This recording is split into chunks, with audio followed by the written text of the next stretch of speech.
This is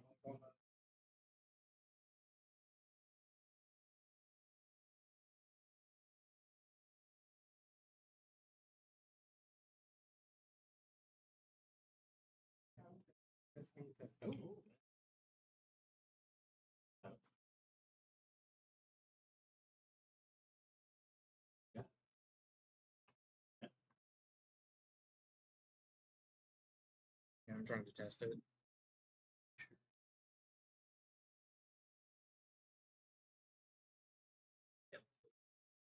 Try to start myself. Yep.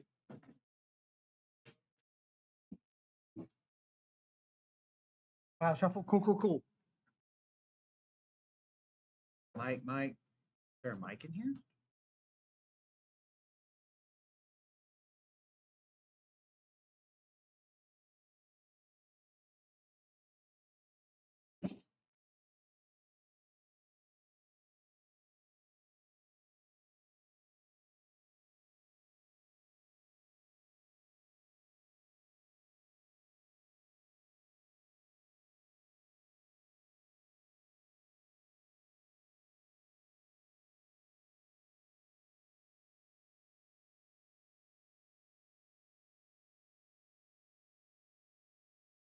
Get in the studio mode and how to start. Should be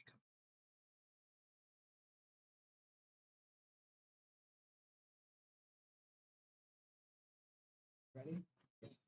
Ready? Right. Check. Mike's speaking.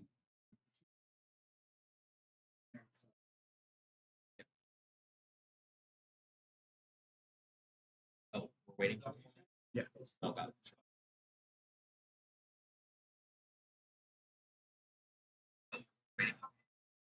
Okay.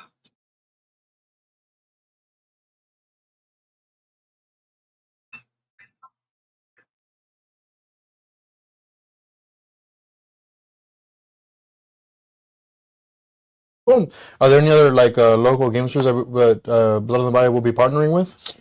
For this series, we're just partnering with The Adventure Begins. Cool. We have in the course partnered, of course, in the past partnered with Game Guys down further, so a lot further south of Houston. Yeah. So we partnered with them in the past, and we helped them run some of their events, their RTNs, as well as notably the Battle Hardened last year in Houston.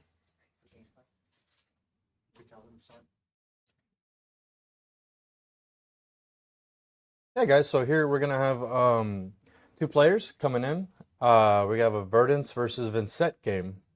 Yeah, we really wanted to get a Vincent on stream. Darius here is a newer player, but someone that's been working really hard to get good at the game, get good at this specific hero. Cool. And in this specialist meta that we're seeing, we want to see something like that. We want to see a specialist. Cool. Do you really think we're in a specialist meta? I think that's what a lot of people are saying. Okay. No, that's fair. And it feels very reminiscent of heavy hitters to me, right? Where we have a lot of very viable heroes that are approaching the game with their own specific game plans. Each of them slightly different, but having this longer term game plan. No, yeah, I understand. Yeah. So, it's one of my favorite things about Flesh and Blood is like developing this like macro game plan for like the overall strategy of the game, as opposed to just trying to play for the top 20 cards of your deck. Verdance is definitely one of those decks that like wants to set up, kind of get to the late game, see second cycle, maybe third cycle, potentially pitch decking some of the Felling of the Crowns, Plow Unders to kind of really be more impactful later in the game. Vincent, being a Runeblade, has access to a lot of good armor, has access to good AB, just for being in the Runebladed class. And on the Vincent side, what do you think Vincent's trying to do? So I don't know enough about Vincent to say how they're approaching this matchup. I do know that Vincent is really good at having big, impactful turns that they're setting up for. So you might see one off, one on type turns. Cool. Yeah. Where they're just trying to push over the defensive value that the Verdance is able to have. Hunter, guys, we can't see the game.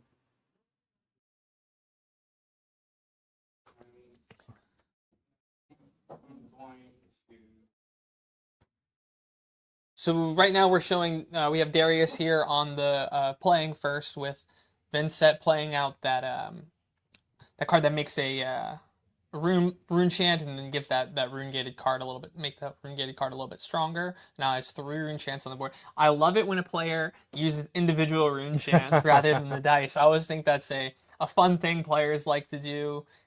Some people hate it, but I'm personally a big fan. Yeah, here. So Luke decided to bring in the healing pot combo. So I think he's going to try and present a huge, massive offensive overlap turn and try and like overwhelm Vincent. On the other side here, Vincent seems to be banking some of the Blood Dead cards in the manage zone to try and also do the same thing where players are both here have an understanding of maybe we're not playing to the individual turn-to-turn cycle. And what we're looking to try and do here is really set up huge explosive offensive overlap to maybe set up 3 or 4 chain link sweat on the Vincent side. And for Verdance, we want to try and do the huge healing pot combo where we will be sending well over 30 arcane damage. Yeah, they're both definitely planning for the long game here. And I know both of these players certainly know what they're doing. Luke's a longtime player. Oh, yeah. Longtime player, very commonly seen in the top 8s in these Houston events. So I'm certain he's come into this match with a game plan. He knows exactly how he wants to approach okay, this. interesting. He's pitching one of the healing potions. Okay. Yeah, I did see that healing potion in his hand. It looked like it might be his only blue. Gotcha. So he's just wanting to prevent a little bit of damage right now. Maybe thinking he has a better follow up on his turn. Maybe his arsenal is good and can kind of, because he can't just approach this matchup just trying to set up, or the Vincent will just overwhelm him. Gotcha. Right? Yeah. He has to be presenting something on the turn to try to walk that Vincent down while still aiming towards that longer game plan. Yep, and here with the machinations of I think it's machinations of Dominion, giving the Deathly Whale overpower. Is kind of putting Luke in a pinch here. He's trying to decide how best he'll be able to block. Yeah, it looks like he's giving up his Everbloom Life. Yep. There's another very powerful card in this deck and could be considered pretty powerful in this matchup if he's really going for that long game. If he thinks he can try to fatigue the Vincent, perhaps. Yeah. Oh, here, interesting choice. Darius is not playing the new Grimoire that gives you a free rune chant. He's playing the Grimoire that Vincent's already used to play before. I think this one gives you an Eloquence token. Correct. Yep. Yes. Yeah. So that's an interesting choice here.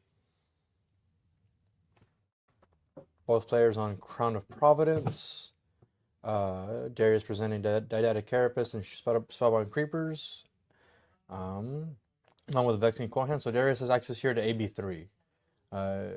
Luke is on...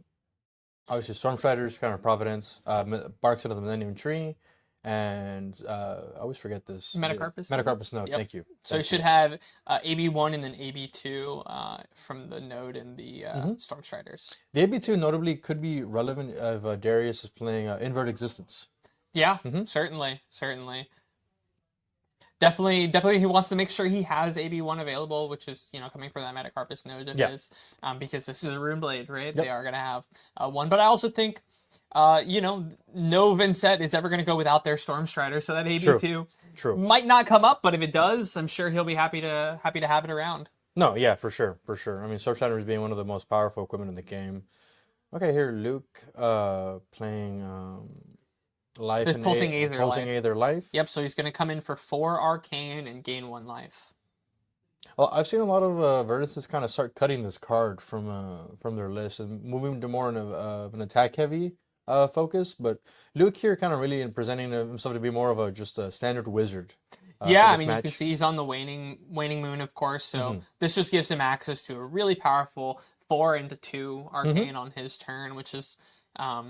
can be a little awkward for Vincent to want to block. It does look like the Vincent does have AB4 available because the reason he's on that Eloquence token, I believe it does also provide AB1. Oh, okay, okay. Oh, yeah, I didn't know that Grimoire also provided Arcane Barrier. That's pretty sweet. So Darius here using all 3 cards to pitch to prevent the arcane damage, and then just banishing what looks to be another Deathly Whale. Yep, that is a Deathly Whale red. Vincent looks like hero ability, making a rune chant. I think Darius is in the tank you're thinking about. He's going to pop his Vexing. No, just choosing to pass, taking 1 for Blood Dead, and trying to set up for a bigger turn like how we were talking about. Yeah, yeah, of course. I mean, as we said here, we think this is going to be a matchup where both players are wanting to take an off turn Mm-hmm. and then come in hot in order to do some powerful things.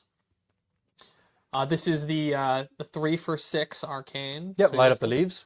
just coming in for a good 6 arcane, a little bit over the amount of arcane barrier that Darius has here. So he's going to be taking some damage for sure on this turn. Let's see how he wants to handle this.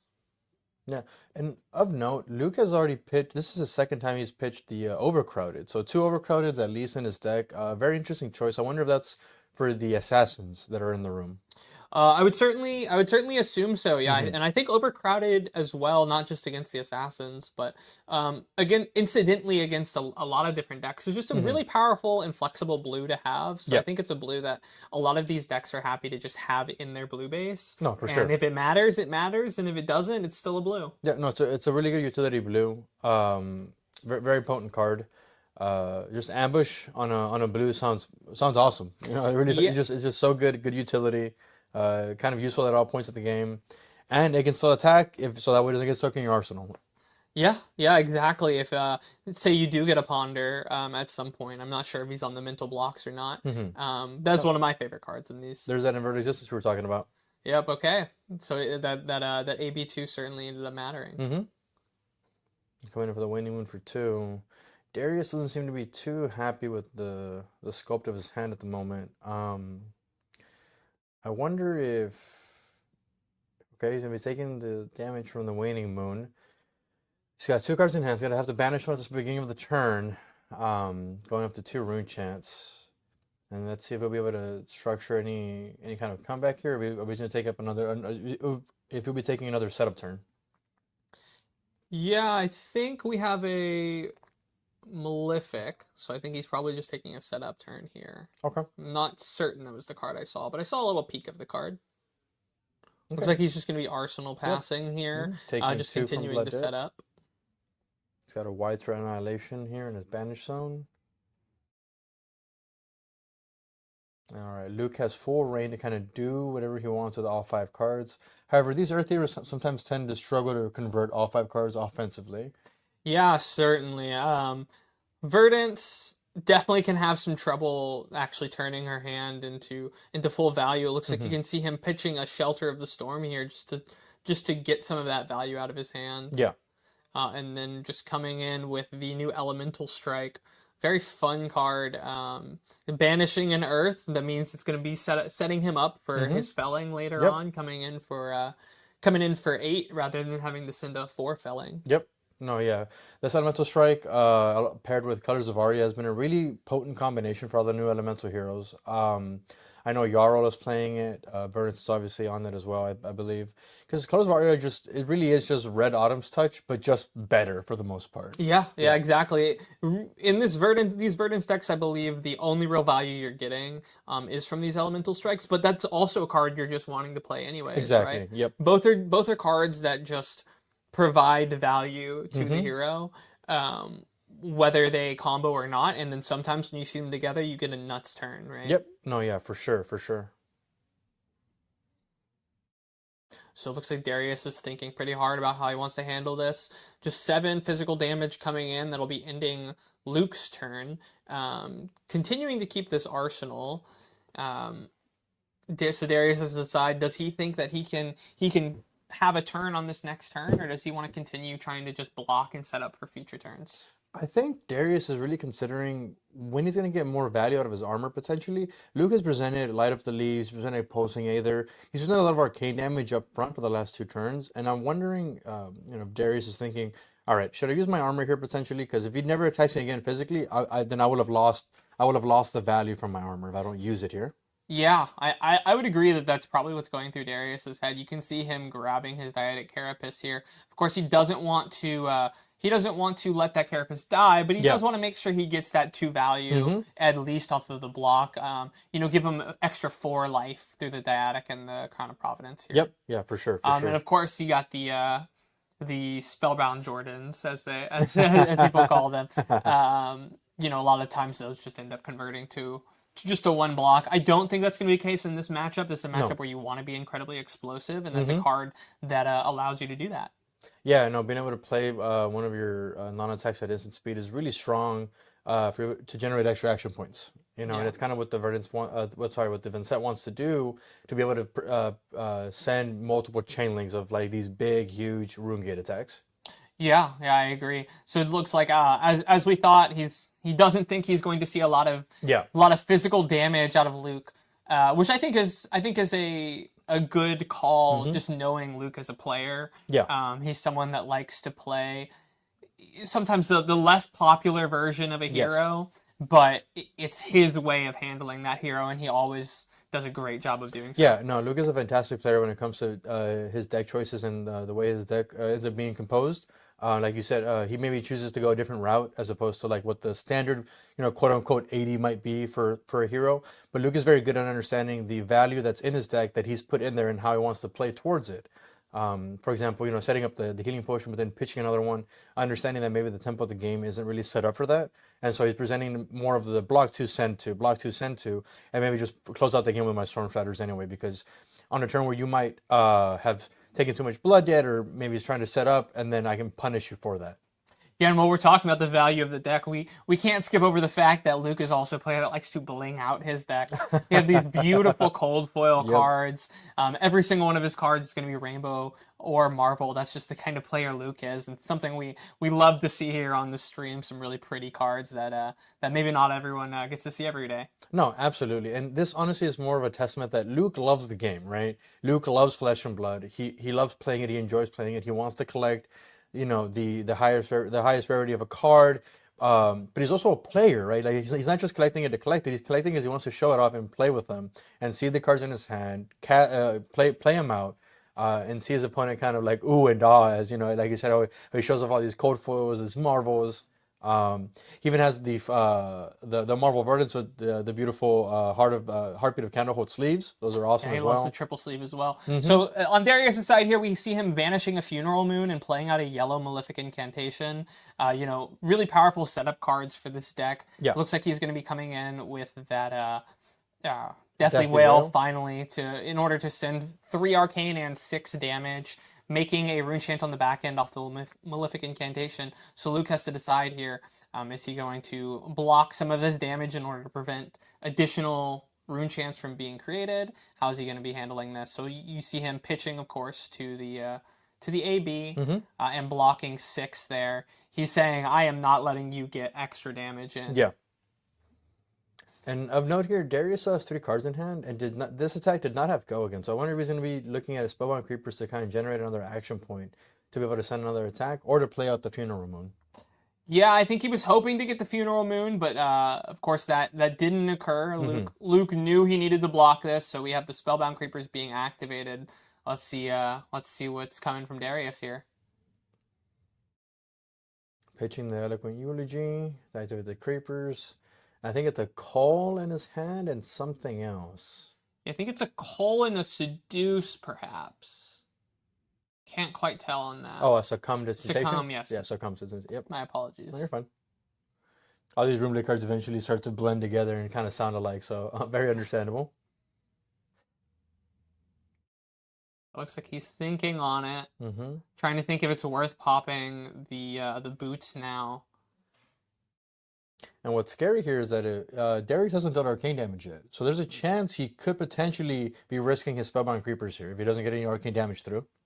Yeah, certainly. It's a really difficult decision for him to make, but I do think with Luke only having 2 cards left in hand, or 1 card left in hand at this point, he's at least gonna do some physical damage, right? Yeah.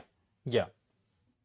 So while he might lose his creepers, he's gonna get some damage in, and maybe the him that's worth the value loss. I think Darius. Okay. Playing out the Succumb to Temptation off of the Spellbound Creepers, generating an action point because Succumb being played as an instant has go again, so it would still generate an action point. Kind of effectively pseudo giving the Deathly Whale go again. Yeah, and if that other card is Cole, I could see him considering playing that out. Is he okay? He's coming in with the flail. The flail. for 1 arcane and then 1 physical. He's of course losing a life, and if that hits, then so now he's going to play out that Cole, stripping that final card from Luke's hand. Okay, so I think Darius here, having activated the flail, losing a life, and then I think he's holding priority before the rune chant kind of comes in to Luke to play out the call at instant speed. Yeah, preventing Luke from being able to pitch to the arcane barrier, meaning he's going to be able to keep that spellbound creepers around. Mm-hmm. Banishing a Neverbloom life off of Luke's hand, taking 1 arcane here, and saving the spellbound creepers. Yep, perfect. Yeah, I think it's a really, really powerful play from Darius. He's losing, of course, the succumb value, but it doesn't matter because he got the action point. Yeah.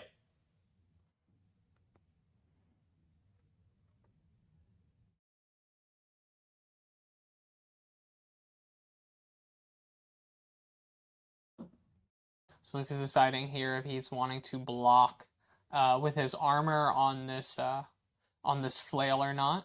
Looks like he's just going to take 1, giving Darius access to another rune chant. That'll be ending Darius's turn. Oh, and of note, that was all during the active combat chain, so the Deathy Whale still got to see that player's lost life, generating more rune chants. Yeah, really beautiful turn. Really beautiful turn from Darius. Luke, of course, is just having to pass back. Darius is hoping to now use this value that he generated on that last turn to keep it rolling. Yeah, for sure. I wonder what he's going to banish. Looks like he's banishing... He's still thinking about it. I believe that's that new card. From Compendium? Yeah. The new Compendium 4 cost. I don't remember the name, but I remember that it checks for loss of life, and players have lost life, you get to banish a card from their graveyard. Yep. Really powerful card. We've seen people return Deep Recesses of Existence. There you go. Thank you to our production team for getting that up. Really powerful card to return a lot of value. In these decks, you could see him maybe considering returning a Deathly Whale off of it in order to continue rolling value into future turns. Or he might just return Cole. And I know that's been a really powerful play that we've seen some of these insets make. Yeah. Oh, and here playing out one of the Shadow Runeblade non-attacks. I believe this one either chooses to give you +3 power or go again. Yeah, Painful Passage, banish an attack. Yep. It gets +3 or go again until end of turn. Yep. So he's able to continue filling his banish in order to continue setting up for future turns, and also potentially getting a really powerful turn this time around. Yep, and Darius paying the 1 life off of the Vincent trigger to make sure that the first rune chant is unpreventable. Yep. So he's able to continue to get the value of making sure that life is going to be lost on Luke's side, continue to poke through, and get value off of his cards that want to see life being lost.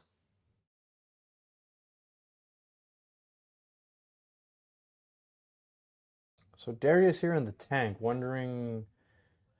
We don't know if he gave the attack that he just banished with Painful Passage go again or +3, so the assumption here...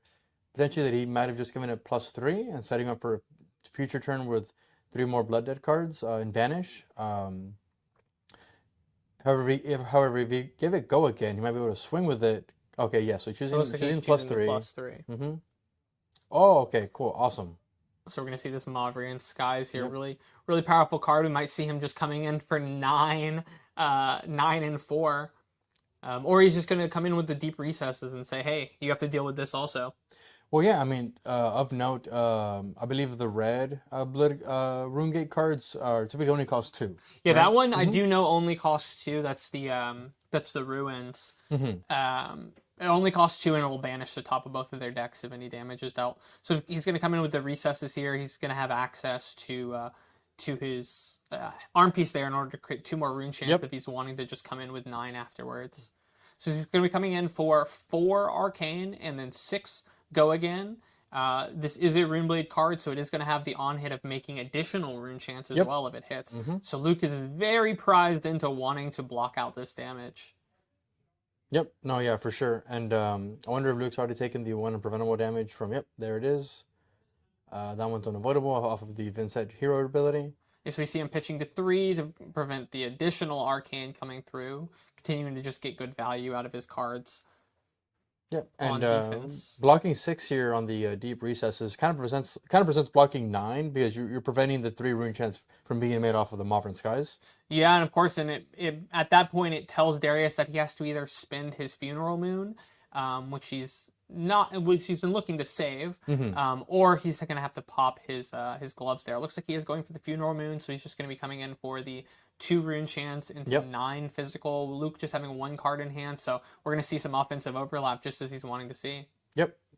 Yeah, no, this is really well thought out and really well played by Darius here, kind of presenting like how we were talking about the super offensive overlap, the tricky numbers of, well, here's some physical, here's some arcane, and then like the physical as on hits, the arcane so triggers the abilities from the rune gate cards, and here Darius closing the combat chain and banishing the Command and Conquer Fable that Luke had in his graveyard, and we'll see what he will banish from his own graveyard.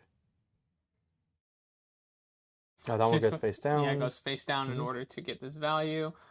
Think he's just thinking about grabbing the Cole there. Yeah. That's the classic pick off of this card. I mean, Cole's such a powerful card. Of course, he's just going to use it immediately in order to come in for that full 11 damage. Really big life point swing here into Luke. Yeah. Of note, though, Luke's still having access to the really powerful equipment that he brought that can help defend a lot of these attacks. Choosing not to use it at the moment. But honestly, at the end of all of this, Darius presented a huge turn here, and Luke's only down by 3 life points by comparison. Yeah, of course. I mean, it's a case of making the Vincent do it again. Yeah, exactly. As we hear. At a certain point, you're just hoping that they can't continue to present this offensive overlap, and that you can continue to overwhelm them with value. Yep, Luke kind of hoping, like you were saying, he's waiting for Darius to draw one of those Rune Blade hands, right? Yeah. Where either it's 4 attacks or 4 non-attacks, and you can't really do anything with that. And it's why Vincents have gotten better at banking Rune Gate cards in their Banner Zone, even though it's costing them life points. Because if you do happen to draw one of the clunky hands, having access to attacks in your Banner Zone can at least maybe help you get out of it. Yep, so we see a Deathly Wail being banished here. So we have the Deathly Wail and the Widespread Annihilation still from earlier. Pretty expensive cards, Runegate-wise. I think Darius is hoping that he's able to continue to create enough rune chance in order to play these cards out. You just still have 3 cards in hand, of course, because Luke just had to pass back again. Looks like a Deadwood Dirge getting played here. Yep. What a powerful card, this Deadwood Dirge, turning that 1 rune chant into 3 rune chants, immediately solving any issues he might have had with generating rune chants. One of my favorite plays to do is whenever my assassin opponent gives me a blood rod token, and I get to turn that into more rune chants instead. I love Deadwood Dirging your blood rot tokens. One thing I'm a little excited about these upcoming heroes is the ability to potentially Deadwood Dirge your lightning flows in Aurora. I don't know if it's going to be good, but it's kind of a funny little thing that you can do. Yeah, it's definitely something you can do. We have no idea what the new heroes will look like. Of note, though, they're no longer elemental. They're just lightning. Yeah, very interesting to see what comes out of these new heroes. Back to this game, we do see Darius continuing to think about what he's wanting to do with the rest of his 2 cards in hand. Probably just coming in here with a Deathly Wail. I wonder if he's thinking about maybe taking a little bit of a set. Okay, looking at his Vexing Quill hand here, I don't know what he would need 5 rune chants unless he's trying to play out is that Widespread Annihilation, the one behind the Deathly Wail? Yes, it's the Widespread Annihilation. So I think he's considering bringing out that Widespread Annihilation, so he's going to create 5 rune chants in order to do that. Oh, okay. I guess he's just wanting to come in with a Whale anyways, just wanting to present a lot of rune chants. I do see what looks like another Deadwood Dirge in his hand. So he's probably wanting to make sure that he's getting enough rune chants on this turn in order to play out the Deadwood Dirge afterwards. Probably looking to use his Spellbound Creepers here. Yeah, and notably Luke kind of maybe sniffing that out and blocking out every single rune chant with, looks like he pitched a Plow Under and a Ripple Away. So 5 exactly, 5 resources exactly for the 5 rune chants. And then now he's considering if he'll want to block out the Deathly Wail entirely.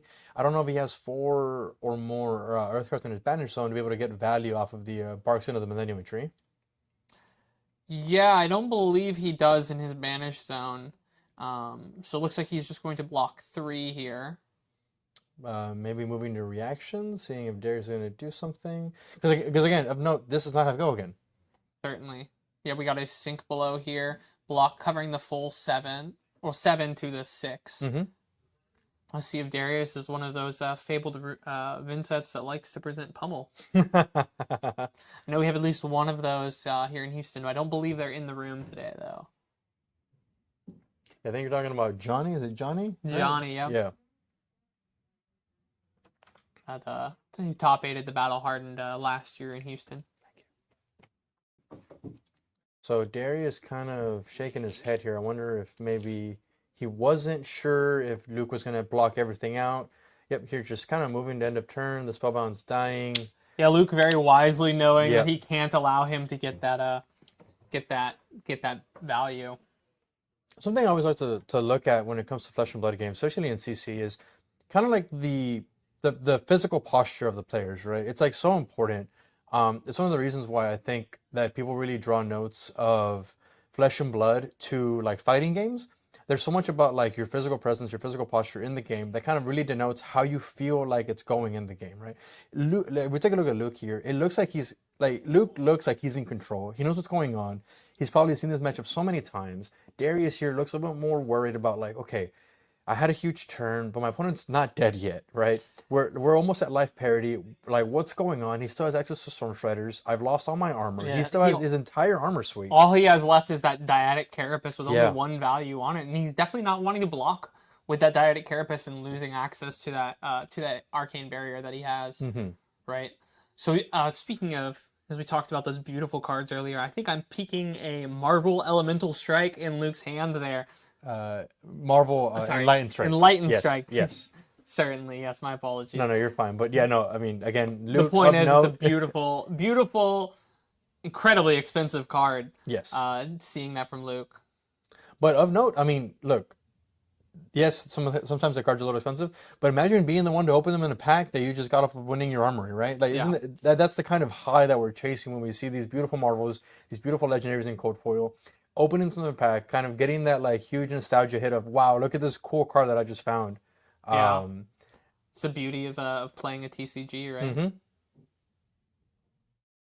Okay, so Darius here banishing what looks to be another Deep Recesses of Existence, or is this another Widespread Annihilation? They kind of all look alike to me. I believe that's another Widespread Annihilation. Okay, so he's got 2 Widespreads in banish. Okay, just moving to end of turn, kind of IPing himself by 3. Yeah, setting up the Malefic Incantation and passing.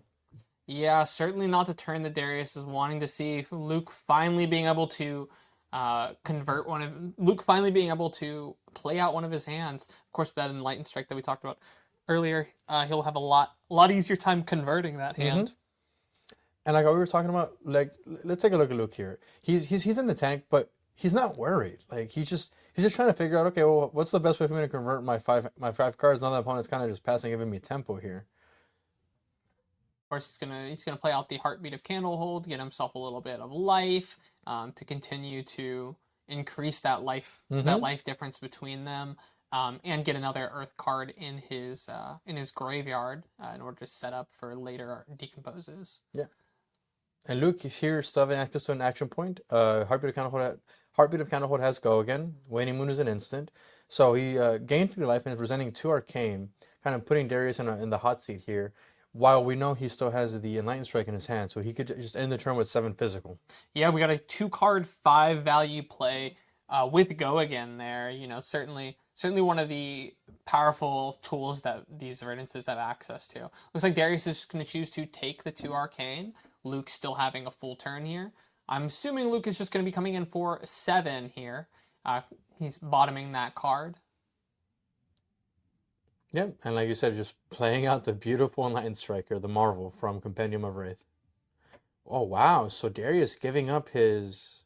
He's giving up his Carapace there. No. Should have that Tempered. Should be in the graveyard as well.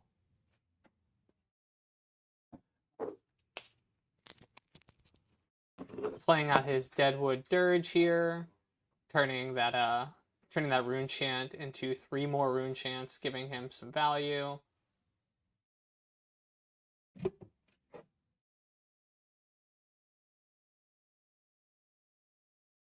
Playing out a Sonata Galaxia, fetching another one of these auras. I love the Sonata Galaxia card. Certainly.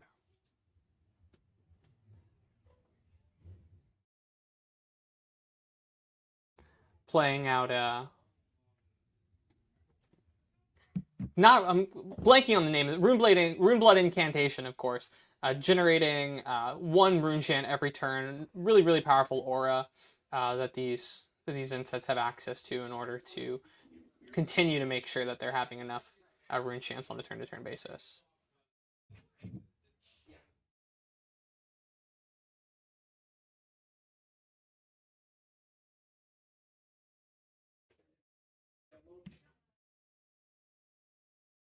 Looks like Luke is pointing out the Dyadic Carapace there. Players are able to rectify that before it matters.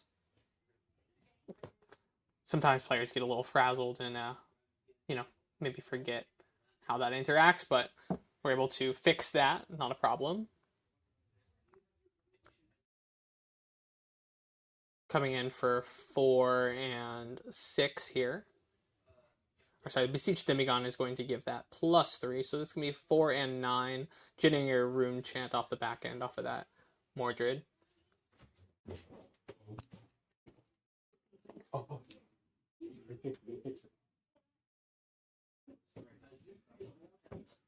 Thank you.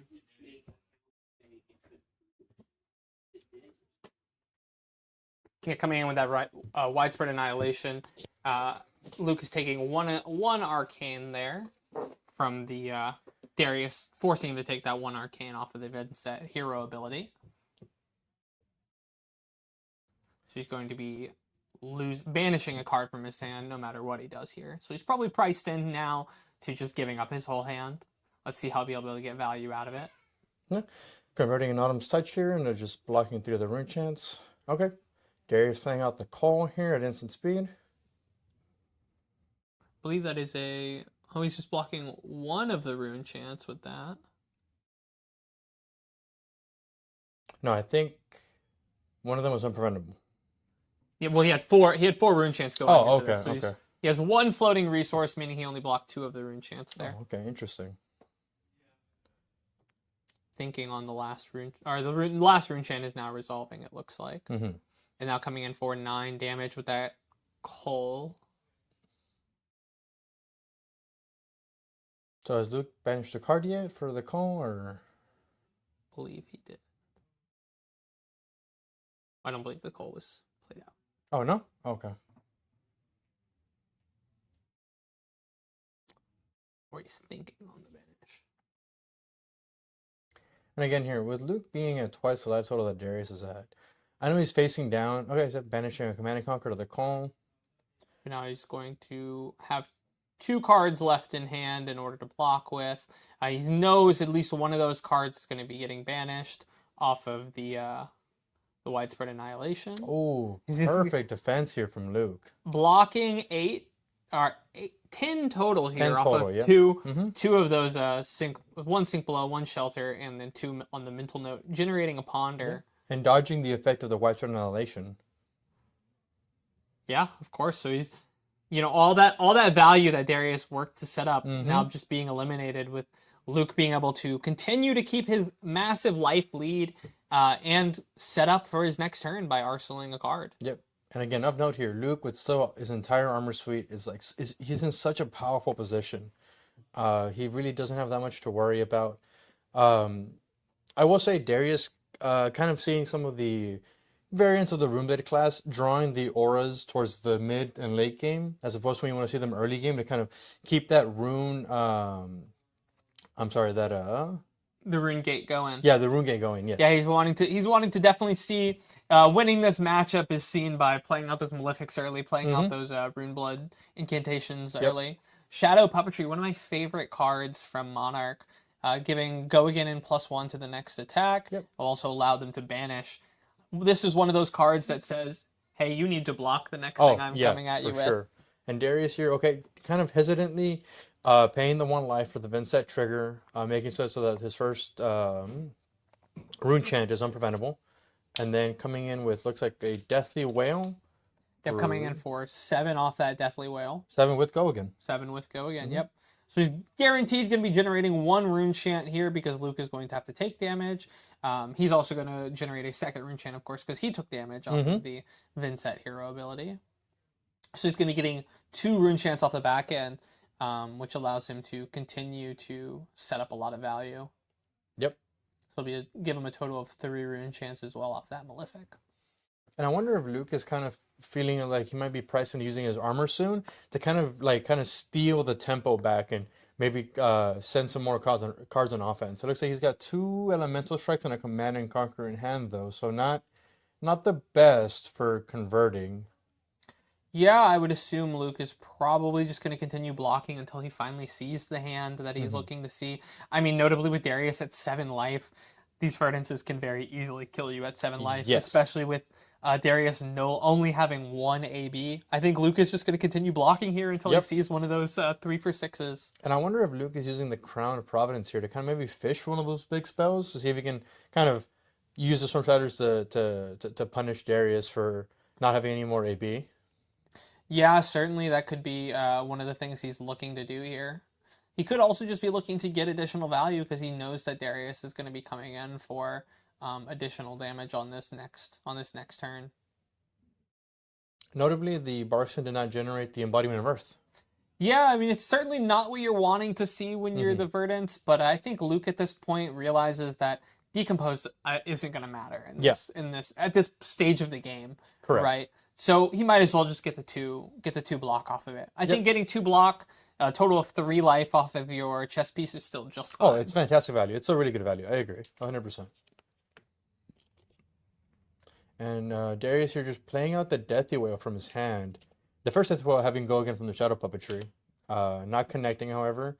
And so just playing out another 2 for 6 from his hand. He will, however, make, I believe, 4 rune chants. Yep, each one of those is going to generate 2 rune chants because of the life loss that happened on this turn. So when he actually closes the combat chain, he's going to be getting 4 total rune chants, which is going to allow him to play that Widespread Annihilation on his next turn, even if he has no cards left in hand. Yep, and here Luke just blocking with Command and Conquer, taking 3 physical.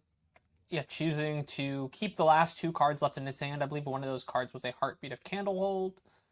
And the other one was this. Oh, and I think Luke drew a Heartbeat of Candlehold from the Providence, the Crown of Providence. Yep, so coming in with an Elemental Strike for 7. And this is so scary because let's be honest here, Darius is not in a great spot. He's already at the quote unquote like thrice Lifehold threshold that he needs to be at in order to get killed by Storm Striders. And now his opponent is presenting physical damage on his turn that was going to kind of demand a block. And as soon as Darius tries to take any game actions, Luke might just be able to kill him with Storm Striders. Yeah, certainly. I mean, the good thing is he does have 4 rune chants here, so he could effectively block with his entire hand. And still be able to send this that Widespread Annihilation. But then, what is he going to do on his turn after that? Exactly. Right? Yep. He has to be able to continue rolling value in order to actually push through here. He is notably, of course, going to have one additional rune chant as well off of that Rune Blood incantation, and the Malefic will make a rune chant off the back end. So I think if I'm Darius here, I'm hoping that I can keep at least 2 cards in hand. In order to just actually continue to have the rolling value in a future game. Yeah. So one of those cards, unfortunately, is Invert Existence, so that is not going to block. Yes. And it's probably not a card that you're wanting to play into these into Verdance not a lot of the time. Yeah. I mean, they might have some non-Earth cards that you can target in order to just deal some damage, but you can see Darius's face here. He is not in a good spot. He is not happy with how this game has gone. Luke, of course, looking very calm still, knowing that he is in control of this game. Yeah, for Luke here, we're going to use the acronym CCNC, Cool, Calm, and Collected. Taking 1 here off of the Elemental Strike. Yeah, I think Darius knows no matter what, he's dead to his opponent drawing. So it's okay if he takes a little bit more damage. Yep, and here Luke finally seeing the coveted Felling of the Crown. Yeah, finally seeing that card. Will he be able to actually get a chance to play it out? We'll see.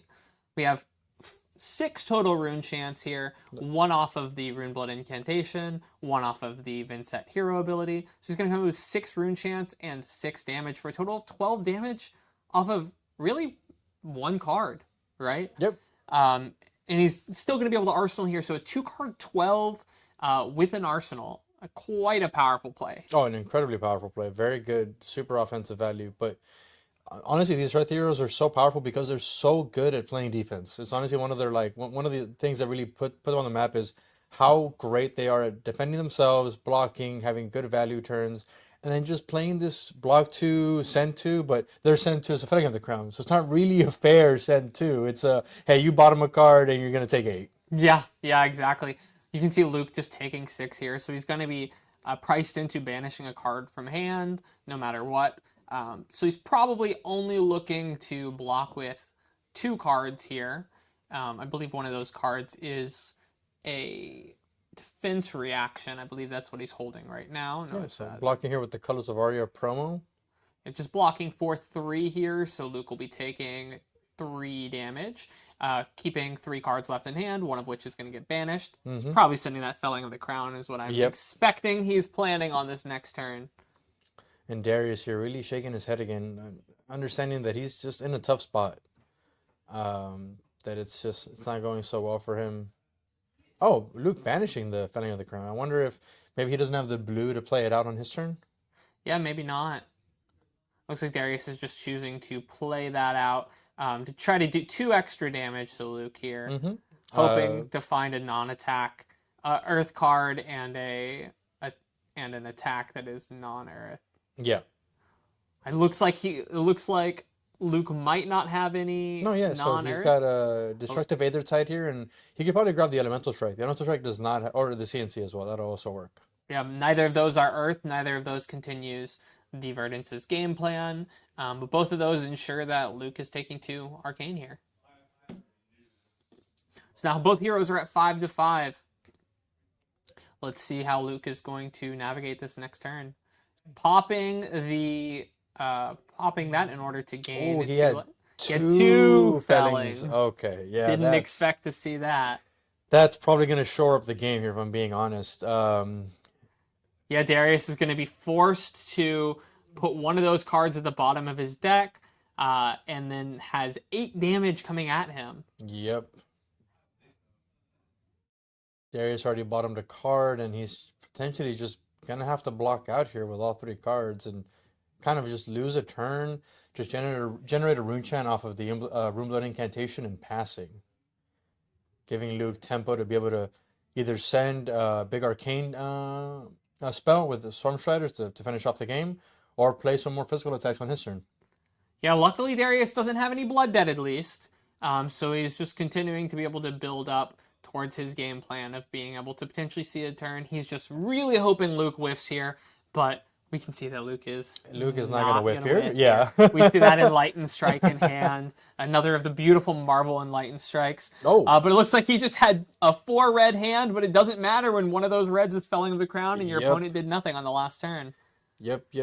So I believe this does put Luke up to 8 now, having banished off of the Elemental Strike earlier, and then the 2 Felling of the Crown both grabbing 6. So Verdant's hero ability should now be online.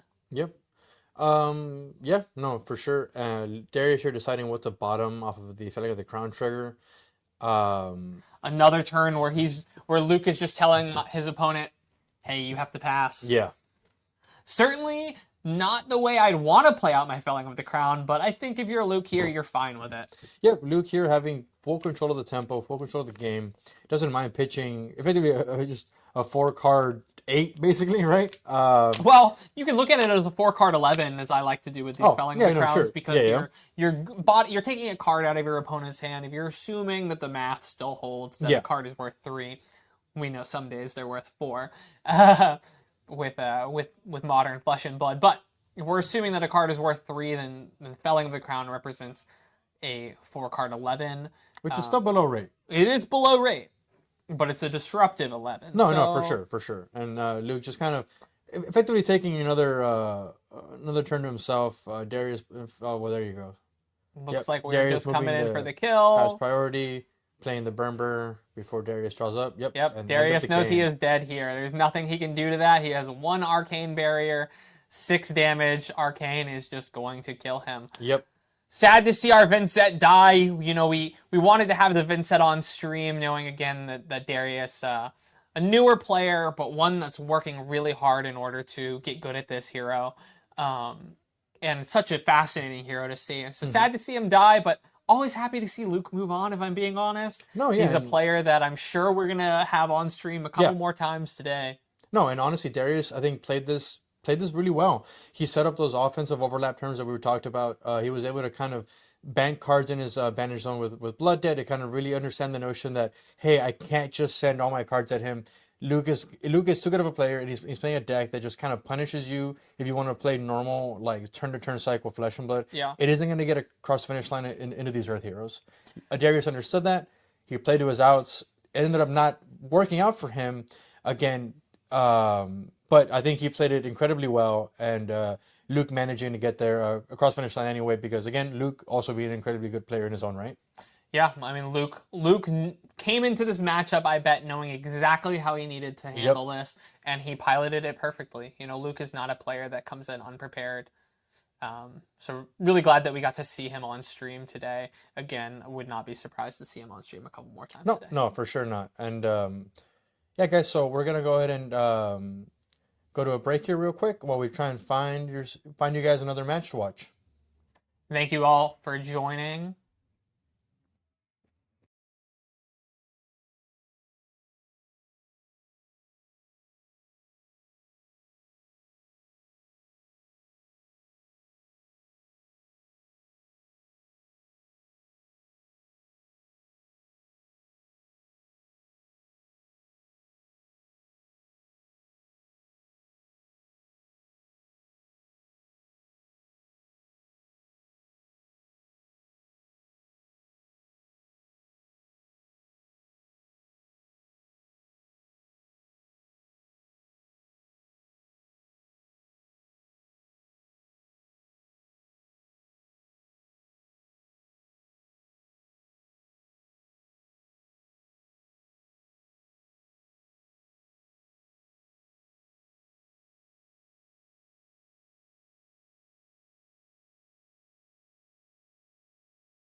All right, guys, so we're back here, and we have here a bit of a meta breakdown for the ProQuest we're having here at the Adventure Begins for the Blood on the Bayou circuit.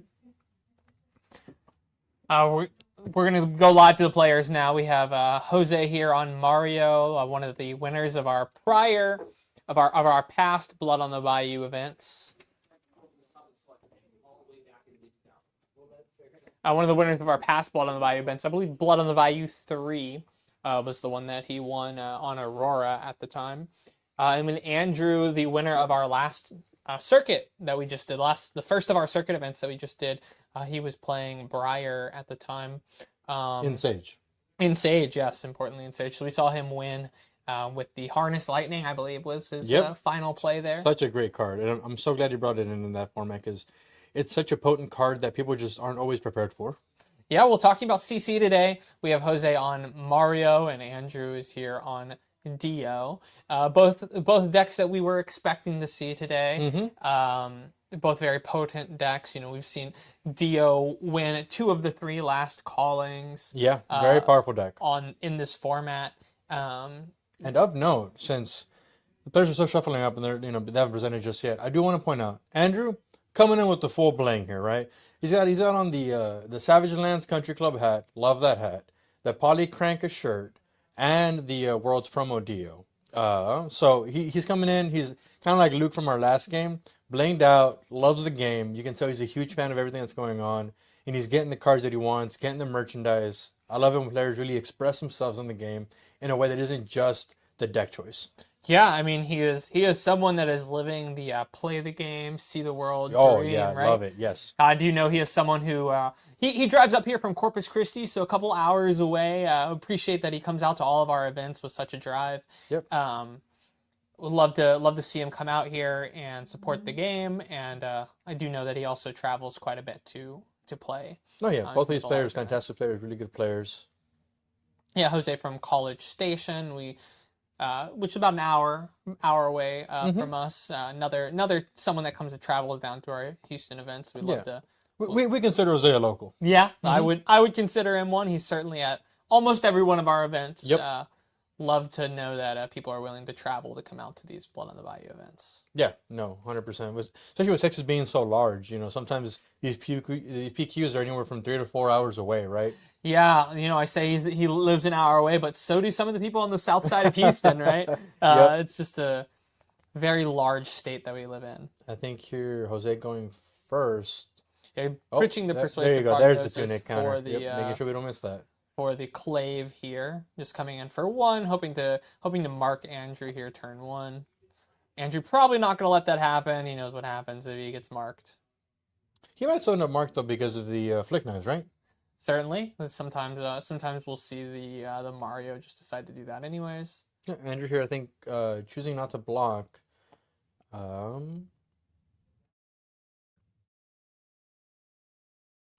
Yeah, I do believe I saw him mark it on his life total. He hasn't marked it on the phone. But he did just take 1 there, which will be marking the...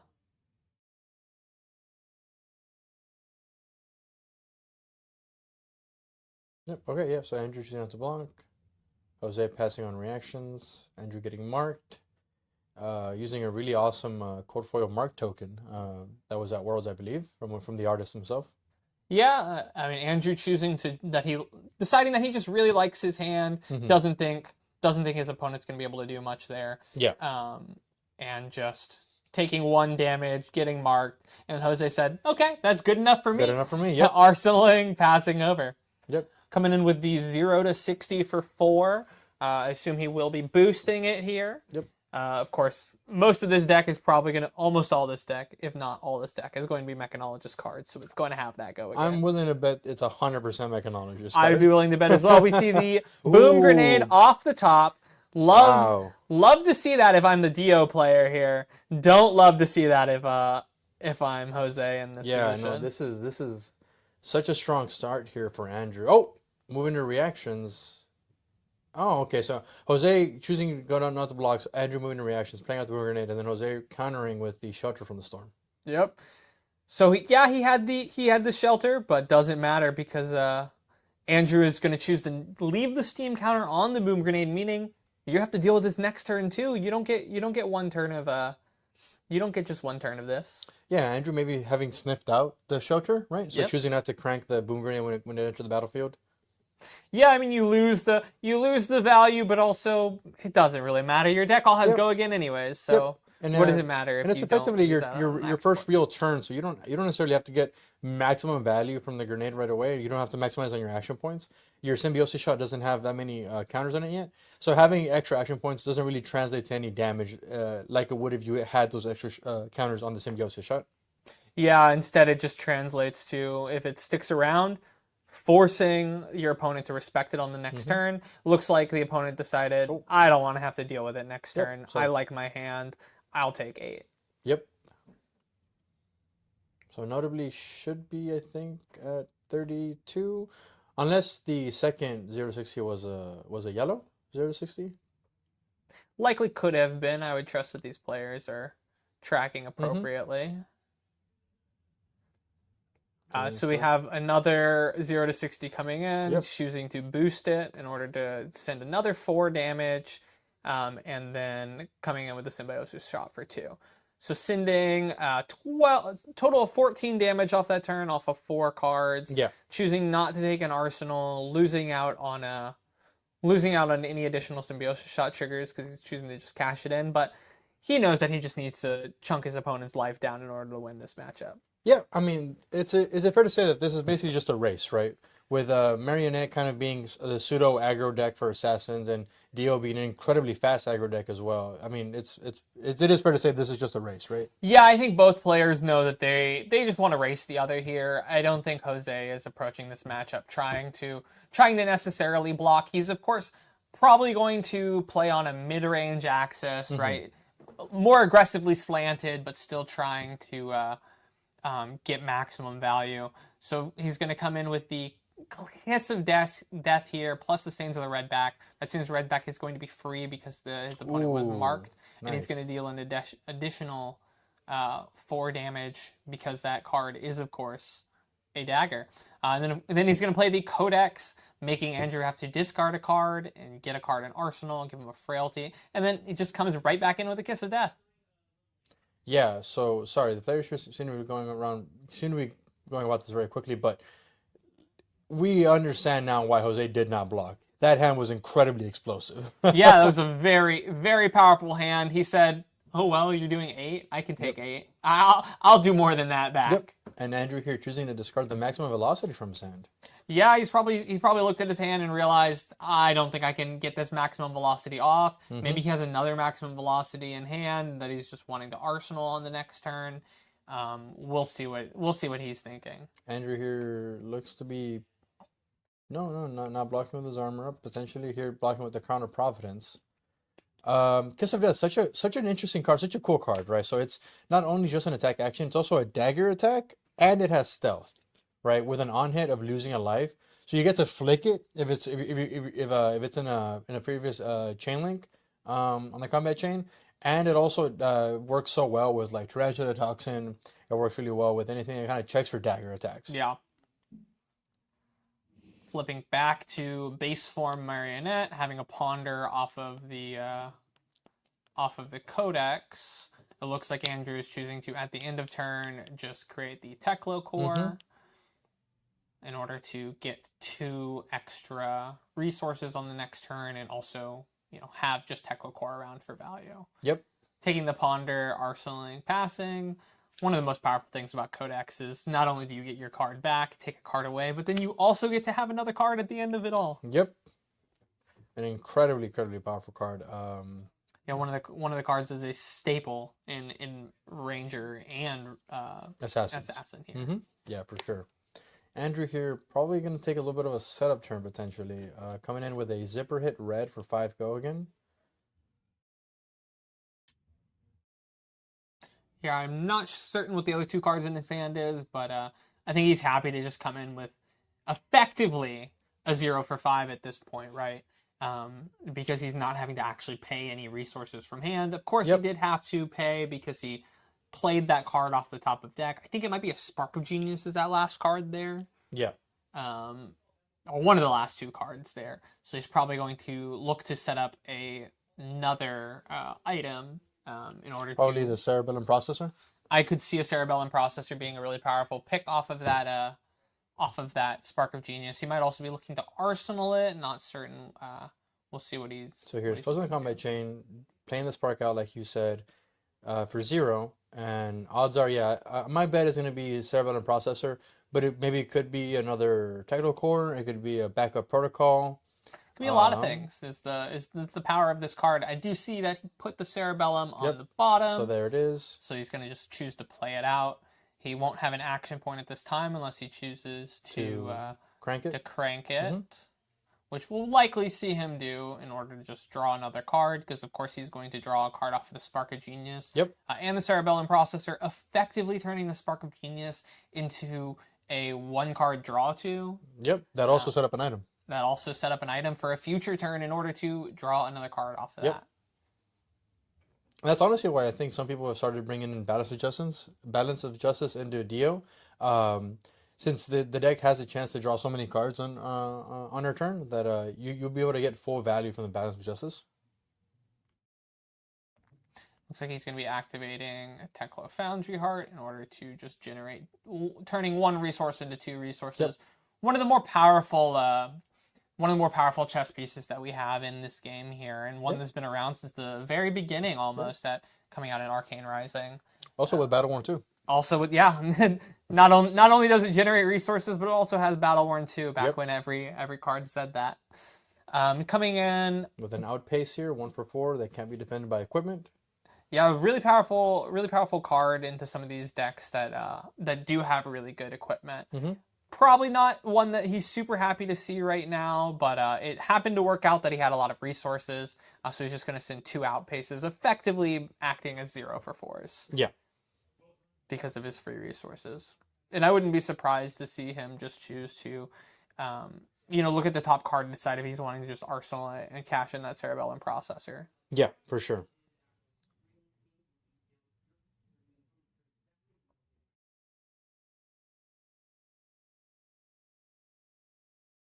Nice. So Jose here poised into blocking potentially. Having blocked with, I believe that's the Reaper's Claw, the Reaper's Call. Yeah, that's the one that you can discard in order to mark your opponent. Yeah, a really interesting, powerful card in these decks.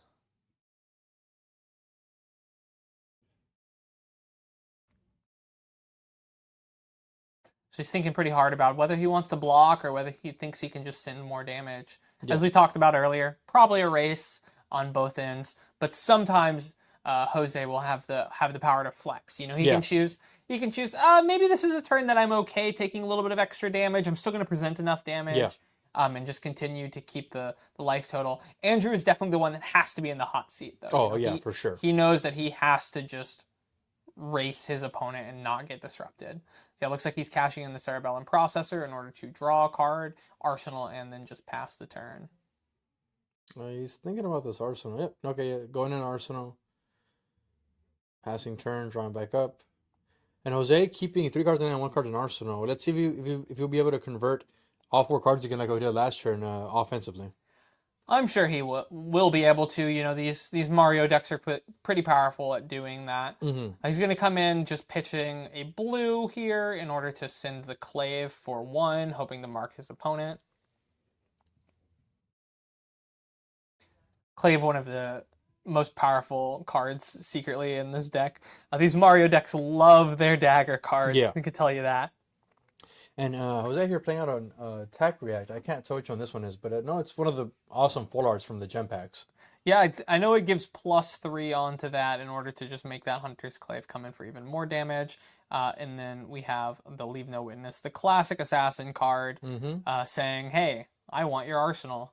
And then we have a shred from him. I'm sure Andrew is not happy to see that shred. One of the only attack reactions that Jose can see that actually can do anything with this Leave No Witness, which is why Andrew was willing to just throw his armor in front of it, right? He knew that he was safe to do so, but he ended up not being safe to do so. And honestly, look, what's crazy is that Jose had that shred in the arsenal.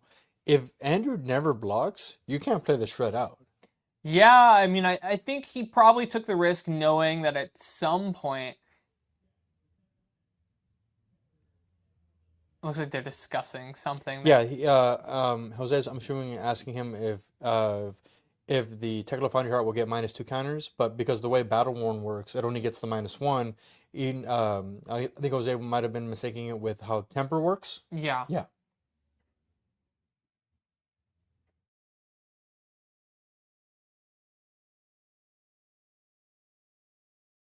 So we have a cog being generated here, him getting rid of his Teklo core in order to do Okay, so so. Andrew playing out a Boom Grenade, cranking it, I'm assuming, to make sure he gets his action point back, into a Fast and Furious.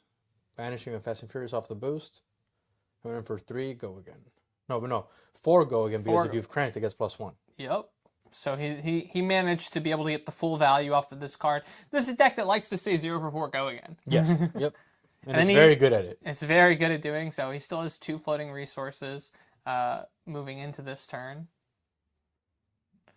Blocking with the sink below, choosing to sink a card, just fully covering that up, making sure that Boom Grenade isn't going to get any value. We do see that Andrew decided that this time around he's just going to take that Boom Grenade and allow it to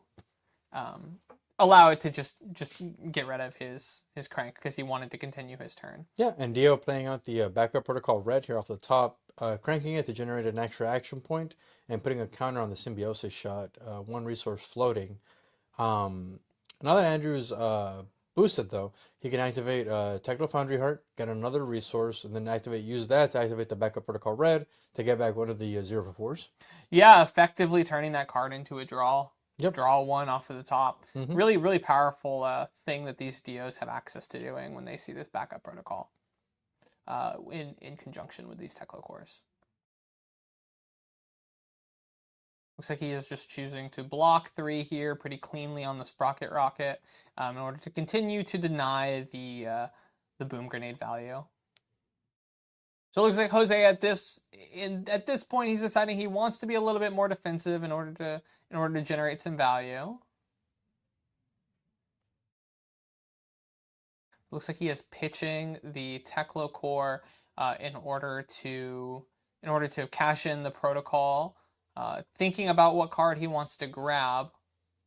He's looking at the outpace so that Jose kind of can't use any of the armor to block, and if Jose doesn't block it out, then it'll trigger the Boom Grenade. Yep. Yeah, he's wanting to create a little bit of offensive value that's a little bit harder to block, a little bit of evasion going on there. Coming in for 4, go again.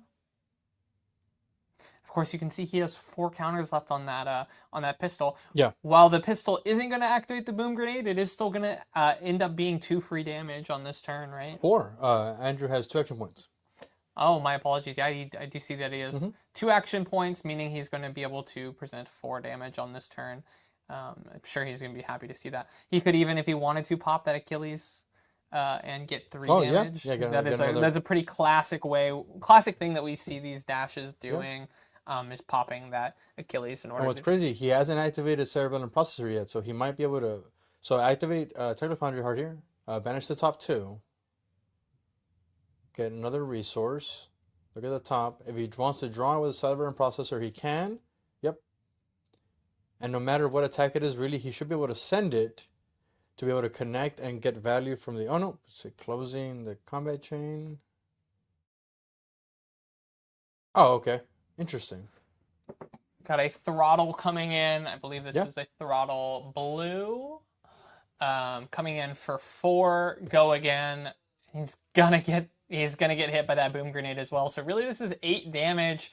Jose has to decide: am I gonna give him my armor suite here? But even he'd have to give up his helmet, his flick knives, and his tunic.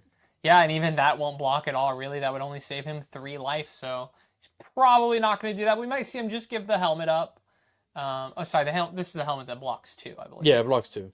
And honestly, what's crazy here is that this throttle is really representing 8 damage, right? It's representing half of Jose's life. Yeah. So Jose's thinking, man, I'm out of cards in hand. Do I want to block here and just hope to live another turn, or do I just need to? Do I think that this armor value is going to be more important on a future turn? Yeah, so we're trying to do a little bit of flesh and blood math here. So if Jose takes this damage, he goes down to 8 because he'll take the red boom grenade, which is another 4. So 4 into 4, 8 damage. And then if Andrew chooses to pop the Achilles heel to get regain an action point, he'll be able to send the symbiosis shot for 4 more damage. Yeah, correct. We can see a lot of damage coming at Jose here. Jose is not happy. You can see he's not happy that he had to give up his whole hand there, and still ends up with with 8 damage being presented at him. And this is what we're talking about, right? Like, this is a race. Jose barely got to his third counter on his tunic. And he's already being presented with near lethal damage.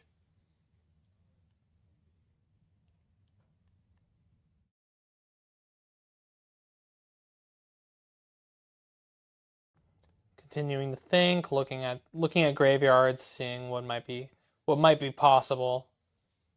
Yeah, such an explosive deck. Dio, honestly, one of the cooler decks right now. Just such a interesting way to build a mechanologist where you have so many of these like quote unquote dead cards that you could end up drawing, like these items that don't block, don't have go again. You have to crank them in order to regenerate your action point. And once they're on the field, they either cost resources or your opponent can block out. But the rest of the deck presenting so much offensive overlap, turn over turn, with like small little chip damage, that it just really puts you on the back foot. Jose here giving up his entire armor suite minus his legs, to be able to prevent this 8 damage, and Andrew just being perfectly content with moving to end of turn and drawing up. Yeah, I do believe he sent one of the. I believe he sent the symbiosis shot in order to do 2 additional damage. Yeah. The boom grenade will be going away, of course, on the next turn. So I think Jose is going to pass here soon, seeing if Andrew wants to do anything on his turn. Nope. So drawing back up. Start of Andrew's turn. Boom grenade and golden cog go to the graveyard.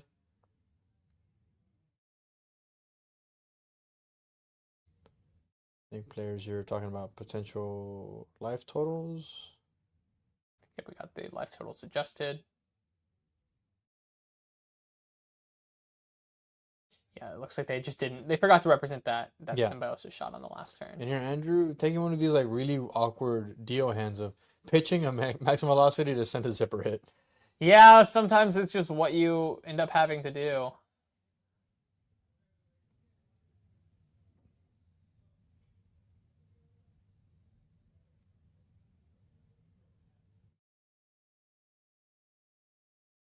I mean, hey, five go again at the end of the day isn't the end of the world when your opponent's only at 14. Yep.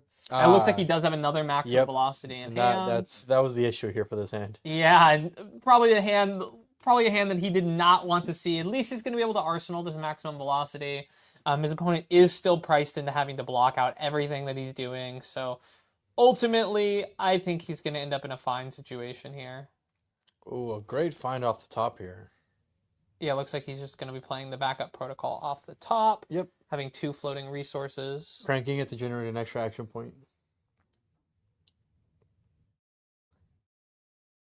Let's see what he ends up doing with the rest of this turn.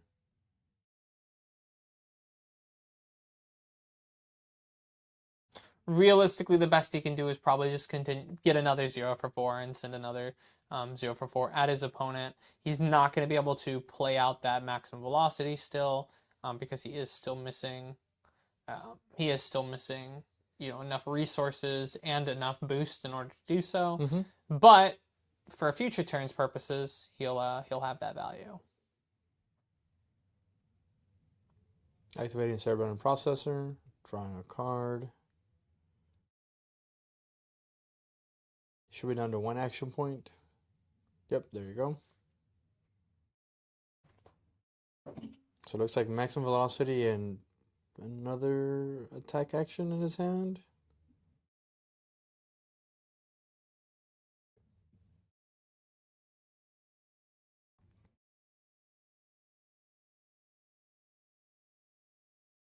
Yeah, so Sprocket Rocket. Went in for 3 go again off the boost. Still has 2 resources floating. He's only boosted twice this turn, so he can't play out the maximum velocity that's in his hand. And even if he were to use the backup protocol red to go and fetch another attack, zero cost attack from his graveyard, it's going to cost 2 resources to be able to activate the backup protocol, which means he won't have any resources left for the maximum velocity. Yeah, I think he's still fine just sending another 4 damage here and then arsenaling that final card. It looks like he's choosing. Okay, interesting. So kind of choosing to get value by setting up an arsenal that's 0 for 60 to having another boost card in an arsenal. That way he can maybe play out the maximum velocity next turn. So kind of IPing himself 1 here, but in order to set up, like we talked about before, offensive overlap for the following turn. Yeah, certainly. And with Jose here having blocked, I believe, 3 cards, having 1 card in hand, what is it? Oh, that's a great card. Yeah, it's a great card to have in hand. That is the exact card that he'd want to see in hand. Yep. Unfortunately for him, Andrew does have 1 block on that armor, so wouldn't be surprised to see him just throw 1 block and 1 card down in order to preserve that 0 to 60 in hand. Might even see that card be the maximum velocity, but he doesn't think he's able to play it on the next turn. Yeah. But here, Leaving a Witness kind of really representing a ton of value if he does end up blocking with the maximum velocity. Okay, I'm blocking with another 0 to 60, getting a good amount of value off of that.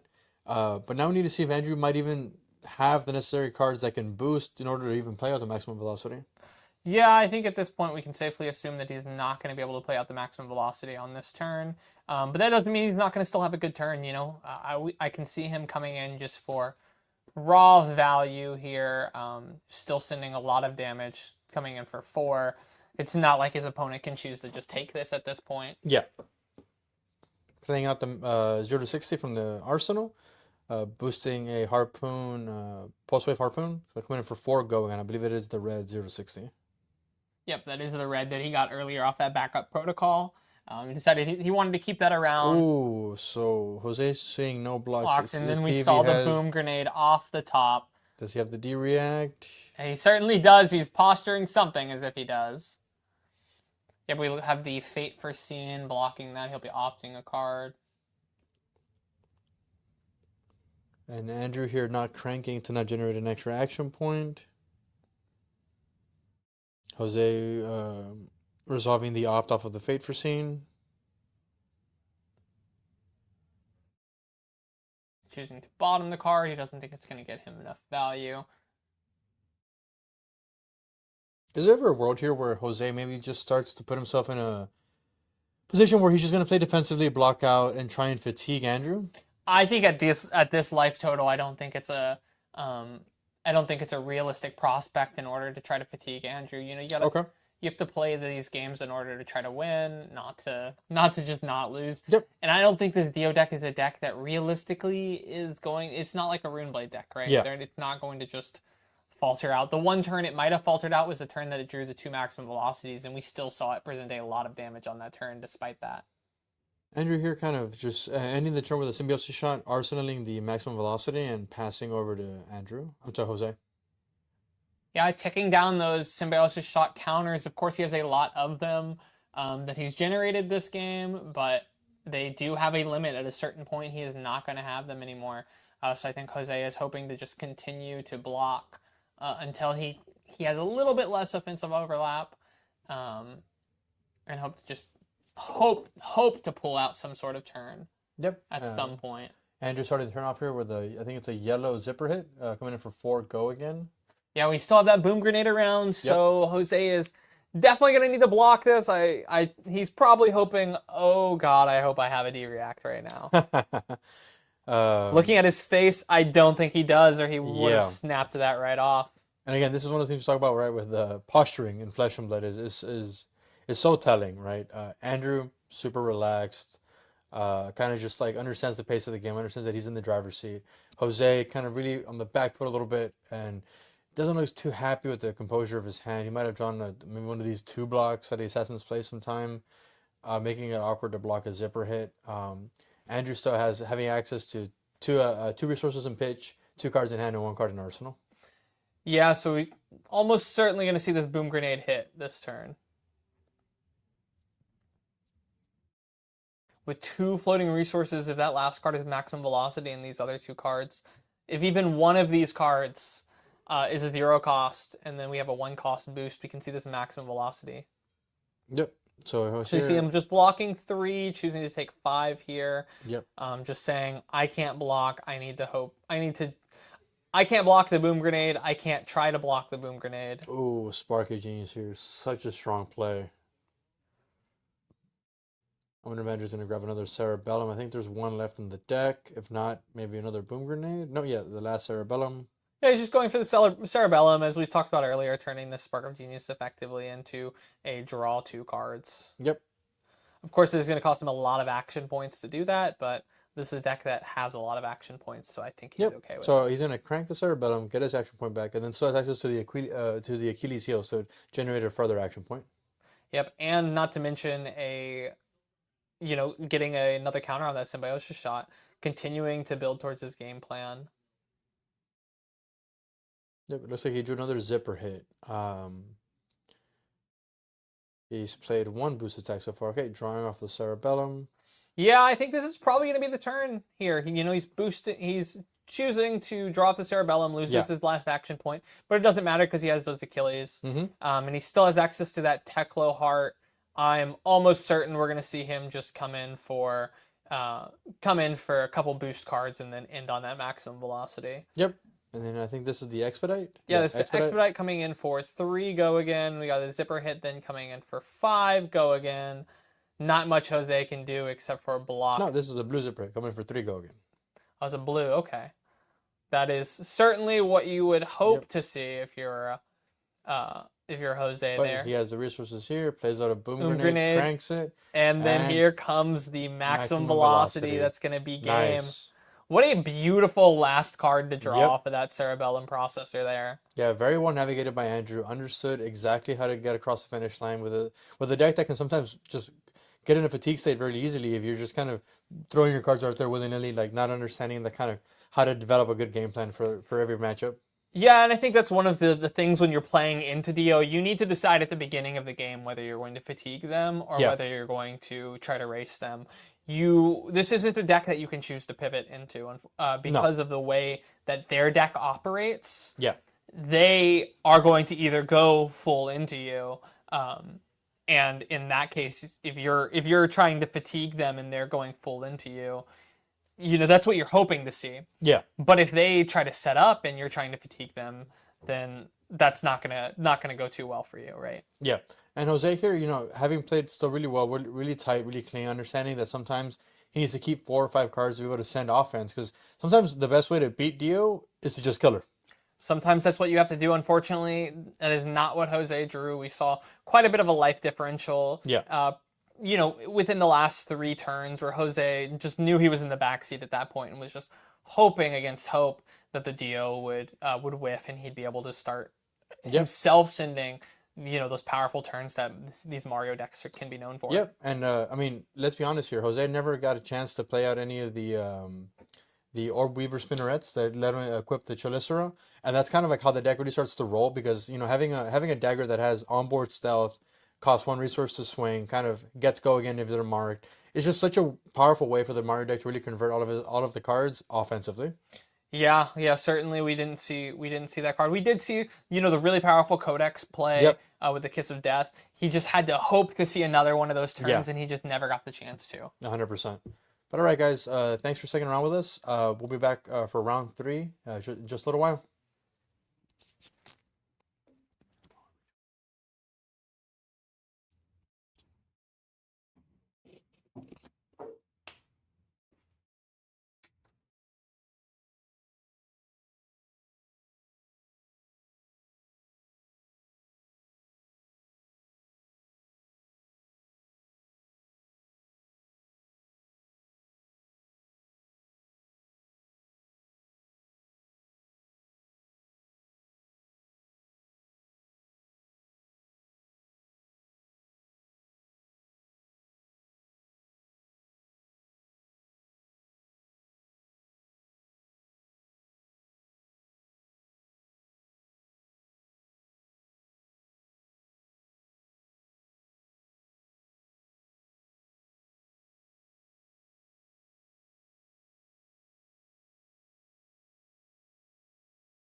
back. We're going to look at our meta breakdown here today. Looks like we have 9 Verdances. I don't think anyone's surprised to see that. And, we're thinking this might be her last week, and Houston is a city that loves that hero. So I think these people are hoping to be the ones that bring her over the line. Yeah, no, for sure. I mean, it's an incredibly powerful deck. Still an Earth hero, still a wizard. Imagine just having access to Felling the Crown and Storm Shatters in the same deck. Sounds like really, really potent combo. And it's basically how Verdance closes most games. Yeah, and then we see there something that I'm personally a little surprised to see as this is the second most popular deck. We have a four Syndras. This isn't a hero that we've been seeing a ton of lately because of how the format is shaping out, but I do know that some of the people here today that are playing Syndra are people that have played her a lot, as we talked about earlier. This might be one of our specialist metas, and those are certainly people that I would look at as a specialist. We then have, going further down the line, 3 Ocilio, really powerful deck that's really good at getting over a lot of these more defensive heroes. Yeah, a good combo deck. Yeah, while also being able to race a lot of these really aggressive heroes. Yep. So be interesting. Maybe we'll see an Ocilio on stream. We'll have to see what happens. And then we have 2 Arachne Huntsmen. The Huntsman. Love seeing Huntsmen. Yep, same. Showing up. A hero that has for a very long time not been one that you would expect to see. Nope. But now we're seeing him more and more. Of course, we only have 2 today, but that's still more than we've seen in a lot of our past events, right? No, for sure. I mean, it's an incredibly powerful deck. Now, I think it's a deck that targets a very specific meta very well. When the meta tends to kind of slow down a little bit and want to be a little bit more blocky, maybe like 9 to 12D reacts. Even in some of these aggro sideboards, you're seeing Sink Belows and Shelters from the Storm, right? And a deck like Huntsman really punishes that because he just presents such awkward numbers and he's still actively banishing cards off the top of the deck. You might want to pull it up on your phone. I'm going to transition to studio mode so I can get the next match edited up. And then followed by that, we've got 2 Marios, just a slew of 2-ofs, followed with Mario, Dio, Fi, Kasai, RKO, Rhinar, and I believe it was, Kasai, sorry, I already said that one. We will bring up the heroes in a little bit, but more so to say that we have these like kind of like mid-rangey piles, kind of like in the middle of the group here, and these decks are really again playing on the same axis of like, hey, maybe I want to block 2 or 3, send some powerful like 2-card plays, and kind of go from there. Yeah, and I think the most important thing to talk about when looking at this meta is the variance in the meta. We have 42 players here, I believe, today.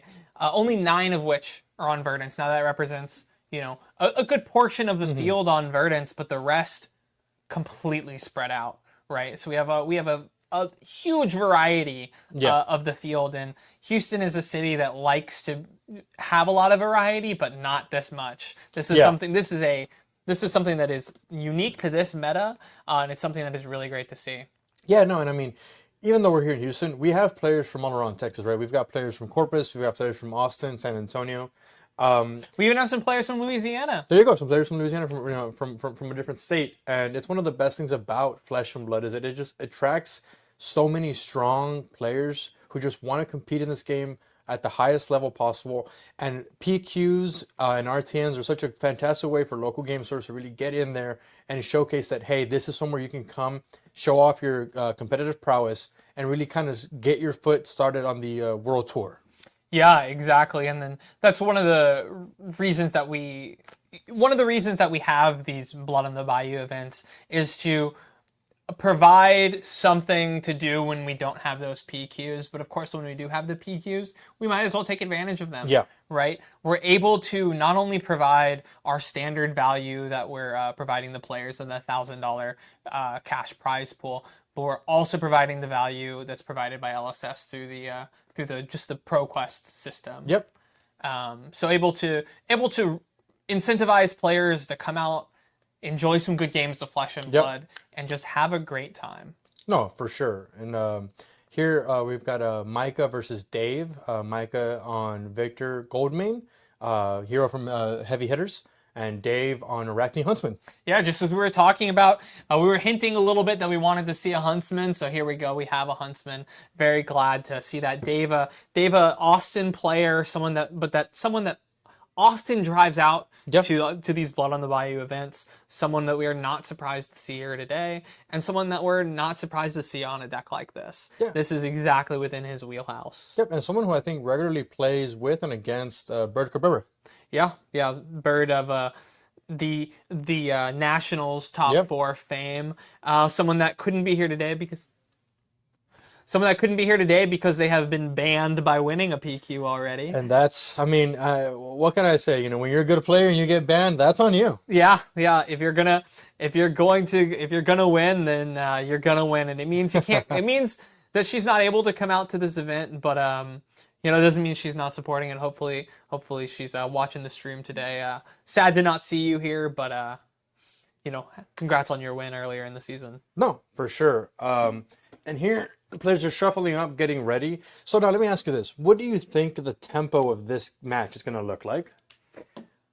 I think the Arachne is, of course, they're both. This is going to be a long game. Yeah. That we know. The Arachne is going to be looking to mess up any sort of long strategy that the Victor is aiming for. Trying to make them play in their wheelhouse, right? So the Arachne is going to need to try to get control of this game, but the Victor is going to have some really powerful clash cards that they're going to hope to take advantage of in order to just create insurmountable value that the Arachne just cannot deal with. Yeah, so the Victor's probably going to try and loop Goldman Estates using remembrances to kind of generate 10, 15, and an absurd amount of might tokens in the late game. So I believe the Huntsman is going to really try and get rid of the Goldman Estates if they can with the new Hunted defense reaction. Yeah. Regardless, this matchup is going to go long. I'm sure both players boarded in close to 70 cards if they depending on how many are in their deck that they can bring in. Victor presenting the Miller's Grindstone. Yeah, Miller's so Grindstone. Doing a bit of his own kind of like deck damage. Yeah, they're both heroes today are going to try for some deck damage. We'll see what happens. Right, players are ready to go. Dave seems to be on the play here, starting off by pitching a Persistent Prognosis into a Spider's Bite. It looks like Dave is on a Spider's Bite and a Graven Claw as the other card there. A really interesting weapon. You want to be able to flick it. So Dave's actually on flick knives, and I've just recently started kind of playing Huntsman, and I've been playing the new Graven gloves that you can buy back with silver. He's choosing to be on the Graven boots and bringing in flick knives. So I'm guessing be able to flick the Graven Claw to be able to bring it back later to be able to attack with 2 go again. Yeah, certainly sounds like that would be his plan. It looks like we have one of those defensive clash cards that we were talking about earlier, getting immediately some clash value. Micah here having a timely Test of Iron Grip, revealing Macho Grande off the top and winning the clash, having his opponent discard the last Leaving a Witness in his hand to not set up an arsenal. Really good defensive turn for Micah here. Yeah, exactly what you want to see when you're going second. You know, not allowing your opponent to see their arsenal. And hey, let's talk about Micah here having the beautiful full art tunic from Compendium of Wraith. Oh yeah, what a pretty card coming out of Compendium of Wraith. First turn here, Dave resolving the Hunter or Hunted on these Miller's Grindstone. Getting the remembrance. There goes Micah's game plan. This is a callback to Pablo Pintor in the Calling, where his opponent also sniped the remembrances off of the Hunter or Hunted. Dave here getting really lucky, getting so much information from the deck. Eventually going to be able to look at the hand as well. I wonder if Micah, he's got to have at least 2 remembrances here. So this is going to effectively shut down the loop of Goldman Estates in the second and third cycle. And this is really backbreaking for Micah. He's now going to have to find a way to present even more offensive overlap without having access to what effectively would amount to 10 plus mites per turn with the looping of the Goldman Estates. Yeah. With that combo gone from the game, Micah is going to have to immediately change his game plan going into this matchup. We'll see how he's able to pivot from here. Yeah, so Dave here generating 2 silver off of the Hunter or Hunted. Yep, there you go. Wow, what a way to start this game off here. Yeah, he thought he was in a great position blocking and getting his opponent to lose that arsenal, but it didn't end up mattering. He ended up getting got anyways. Yeah. Yeah, and this is, I mean, this is one of the reasons why this new defense reaction is so powerful. It gives Huntsman a chance to like really be able to like get rid of these like tech cards that people bring in to try and deal with the fact that hey, they know that their deck's going to be attacked by this hero as opposed to their life total. Yeah. Micah here bottoming the pitch. Let's see if he's going to arsenal any of these. Odds are he will not. Yep, just drawing back up to 2. Back up to 4, I mean. Passing over to Dave. Yeah, he's choosing to set up a pitch stack there. Yep, coming in with a Plunder the Poor. High value cards later. Leaving it on top. So this is a 0 for 4 attack. If it hits, it's looking. The contract says it's looking for cards that cost 1 or less to banish, and if they do, he makes a silver token. And when this hits a hero, banish all card of their deck. Yeah, I mean, likely Victor is not a deck that has a ton of 0 or less, but probably has enough that Dave is able to get some value here. You can see if Micah's face, he's like, oh, if I let this hit, it's probably going to get a gold main estate. That's, of course, what's going to happen. Just if I'm Micah there, I'm like, my opponent's already lucked into it once. It'll have to happen again. And then we're going to see a Clasher off the Clash of Bravado. Yep, so an Enlightened Strike. Oh, see, so that Plunder the Poor would have actually gotten silver there. Would have gotten some silver there. Let me ask you this. So let's say you're playing as the Huntsman player. Do you want to bottom the power cards, or do you want to leave them on top and try and kind of play this back and forth with your opponent? Hey, did I leave a good card on top? Did I leave a bad card? I'm going to try and banish it anyway. What do you think? What do you think is the correct play here? So I think it depends on the structure of the deck, right? If you're a deck that can have some sort of attack reactions, and I think it's fine to go for this playing playing the mind games of keeping a good card on top, right? Okay. But realistically speaking, against the Victor here, they're gonna block anyways. Yeah. So why would you give them their best card? Okay. There might be an argument to, well, maybe you want them to see one of their strong cards now so they don't see it later, because in the long game, they want to see their strong cards anyways. Yep. That's fair. But ultimately, it just depends on how you as the Arachne are wanting to pilot the game. Yeah. And here we've got a pitching a Codex of Frailty to swing with Spider's Bite. It connects, so now whenever Micah decides to defend with attack action cards, they'll be at -1 defense. Coming in with an excessive bloodlust off of a tunic counter. Love this new excessive bloodlust card. One of the really powerful cards that they've gotten recently that have made them be able to do some really strong things. Oh, okay. Micah here winning the Trounce, the second clash off the Trounce with a Golden Sun. So generating 2 gold, a Might, and a Vigor, drawing the card, which is the Golden Sun. But Dave revealed another Hunter hunted on top. Oh, I'm sure Micah is not happy to see that. Dave's still with 2 cards in hand. I wonder if one of these is a Cut to the Chase to be able to connect. Yep, Cut to the Chase to be able to connect with the excessive blood loss. Look at the top card. Chooses to leave it there. And excessive blood loss being such a strong addition from Penn to the Huntsman deck. Looking for red cards, and if it hits the first contract, it kind of repeats the process one more time. It'll just generate a ton of silver. So here we're banishing a Spinal Crush. Trigger again off the excessive blood loss. Ooh, into a Fate Foreseen. So making another silver, getting rid of 2 potent reds, dealing a little bit of damage over the top, and setting up a decent arsenal. I believe that's card in his hand was a Shelter from the Storm. Yeah.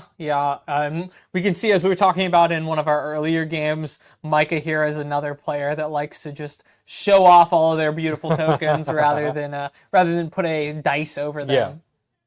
Yeah. We appreciate that. It looks nicer on the board. It does. It can get a little bit cluttered in some games, but I think as long as you're approaching it responsibly, then it's fine. Yep. Micah here using his Enlightened Strike for Go Again, being at 6 power off of the Might token that he generated from the Trounce. Yep, so just allowing himself to convert more of his hand and push a little bit more damage on this turn. Of course, knowing that his opponent does now have access to Hunter or Hunted, which he will now play out. There it is. So he's... Oh no, he's keeping it on top. That's the last thing he's wanting to see. Okay, Thunderquake. Yeah, just getting rid of a solid blue here. I doubt Micah is playing any of the reds, so this should be able to hit 3 cards. And honestly, one of the better parts about Hunter x Hunted is that it gives you information because it looks at your opponent's hand and arsenal. So now Dave has full information, understands that his opponent might either send the CNC off of this blue debilitating crush, or just send the hammer. Yeah, now that he has that information, he's able to posture the rest of his turn a lot more effectively. Unfortunately for him, though, he does only have 1 card left in hand, so if Micah chooses to send that CNC, there's not a whole lot that Dave can do about it. True. Because I think there's a D-react in Dave's arsenal. I think it's the Shelter from the Storm. Yeah, correct. So we'll get a ton of value off of sending that CNC. And here he had to pitch a yellow card and a Fate Foreseen. Yep. In order to play the Hunter or Hunted. So yeah, kind of not the strongest defensive turn from Dave, but still an important one, having gotten rid of 3 cards from Micah's deck, generating a total of, now sitting on a total of 7 silver, which is an astonishing amount. Micah here sending the Command and Conquer. Yeah, he's done a ton of deck damage already this game. You know, we saw the Hunter or Hunted. We saw 2 Hunter or Hunteds and an excessive blood loss. Dave here taking 6. Yep, losing the Shelter. Couldn't block out the CNC. So Micah's still getting a decent amount of offensive damage here, even though his deck is getting attacked. Drawing up, Dave just playing out another Plunder of the Poor. Bringing it at the top, putting it at the bottom. Likely not a card that costs 1 or less. Yeah, and it looks like Micah just has a Fate Foreseen to pretty cleanly block that Plunder. Yeah. Probably doesn't have any worries here with Dave not having any cards left in deck. Taking the opt there, choosing to keep it on top. Dave starting to get value out of this Graven Claw, flicking and returning it.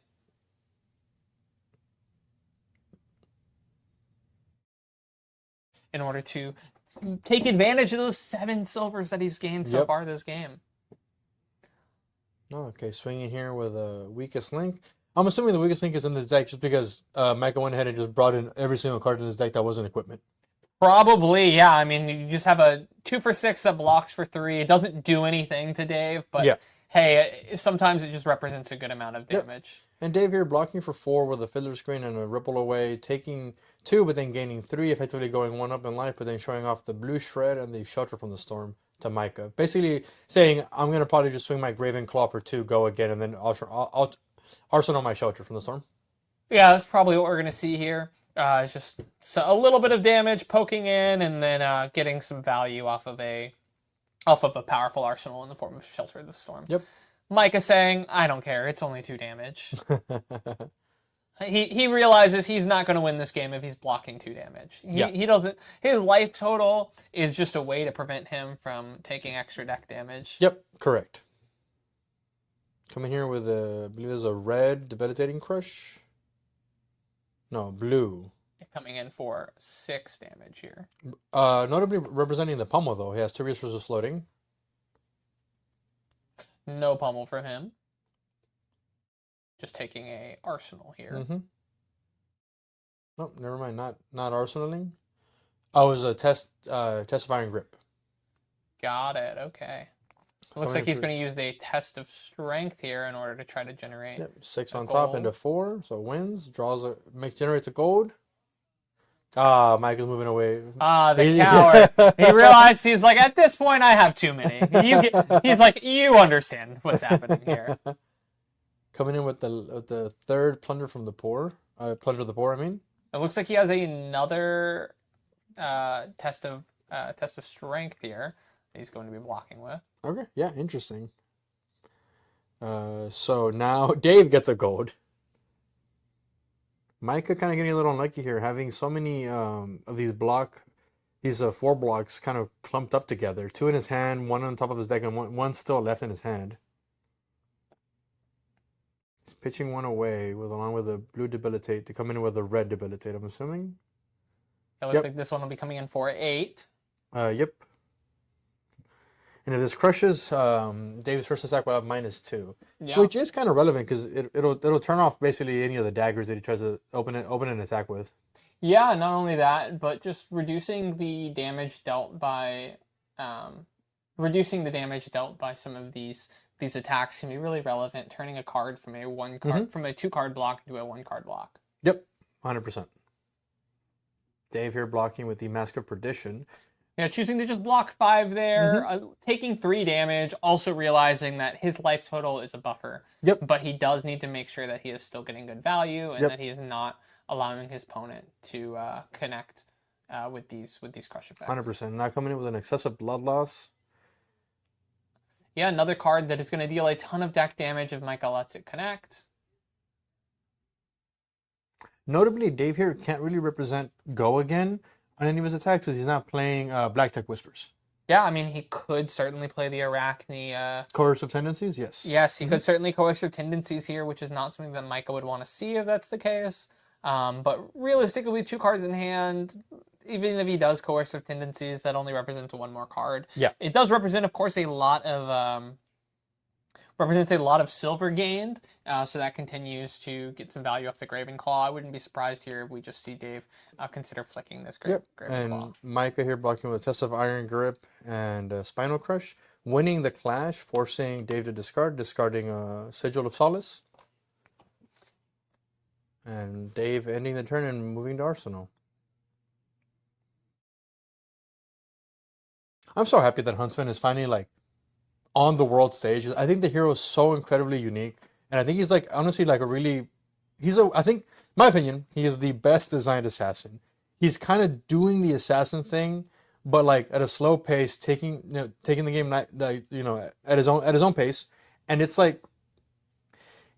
it kind of not that it represents inevitability, but it represents such a unique way of attacking the game of Flesh and Blood. And that's actually one of the reasons why I kind of picked up the deck and have been more interested in it, because I do think it's such a cool hero. Yeah, I think it's a really fascinating hero. You say he's the best designed assassin, and he's also the first designed assassin, right? Yes. He's I remember when that class came out, and we were so interested to see a brand new class. Yeah. I've been playing since Aria, and when Dynasty came out with a ton of cards for all this one class, it was kind of like the first of the Mastery packs if you think about it. And it's such a fascinating set and such a fascinating hero to come out of that set. And I'm glad to be able to see him finally do something. Yep. Micah here using 2 pieces of equipment and a red boulder drop to block this Command and Conquer. And Dave on the new Command and Conquers. I am partial to my Arcane Rising Command and Conquers. Of course. I love the iconic art on that card, and I will not be changing it anytime soon. I completely agree. I think at this point, there's 3 different arts for the Command and Conquer. And I think all of them are incorrect except the Arcane, except the Arcane Rising. But I know, unfortunately, that's considered a hot take. I know a lot of players in the room today would not enjoy the oldest one, but they just don't understand the classic value, the classic nostalgia of. I remember picking up my first playset of Command and Conquer back in the day, and realizing Micah here having an incredibly strong playing out the Golden Sun, having destroyed one of his gold to give it give it +3 power and overpower, so it's coming in for 10 overpower, and still having the resources to play out the Pummel on top, coming in for 14, so dealing a decent amount of damage to Dave, forcing him to discard. This is exactly how Micah can come back into this game and hope to close it out by resolving the full value from the Golden Suns, getting them the +3 and overpower, and still resolving your pummels. Yeah, I agree. I mean, that you can see that the life differential here is starting to favor Micah. At this point, Micah hasn't seemed to lose any more cards into his banish. Of course, he's lost a lot of cards through blocking, but so is Dave at this point. Both heroes are starting to go through their decks at a decently even pace. Of course, Micah being 8 cards down through the banish means that he has a lot less time to win this game. So he just has to hope to continue to make efficient plays that force more and more cards out of Dave's hand and try to catch up on that. That value. 100%. And Micah here bottoming a Golden Sun to this Enlightened Strike, choosing to come in for just for 7. And instead of maybe trying to set up the Golden Sun for a following turn. But I'm guessing what he's really trying to do is just maybe not have an arsenal to not let his opponent get too much value from things like Leave No Witness. But maybe he's really just trying to like protect his life total, keep it kind of high, and then find these pummels, right? To kind of present the offensive overlap of, hey, I'm gonna come in with an attack, on a turn that maybe I didn't have to respect you as much because you just came for the top of my deck as opposed to my hand or my arsenal, and then like I'm gonna try and just blow you up on my turn. Yeah, I agree. I mean, he's just wanting to present more and more damage at this point. He realizes that the way he's winning here is through damage. Yeah. Because with this life differential, that's just what he has to go for. Will he be able to do it? I think it's going to take a while to find out, but we'll certainly see. We got the Surgical Extraction, one of the classic cards from this set. I remember Surgical Extraction, with the accidental misprint, not having enough surgical extractions. It was eventually rectified, and I remember that was one of the cards that the Assassins were really excited to be able to get their hands on when it first came out. And of note here, Dave pitched an Overcrowded and a Sigil to Solace. Overcrowded to draw from the gold, Sigil to send the Surgical. So not necessarily overvaluing his life total, but wanted to take an aggressive stance. Ooh, banishing a Golden Sun off the course. A Goldmane Estate. Goldmane Estate off of the course of Tendency. Mm-hmm. So giving that Surgical Extraction go again. He's just going to choose to gain 3 life, realizing that he's not going to be able to get any value off of the go again, but he is going to be able to get some value off of just getting rid of good cards, seeing the top of his opponent's deck, get some more information, as well as get another silver. And Dave is now aware that there's a pummel in the top 2 cards of Micah's deck. Yeah, that value, knowing that, having that knowledge allows Dave to much better prepare for what's coming up. Yep, 100%. I do believe the gold should be destroyed on Dave's side.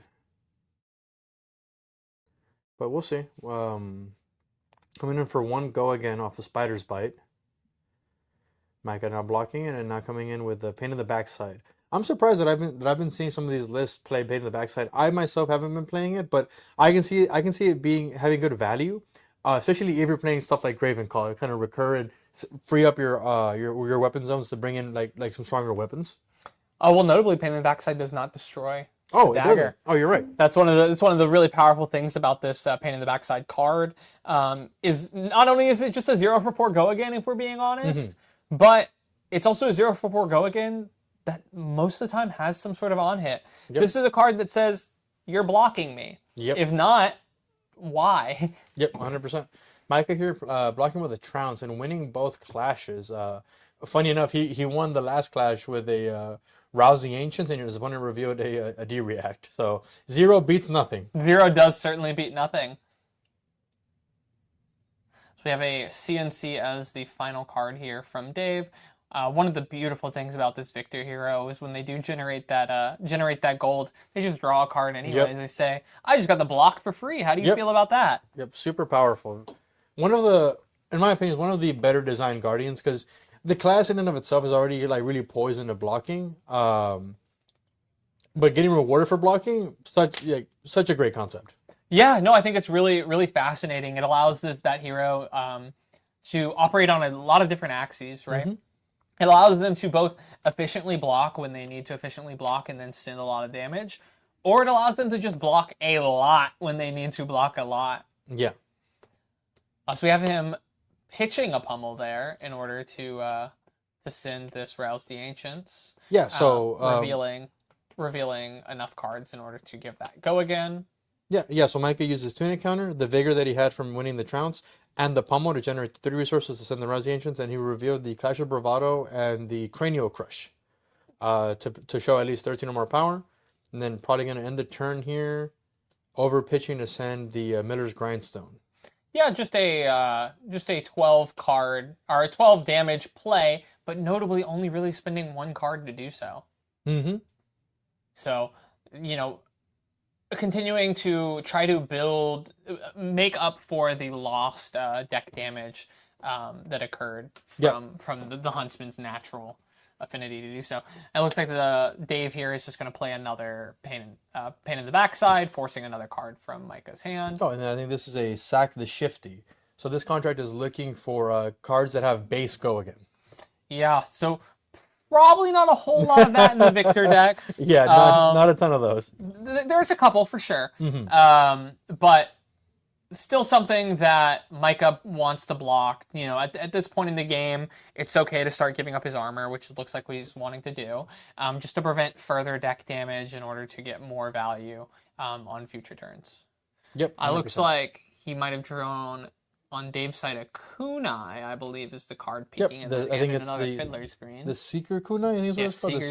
Seeker's Kunai. Such a fascinating card from these assassins. Yeah. One that, honestly, when I first saw it, I didn't think I'd see them play, but one that they've been pretty effectively using. And this is oh wow, okay, yeah, this is the third hunter hunted, sniping the boulder drop. So Dave would now be able to go ahead and grab the last one. I think there's one more in the deck. He can't grab the one from the graveyard, but he can grab one more from the deck.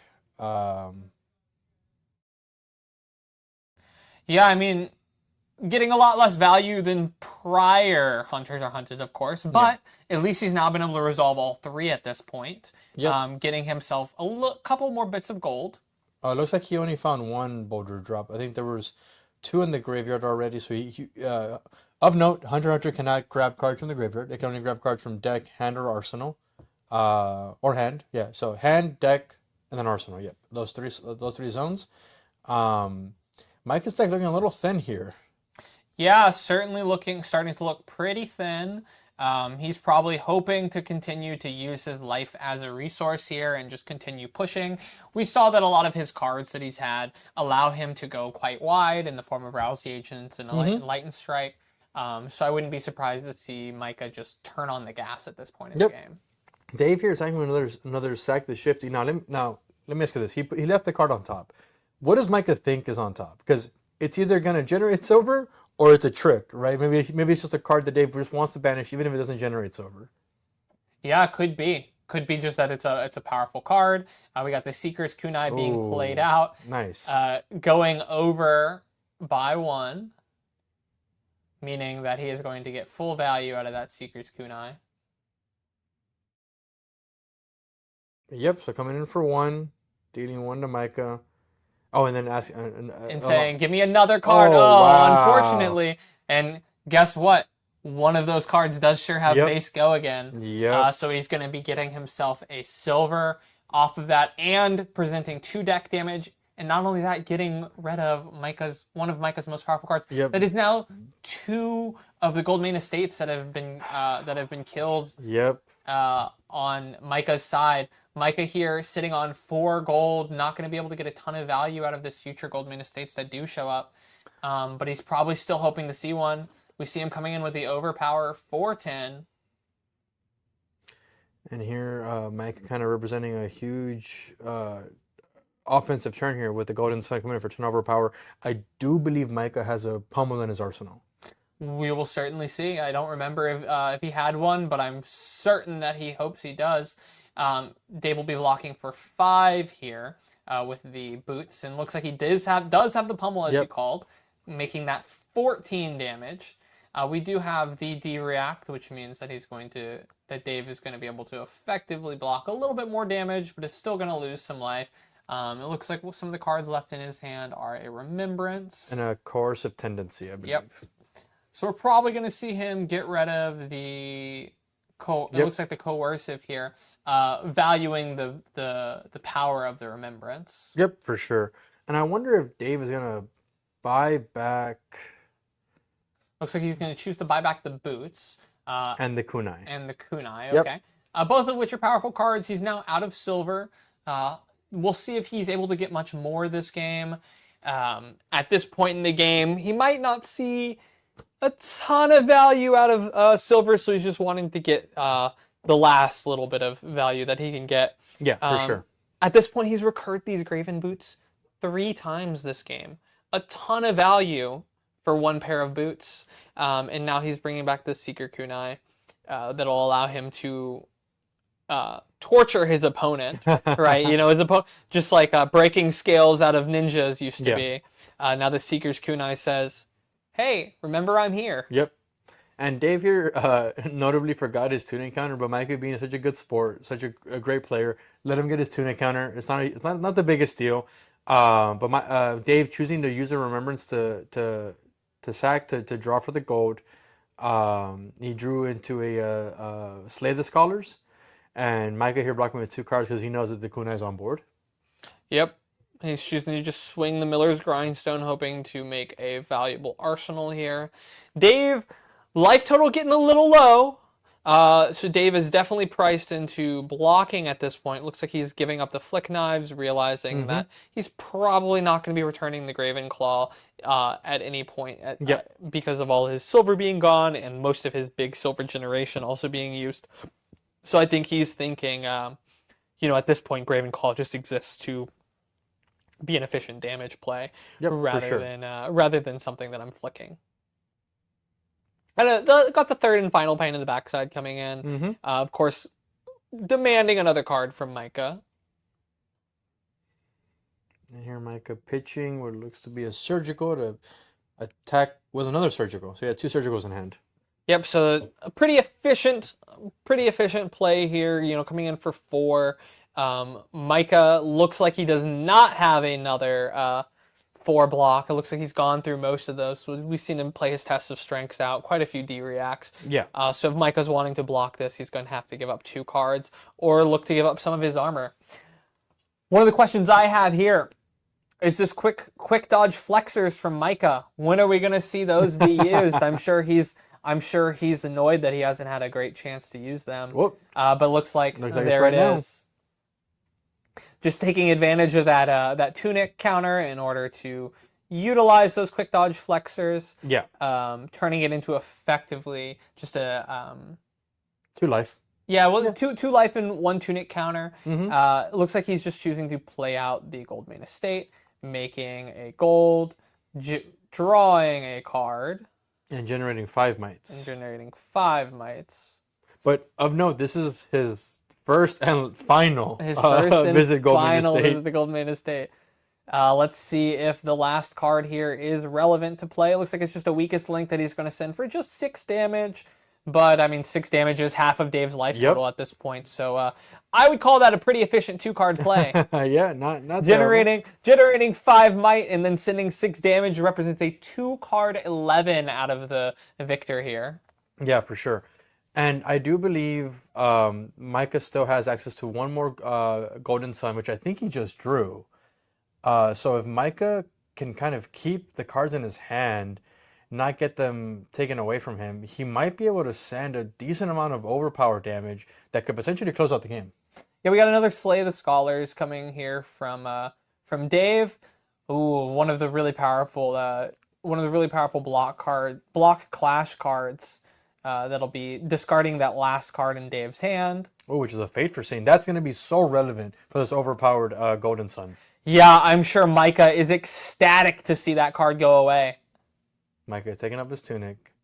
I believe we're just going to send it here. The 5 mites. You know, at this point with that last Golden Sun estate, that last visit the Gold Main Estate gone, I wonder if Micah's going to just start cracking gold to try to get value. Looks like he's not doing it on this point. He is representing another pummel. Yep. Let's see if it's the last pummel. For 15 overpower. Yep. Dave does, of course, have those Graven Boots to block with. One of the beauties of the Assassin class is those are, in fact, reactions. So it doesn't matter that they overpower. He's still going to take 5 damage. But imagine if he had that. The pummel was 2 cards away. So Micah, I believe, might have been thinking, what if I start cracking gold to see if I can draw into resources and the pummel? But, you know, hindsight's always 20/20. You know, you never truly know. But that could have been an incredibly explosive turn for Micah. And honestly, it really was 15 overpower. Nothing to scoff at. But Dave getting, you know, a little bit of luck there and drawing 2 attack reacts and a D react. Yeah, it looks like Dave is now sending this Leave No Witnesses here. I'm wondering when Micah's going to start considering using this this headpiece of his Oh, never mind. no, That is the gold. That's the one that creates a gold. I thought that Correct. was a Crown of Providence. No, yeah, that's Those the Crown of look so Dominion. similar They now do. with the new. They do. Yeah, that's the Crown of Dominion. Yeah. I'm so embarrassed to think that one of my favorite cards from Dynasty and the Crown of Dominion, a card that I used to force quite a bit when cash-in was legal. Cash-in being an incredibly powerful card. One of the reasons to first really like try and generate gold. Yeah. Yeah, sad to see that card gone, but it needed to go. No, 100%. We have the Miller's Grindstone for 3 here because of the frailty. Which still kind of represents almost half of Dave's life.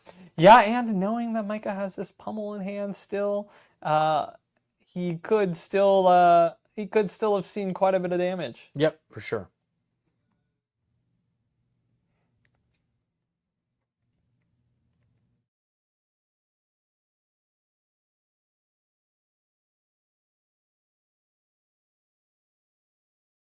Looks like Micah is looking through his banish. And Micah being a good sport here, kind of like organizing it here for Dave to be able to see quickly. Which you're in no means prized to do this for your opponent, but like, it's just understanding that, hey, we're still playing a game. We're just we're having a good time here, and Micah like never getting salty, right? Like he's here to play the game, here to have fun, and he understands that sometimes things don't go your way, but he's still gonna try and close out the game. His opponent is at 7. Micah can easily close it out of nowhere with his last pummel. Yeah, certainly. Looks like Dave overpitching in order to set up this Command and Conquer off of the Codex of Frailty. One of the classic assassin plays. Yeah. In order to get some of the most value that you can get off of the Codex of Frailty. Oh, I think Micah lost a Command and Conquer from his arsenal that he would have loved to have paired with this pummel in his hand.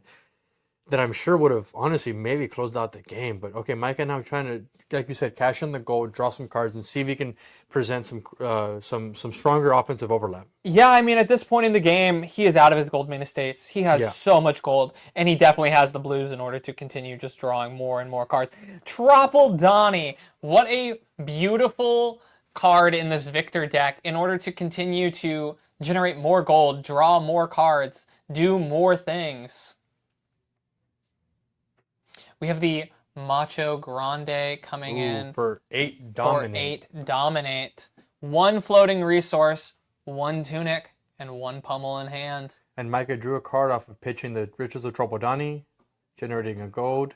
And this is the first gold Victor generated the turn, so it draws him a card. Yep, so not only will he have this pummel, this dominated Macho Grande, but he's also going to get to arsenal a card. The power of this turn. There's a this chance might be Dave the last. is dead here. This might be it. This might be it. We're certainly going to see. Dave realistically blocking for 2 and 4, assuming this is a D-React. That would only cover 6. If he does have another D-React in hand, he'll be able to cover 10 damage. But that pummel is going to, of course, pop that up to 12. Worst case scenario, he's only able to block for 5 and does not have the D-React in arsenal. And then that 12 damage would spell exact lethal. Yep. Dave here checking his opponent's pitch zone, having already checked graveyard and banish zone, so getting a ton of value off of this overcrowded. Yep. Blocking for a So lot 12, there. And this is the Sigil of Solace. Okay. Popping him up to 10. But it doesn't. It's still going to be a ton of damage, and it's still going to be a card gone from deck. Yep. Or from hand. So definitely exactly staying alive here on Dave's side.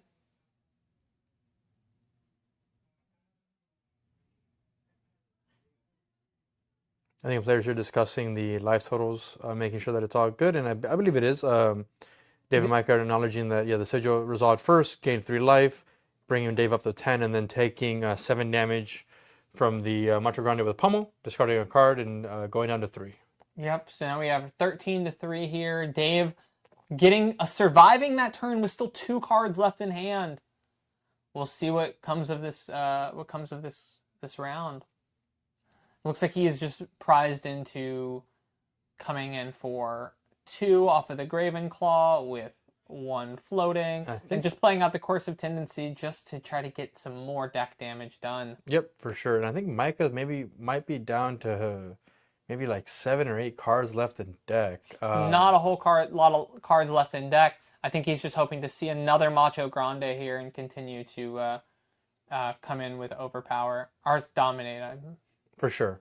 Dave here drawing a Fiddler Screen, a Remembrance, a Codex of Frailty, I believe. Yeah, beautiful Marvel Codex of Frailty.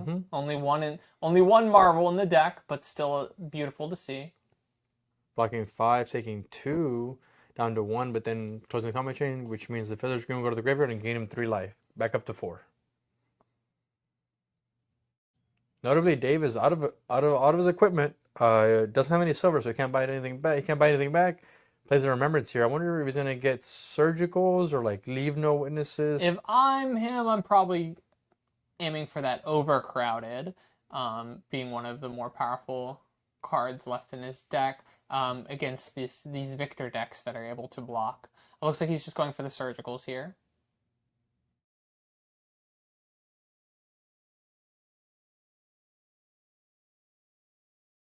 He's in the tank here, trying to decide what all he needs. And not a whole lot of cards left in Micah's deck, but at 4 life, it might still get through.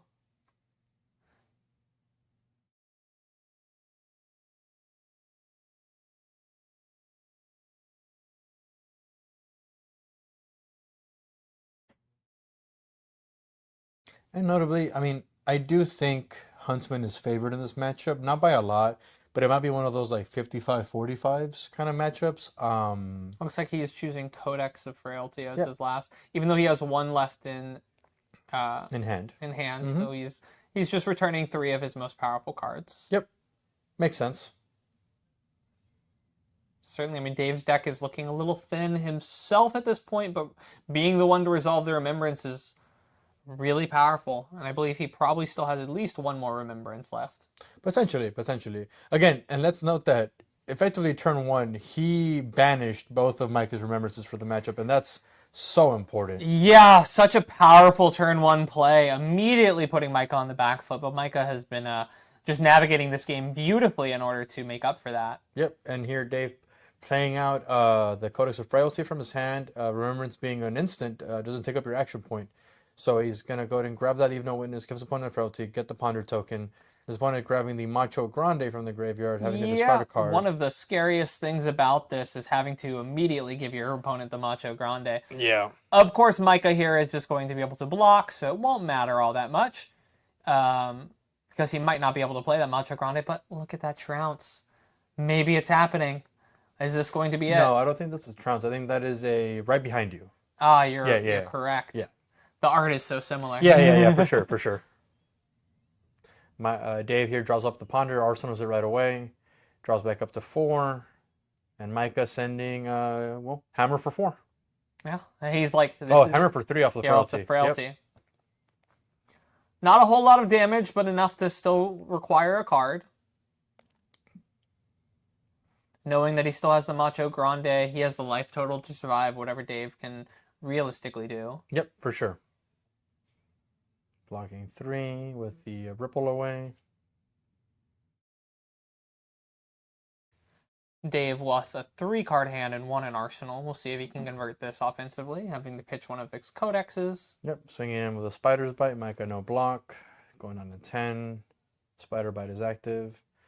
Ooh, and then Command and Conquer. Coming after that Macho Grande and the arsenal that Dave knows about. Good play here. And coming in with the fabled Command and Conquer. Micah taking the 6. Choosing to give up his Macho Grande. I wonder what it was that he valued in his hand so much that he was willing to get rid of his there's a chance that his hand couldn't block that well because of the Spider's Bite on hit. Yeah, certainly. It looks like he's just going to come in with the Rouse. This is a good turn for Micah, though. It's 7 go again into a hammer hit, which is not irrelevant. Yeah, we could also see him again pop some of this gold.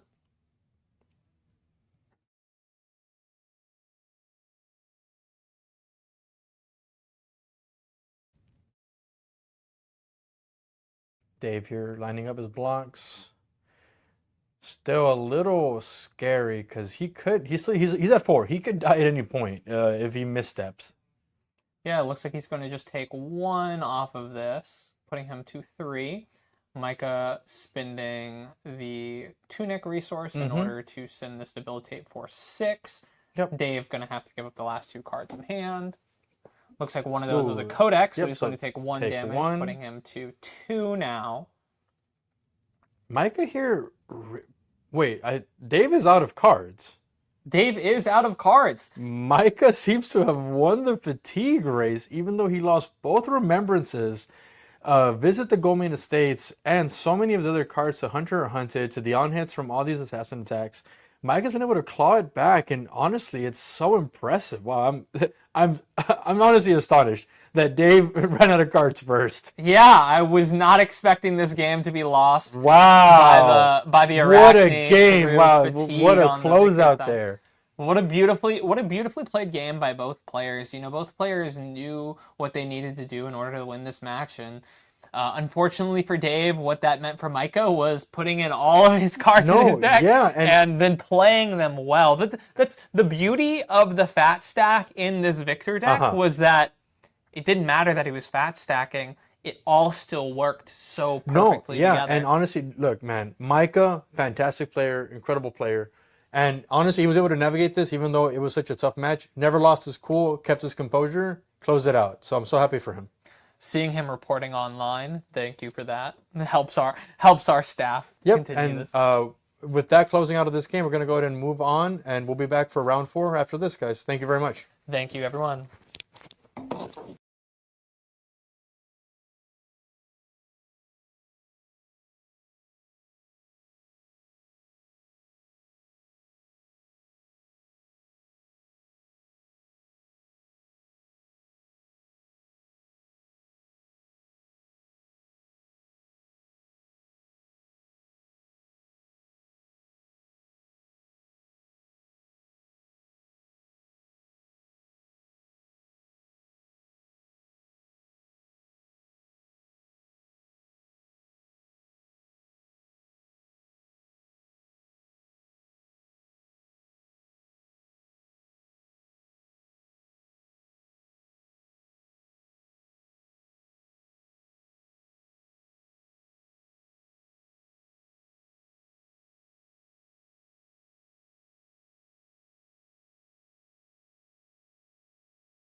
beautiful Gold Kiss Rum tokens. You can see it presented here in the middle of the battlefield. Of course, neither of these heroes will be having this Gold Kiss Rum, but we want to shout out our sponsor, Opus Arts here, who's provided us some beautiful Gold Kiss Rum tokens to provide our players today. Neither of these players, of course, are going to have that Gold Kiss Rum, but we do want to just show off that token. You know of. That I know of. That I know of. They could be running... Sea Legs. Sea Legs. Yep. Yes, we could certainly see a Sea Legs in one of these heroes. It would be a spicy play from either of them. Super spicy. But maybe we'll see it. Who knows? But thank you again to Opus Arts for sponsoring us and for sending us. Yeah, no, that Gold Kiss Rum artwork. looks fantastic, dude. It looks so good. The pirate drinking the rum, the fact that it's foiled out, and on the back it still has all the keyword, like all the keywords and the text that it needs in order to be legal for tournament play. Such a great token. That thankfully Opus Arts provided to everyone here. It's so cool. Yeah, and then the rune chant from last time. And the rune chant the cold foil rune chant from last time was awesome. Fantastic. Yeah. Well, today we're going to be bringing you Valda versus Ocilio. This will be a very interesting game to watch. We have the Valda at 3-0 here with the Ocilio at the 2-1 pair up. So they're hoping to take it from this Valda here in order to... they're hoping to take it from the Valda here in order to make it to top 8. You know, they're probably knowing that they're needing to win out from here in order to get into our top 8. Yeah. So here we've got a Guardian versus an Elemental Wizard. Ocilio is really such a unique wizard in the sense that he doesn't have a ton of quote unquote like arcane spells. He has a lot of attack actions and a lot of instants. Zero letting him kind of filter the instants. Valda kind of really gaining so much value because every time Ocilio activates the hero ability, Valda's going to generate a Seismic Surge because Ocilio discards an instant card in order to draw a card. And Valda says whenever your opponent draws a card during an action phase, you generate a Seismic Surge token. And once Valda has 3 or more Seismic Surges on her turn, her crush cards gain Dominate. Yeah, so this Valda is probably going to be playing this really aggressively. It looks like they are bringing in 3 Arcane Barrier just to shore up against some of that arcane damage that Ocilio can do. Because while the deck is largely a physical damage deck through the value of their Gone in a Flash, that doesn't mean they don't do arcane. They certainly can and will do arcane to you. This is secretly the Rune Blade of the Wizards, which is one of the things that makes it so powerful, you know. Just playing as a Rune Blade is a really powerful thing to do. For sure. And Will here on Ocilio opening up with a Blast of Oblivion with an embodiment of Lightning token. Coming in and then activating the... That's Electrostatic Discharge, going to give +3 to the next attack, allowing the Blast of Oblivion to be triggered, which will allow him to return an aura. Yes, and I believe, is that the Sigil of Brilliance, or is this Sigil of Conductivity? Sigil of Conductivity. Conductivity, okay. Which is going to return. Of course, one of the beautiful things about this Ocilio deck with the Sigil of Conductivity is they don't have... Their opponent doesn't play Arcane Barrier most of the time. Yeah. Meaning that just sticks around, makes sure that their Volzar is able to be turned on, and additionally ensures that they're able to get maximum value. Yep, and here playing an Electrostatic Discharge as well to bounce the Blast of Oblivion back to their hand. Playing it out again, coming in for 7, should be 7, come from the Electrostatic Discharge, but he might have forgotten here. There you go, just remembered. Yep. Trevor so kindly reminding him that, hey, I think you're doing a little bit more than that. Yep. And allowing his opponent to, them getting that corrected. No, yeah, and hey, we love to see it, right? Like it's good, clean gameplay. If your opponent needs a little bit of help, I know it sounds weird to say, but hey, keeping the board state nice and clean is always the best way to play Flesh and Blood. Yeah, very, very class act from Trevor here. I want to shout out Trevor as well. Not quite a newer player, but this is one of the first times that I've seen him on one of our Blood on the Bayou streams, so very excited to see him as one of my Southside locals from Houston. Playing Valda, a not often seen hero. Again, we're talking about specialist meta. Trevor coming off of a KO specialist, but unfortunately his favorite hero died, so he's like, well, I'll just pick up a new hero, and it looks like he's doing really well with this one, being 3-0 right now. Hey, look, Trevor, like myself, might be a WTR main. he went from a brute to a guardian. Maybe he just loves playing good old fashioned, beat 'em up melee classes, right? Where Yeah, maybe I just want to send big attacks. he's just a true flesh and blood player. Yeah, for sure. All right, and it looks like he's just going to start his turn. It looks like he has the Boulder Drop in Arsenal. Very powerful card against these Ocilio decks. He'll just be playing out, the Terra Sunder into the Boulder Drop. A devastating play from Trevor here. Wow, it's such a strong play. A good tempo stealer. But of note, Will did an Arsenal on his turn. Yeah. Yeah, so no I Arsenal on his wonder- turn. So that means we know that one of those cards, I know he played out the conductivity, so he doesn't have any cards. He didn't have any cards that he brought over, so we don't know what any of these cards are. But we do know that this card has Dominate, and he's going to lose 3 cards from this hitting. Potentially. Ocilio, although he's a wizard and a really fast aggro deck, does have access to some armor. So there's a chance here that he might still take the on hit from the Terror Center, but might not get crushed. Yeah, certainly we might see him not get crushed here. It looks like he is going to just block for 3, taking 5. Ooh, we have playing the a cloud cover. Yep. Love this card. So as you pointed out, there's not going to be the crush trigger. So he'll only be taking 2 here. However, the card is still going to hit. In response, he's choosing to play out one of his sigils in order to not lose the card. And then the Terra Sunder is going to cause the last card to be discarded. Losing the Blast to Oblivion. Yep. So a pretty big tempo swing. It's turning Ocilio off of all of his cards, but the beauty here is that he has that Sigil of Lightning, meaning that he's going to get that embodiment of lightning. So now he's going to have go again on one of his future turns and have that conductivity around still, which is going to set him up for some really interesting Blast to Oblivion turns. For sure. But of note here, Trevor kind of regaining, taking the tempo, right? So he's coming in with 4 cards. Life totals are at parity, and we're going to see kind of what he can convert them with. And it looks like it's just going to be a red disable. And we have the disable coming in. No Arsenal, but still 9 damage. It's still a ton of damage to come at your opponent with. And Ocilio is not a hero that has a lot of damage to start with, or has a lot of life to start with. No, for sure. But this is just effectively just 9 raw damage. The crush here doesn't affect Ocilio at all. He doesn't have an Arsenal. So Will might just be priced into taking the 9 and trying to send back 4 cards to kind of regain the tempo back.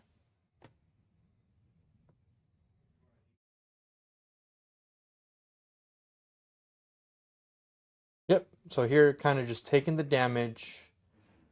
Trevor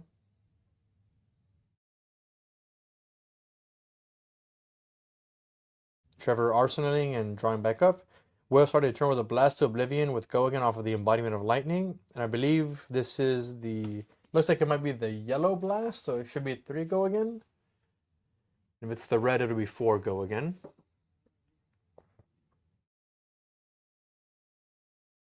Yep, 4 go again off the Blast to Oblivion. Nope, 3 go again. All right, so sorry about that, guys. Yeah, so it's the yellow Blast to Oblivion coming in for 3 go again off the embodiment of lightning. 3 cards left in hand. 1 die to represent Volzar having played 1 lightning card.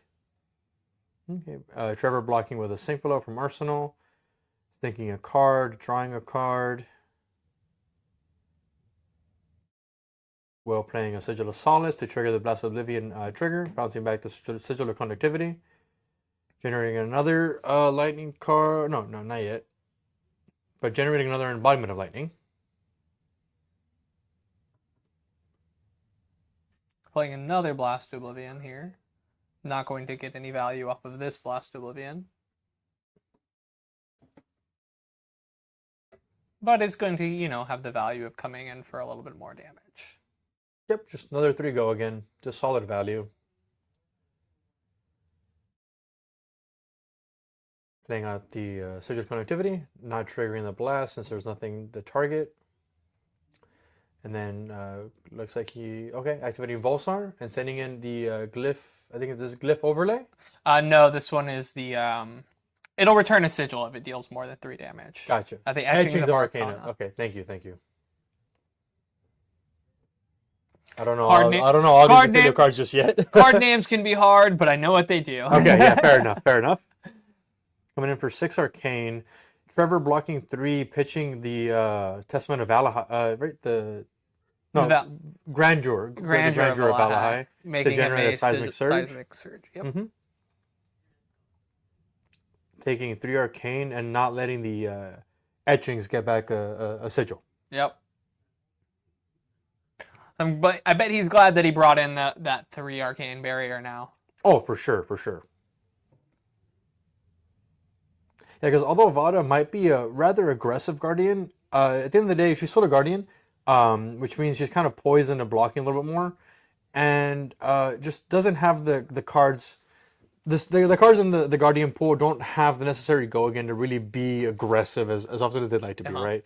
And when they do have go again, they're typically tied to non-attack actions that don't generate damage, but generate like board state effects, or they'll generate seismic surges, or just different things like that, where they're not converting to damage, they're just converting to like trying to set up for future turns. Mm-hmm.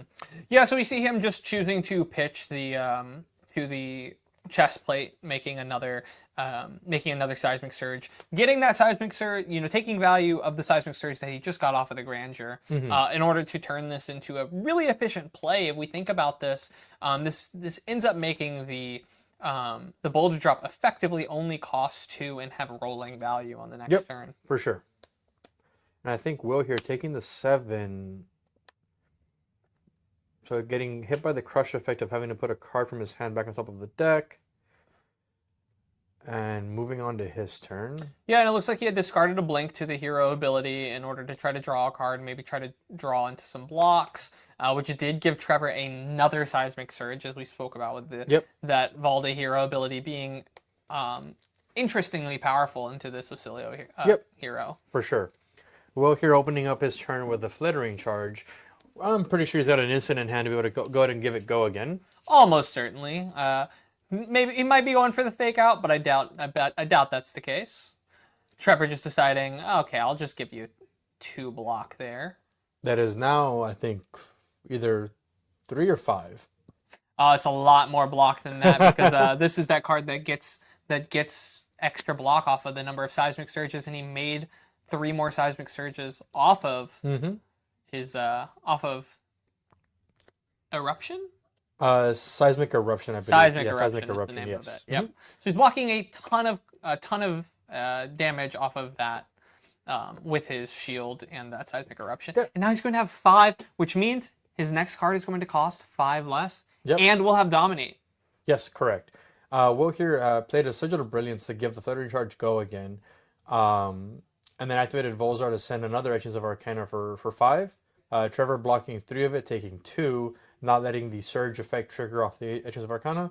Going to Trevor's turn, coming in with 5 seismics. So, like you said, the next Guardian attack action card will cost 5 less, and we'll have dominate off of the Valda hero ability. Yeah, Trevor's just deciding to generate another seismic in order to continue rolling value, and then just come in with debilitate for 8.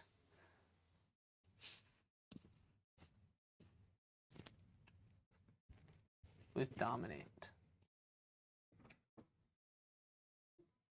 Well, it looks like 7 dominate. Must be a yellow. Is it, yeah, it's interesting. Yeah, I guess it might be the yellow. Because that might be an interesting deck choice. I guess I don't know, but regardless, the Trevor's representing 7 dominate here off of a debilitate. If this crushes, Will's first attack will have -2 power.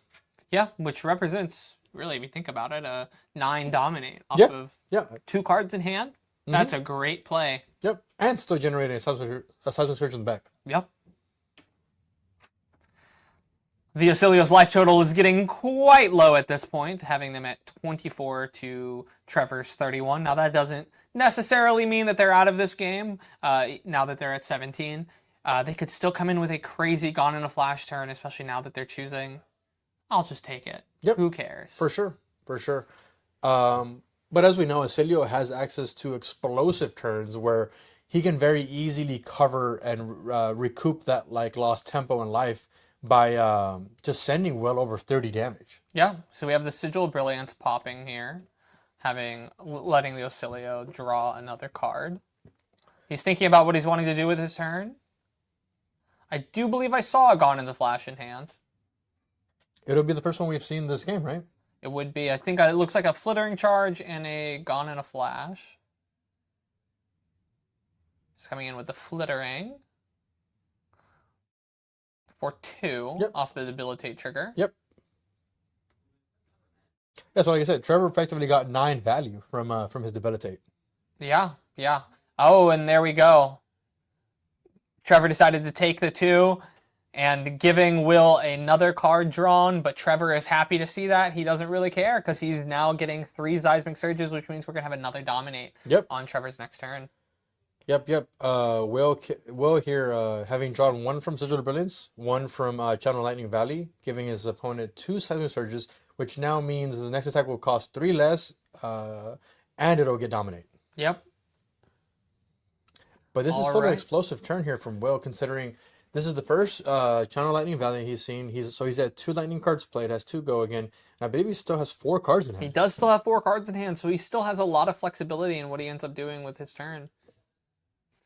Not to mention the conductivity still on board if we do see a blast. Mm-hmm.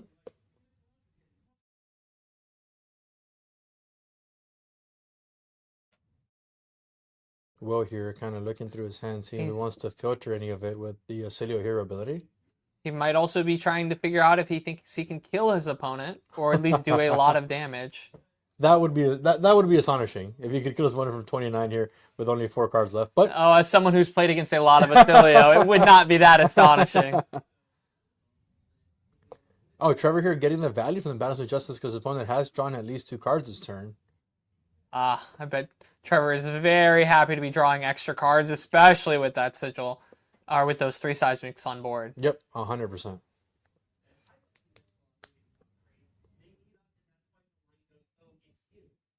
So here, Will presenting 3, doesn't have Go again, but does have access to Lightning Greaves in his equipment slot here that could potentially give him more action points by playing these instants. Yeah, I do believe one of the last cards in hand is a Gone in the Flash, and then 2 other cards.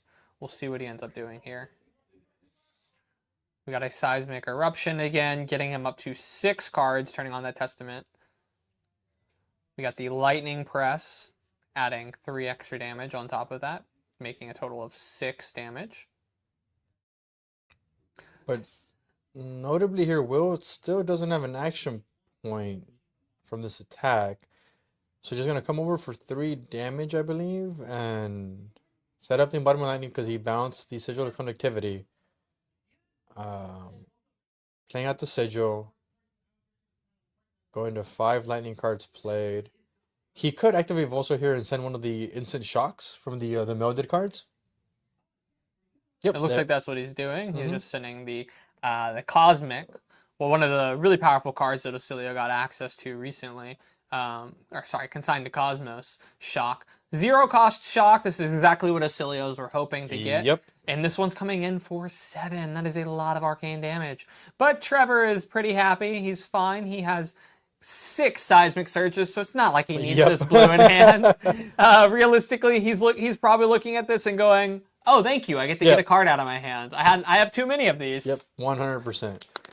Which is not something Guardians used to ever say. Certainly not. All right, he's starting with 6 Seismics. I'm just going to continue to roll value with his Seismics. Going to be coming in. Ooh, nice. Coming in with put him in their place. The Volta Specialization. So this is a 6 cost, 10 power attack. Crush. Your opponent discards their hand, draws that many cards. And while it doesn't necessarily get rid of tempo, it can disrupt any plans your opponent might have had with their hand. And it also rolls more seismic surges for the following turn.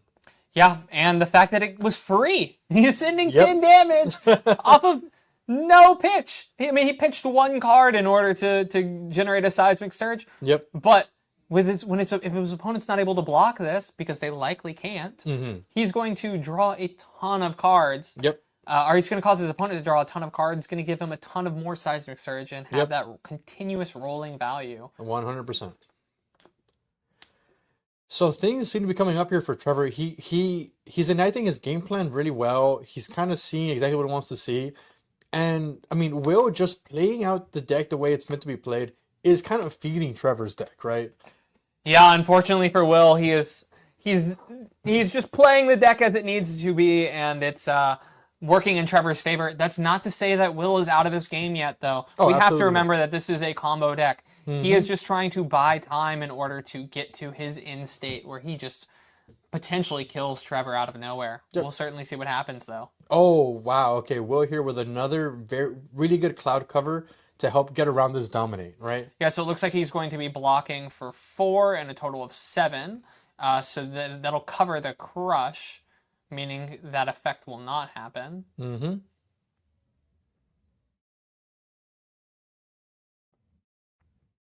So we'll have 2 cards left in hand still. Trevor is going to take an Arsenal and have a Seismic Surge. Still a pretty good place to be. No, yeah, for sure.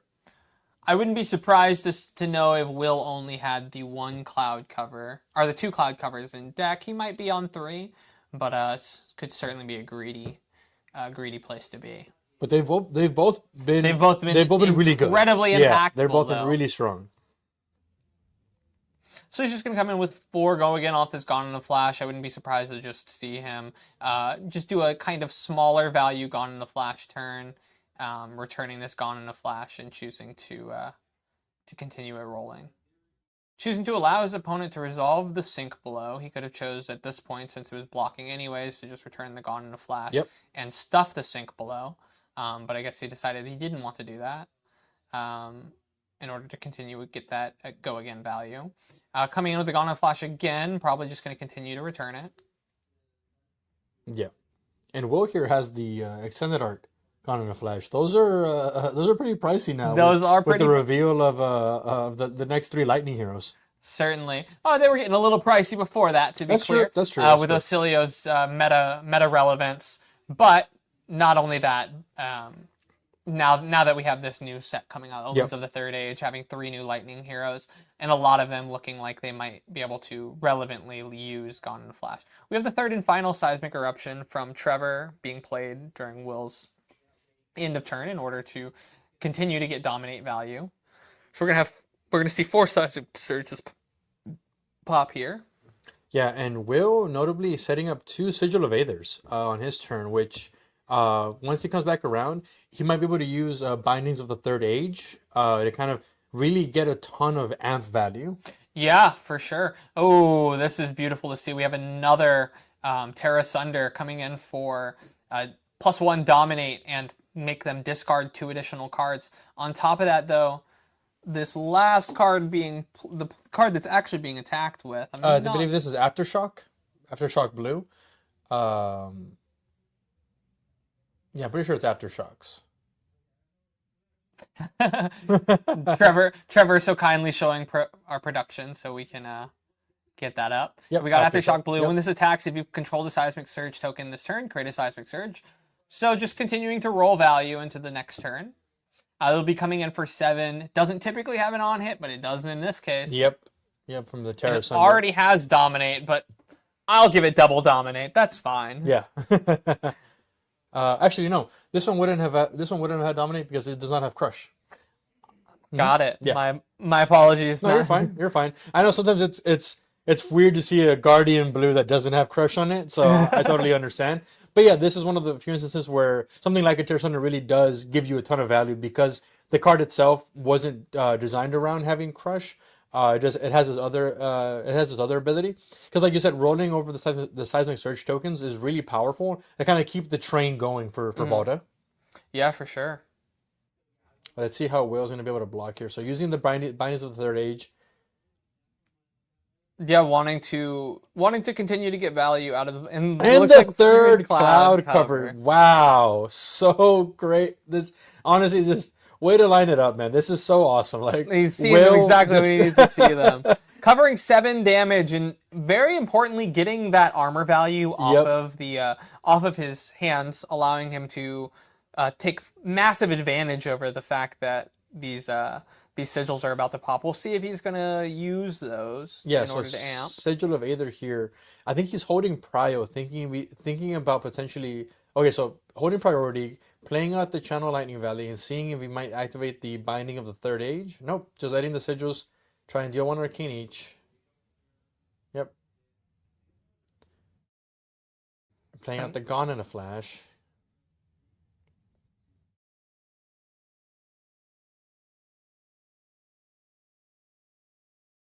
Blocking with I think this is the Crash and Bash. Revealing, put them in their place, generating another Seismic Surge.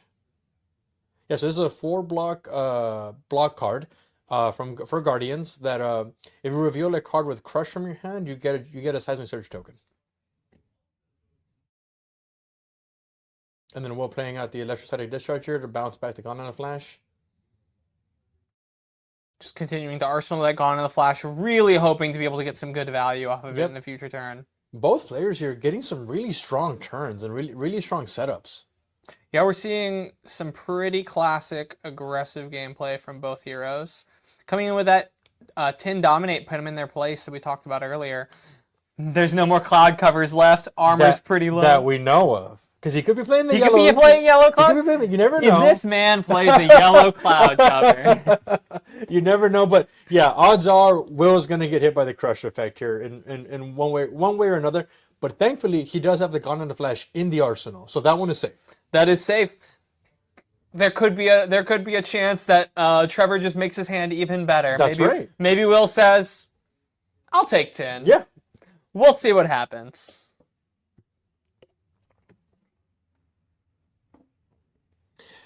Of note here, Will still has access to the Lightning Helmet that would let him bounce back to Sigil of Connectivity, and the Old Knocker to get a free resource. Typically used in order to activate Lightning Greaves for not that we don't have to pitch any cards from your hand. So we'll see what Will decides to do here.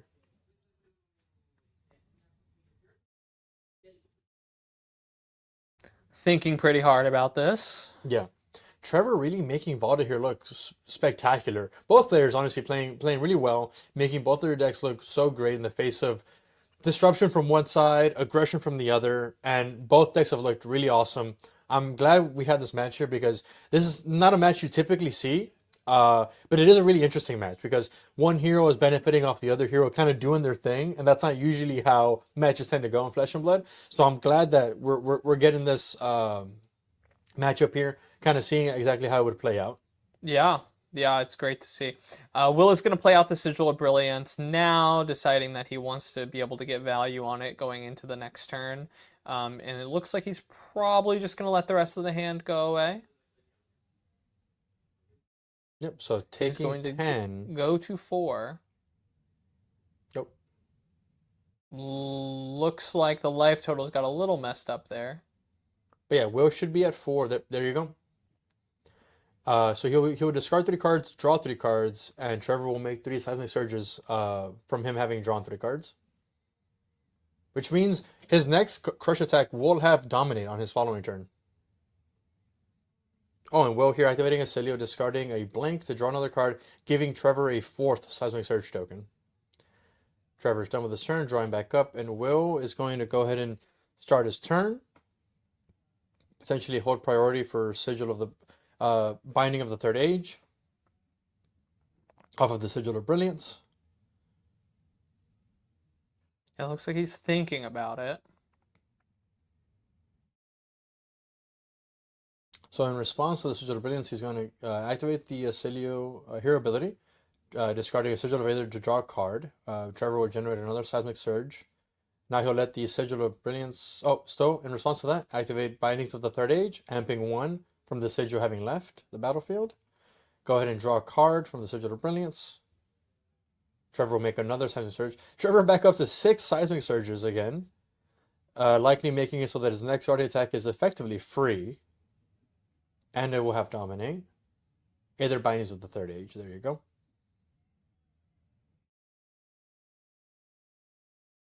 Will starting the turn off here with a Gone in a Flash. I'm assuming here we're gonna see the Old Knocker into Lightning Greaves turn to give all instants go again, effectively helping us generate action points to have this Gone in a Flash get pseudo go again.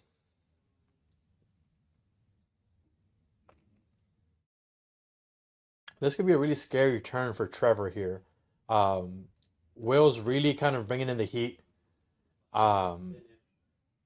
Really poised, really calm here. Even though he's the one at 4 to his opponent at 18. Doesn't seem to be in any way, shape, or form phased by this. Understands that his hero still has access to a ton of damage and can generate so much value. Yep. We're going to activate the old knocker here, tapping the Acilio, generating a resource, and then using that resource to activate Lightning Greaves, so that now for the rest of the turn, instance will have go again. Ooh, playing out the... So Trevor choosing to only block for 2 here, and Will kind of punishing that by playing out the Channel Lightning Valley, which will bounce the Gone in a Flash. Generate an action point because it is an instant and come in for 4. Will notably had to do this before damage was dealt. In order to have the Channel Lightning Valley not see that.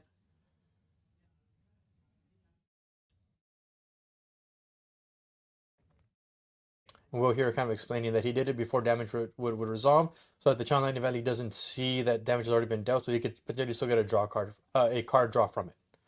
Coming in for 4 again off the Gone in a Flash, with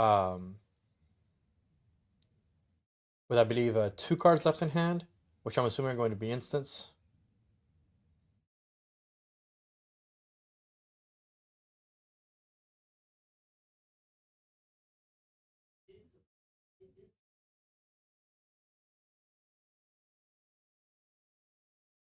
And I think Will here is explaining to his opponent exactly how he layered that so that the COV is still active for the rest of the turn.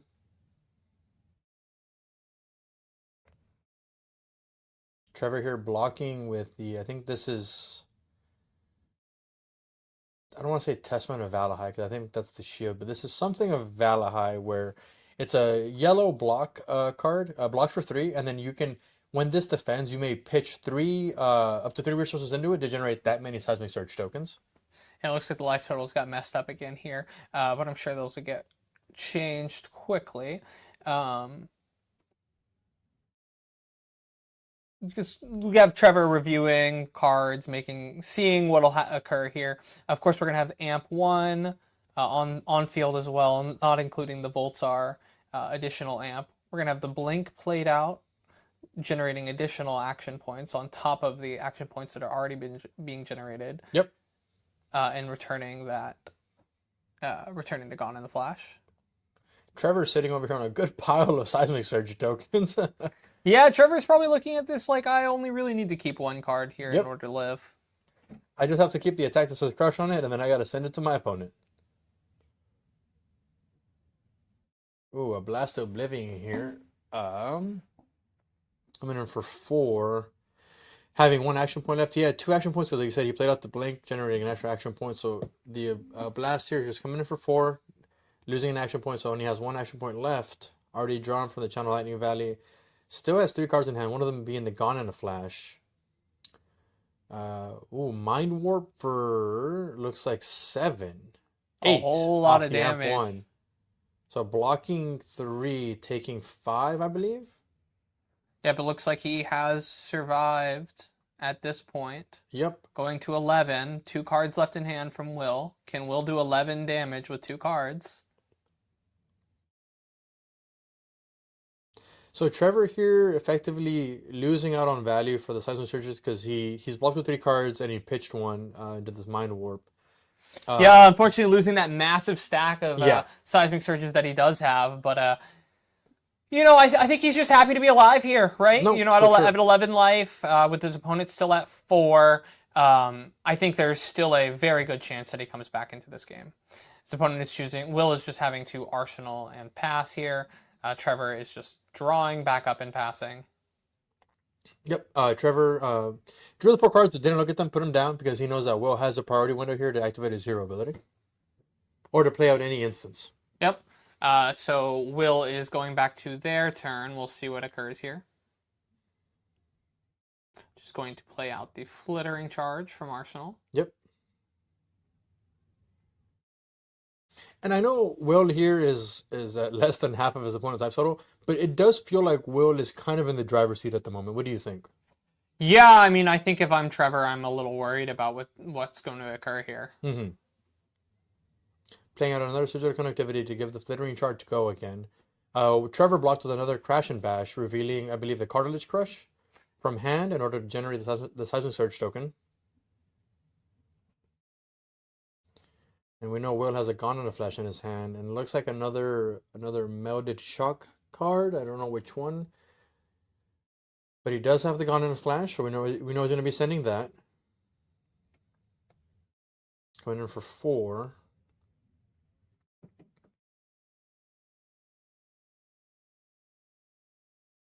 I actually, by the way, love the art on this card. Gone in a Flash, it looks so cool. I love how like jovial it is. It's like super. It looks like such a fun, happy card. Yeah. But it also just happens to kill you because it attacks so many times. It is a fun, happy card until you're the opponent. Until you're the opponent, for sure. We have the shot coming in for 5 here. Yep, the shot coming in for 5. It costs 2 resources because it's one tied to Comet Storm. But luckily he had the Mind Warp in order to pay for it, and he did this in response after blocks have been declared, going into damage resolution in order to bounce it on the Flash and be able to arsenal that for a future turn. Trevor going to take 5 here, thinking, I think I can continue to survive. Yep, so Trevor's at 5, coming in with 1 Seismic Surge. So notably, his cards will not have Crush. Will not have Dominate if they do have Crush, because he didn't have 3 Seismics. But he can probably still send out a decent amount of damage here. So coming in for 8 off of... a Cartilage Crush here. Actually, no, I think Cartilage Crush might... Yeah, just be a 7. Using the Leyline of the Old One. So he actually could have generated an extra... Yeah, that's Cartilage Crush. He could have generated an extra Seismic Surge, I think, from the chest here. Because I do believe Cartilage Crush cost 3 normally, and he had a Seismic Surge, so it should only cost 2 here. Regardless, coming in for 7, Crush Effect. The next attack action card your opponent plays on their turn will cost 1 additional resource. That is not where the Ocilio wants to be. The Ocilio does not want to have to pay for their cards. Correct. This card kind of... So it's from WTR, but what's cool is it kind of acts like a pseudo Frostbite, right? Yeah, for sure. Trevor realizing that he should still have the 1 floating resource. Yeah. A little sad, but I think he'll remember in a future turn. Yeah, for sure. So he kind of losing out on value here of not generating the follow-up Seismic Surge. We'll see if it ends up mattering. The Ocilio is in a blocking position, which is not where Ocilios want to be. Correct. And of note here, if he just tries to block with a 3 block, he still dies. Yeah. He's at 4. He has to give up 2 cards here. Yeah. Unless he has a random D-React somewhere. We'll see. I don't believe the Ocilios these days are playing any D-Reacts. I know the Ocilios of the past are playing Sink Below. Mm-hmm. But to my understanding, these days they are largely off of that card, especially if they're on cloud cover. I'd be pretty surprised to see Sink Below. But that's not to say that Will isn't one of the few who still likes that card. Yeah, no, for sure.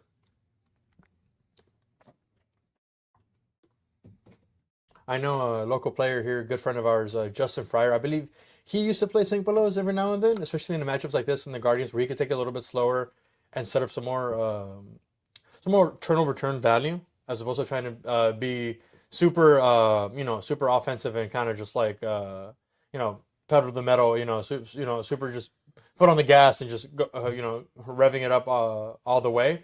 But so Will here kind of really price into, like you said, giving up 2 cards probably, but potentially losing out on a ton of tempo. Yeah. Right. This is not where the scary part about this. This is not where Will is wanting to be at this stage of the game. Yeah, for sure. He's lost all of his hyper relevant equipment. He does still have that headpiece, which is of course very powerful. But I think we've seen him play all 3 Sigil of Brilliances, not getting value on any of those in order to generate additional hands. Yeah. Of note here, he could block with the headpiece and maybe a 3 block if he has one. Bounce one of these Sigil connectivities and generate an embodiment of lightning. Go to 1. It's a little scary, but potentially could, generate some sort of hand that could help him win the game here. Yeah, we'll see if that's what he wants to do.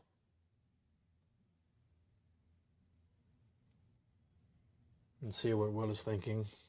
Still thinking very hard about how he wants to handle this. Yeah, players have about 8 minutes left in the round, but that should be more than enough time considering they're both in single-digit life totals. Really difficult game. This is one of the best aspects, I think, of Flesh and Blood, that it progressively gets harder to play because you lose access to more resources as the game continues, right? You lose access to armor, you lose access to powerful cards in deck. Your life total is dwindling down. But this is, I think, where the game truly shines compared to other games, because this to me is, man, this is the make or break moment for like when Flesh and Blood players really get to show off their game knowledge, right? Yeah. Yeah, I agree. Definitely one of the beautiful things about this game is the is that walking down of value, right? Yeah. You're in unlike other games, you start at your most powerful in Flesh and Blood. Yep, correct. The only buffer being your life total. Mm-hmm. But as it goes on, you get weaker and weaker, and you're having to play this slugfest Yeah. of generating value. Looks like he's choosing to discard the Sigil of Brilliance here to that headpiece in order to get the Embodiment of Lightning. Yep. So taking 3 should be at 1, I believe.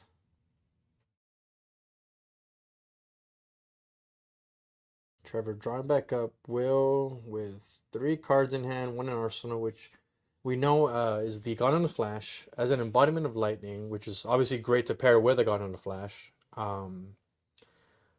So let's see what Will can muster here. Trevor notably only on 1 seismic surge, so does not currently have access to dominate on his turn with crush cards.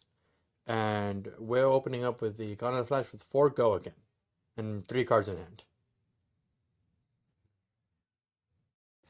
Yeah, I mean certainly if I'm Will here, I'm pretty happy to be seeing this Gone in a Flash with Go Again and having a lot of additional value. Trevor certainly a little scared here with this Gone in a Flash. At minimum probably representing about 8 damage when he is only at 5. Yep. 100%. Will thinking pretty hard about what he wants to play. We do know he has one of those sigils left, so he's definitely going to be able to get back the Gone in the Flash. And let's actually, something we didn't talk about here, but Trevor doesn't have a weapon. You are correct. Trevor chose not to bring a weapon into this match, instead bringing the Arcane Lantern and 2 other pieces of No Rune, choosing to instead have his attacks kind of close out the game for him. But if Trevor's not allowed to ever keep attacks in his hand, he can't just like keep a blue and send the Guardian Hammer for 4. So that's something to keep note of here, that this game might just boil down to who knows if we can even close it out. But I do believe Trevor will eventually have inevitability because he just has more cards in his deck, as Will has been kind of churning through his deck, filtering as much as he can. And here, Will playing out the shock side of comments from Shock to bounce back the God on a Flash, coming in for 4 Arcane. Trevor blocking 3, taking 1. And Will, having played a Sigil of Solace here in the turn earlier, got to go ahead and gain 3 life, go back up to 4. Arsenal the God on the Flash. And Trevor at 2 with, I believe, 1 card in hand, which again, he cannot swing a hammer here. He only had 1 Seismic Surge. I don't think he can play out any Guardian attacks off of 1 Seismic Surge. So he might be poised here to either not Arsenal, if he doesn't want Arsenal, if it's like a weird wonky blue, or just keep it in hand, draw back up, and see if Will can kind of do it. Will can present lethal here. I believe Will maybe only has maybe 5 or 6 cards left in deck. Not a ton of options, but okay, there you go. Yeah, Trevor just arsenaling pass. All right, Will here in his turn playing out the Sigil of Lightning. Oh no, yes, I guess he played out the end of Trevor's turn. So in order so that it leaves the battlefield at the beginning of his action phase, generating a embodiment of lightning that we know will pair perfectly with the God on the Flash in his arsenal. So coming in for 4, go again.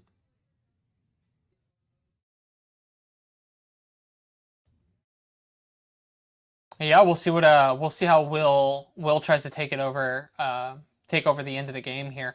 Trevor certainly becoming more and more scared of his opponent being able to just present these 4 damage attacks. Threes can't exactly block 4 when you're at this low of life total. Yeah, that is the scary part. And we've seen enough of Trevor's deck to know that he probably isn't playing any D-Reacts. Yeah, I mean, he's played a lot of his 4 blocks out already at this point. So we have the Gone in the Flash getting returned to hand. This is going to come in for another 4. Trevor going to be forced to give up 2 cards to this time. This might be it for Trevor. What an interesting choice to not bring in a hammer. Yeah, I'm not certain about that. We'll see how that ends up hurting him.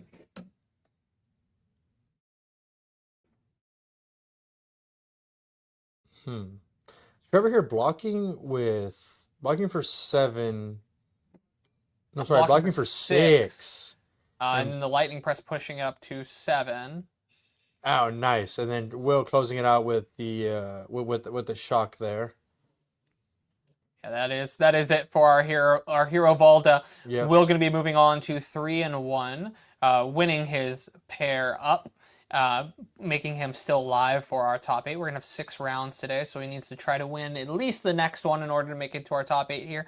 Trevor is not out of the game yet, though, being at 3-1 as well. If he can get the next one, he might still be live for top 8. No, yeah, for sure. And we'll be back later with the next round, guys. Thank you for sticking around.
The second circuit in our circuit series here at the Adventure Begins. Thank you again to the Adventure Begins and Opus Arts for sponsoring this event and working with us here at Blood on the Bayou.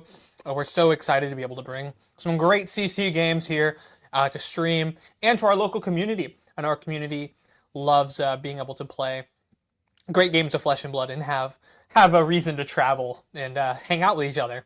Yep. And here we've got a Verdance versus Prism. Verdance here going first.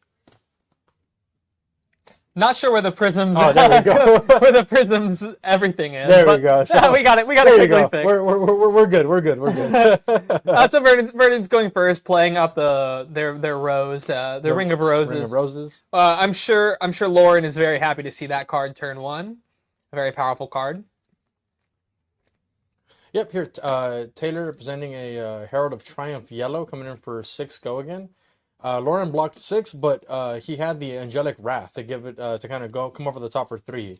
So Taylor here connects with the Triumph, goes into Soul, and he triggers Prism, allowing him to go and look for a Figment of War, which will generate a Courage token. Taylor here notably on AB1 and Vestige of Soul for the chess piece.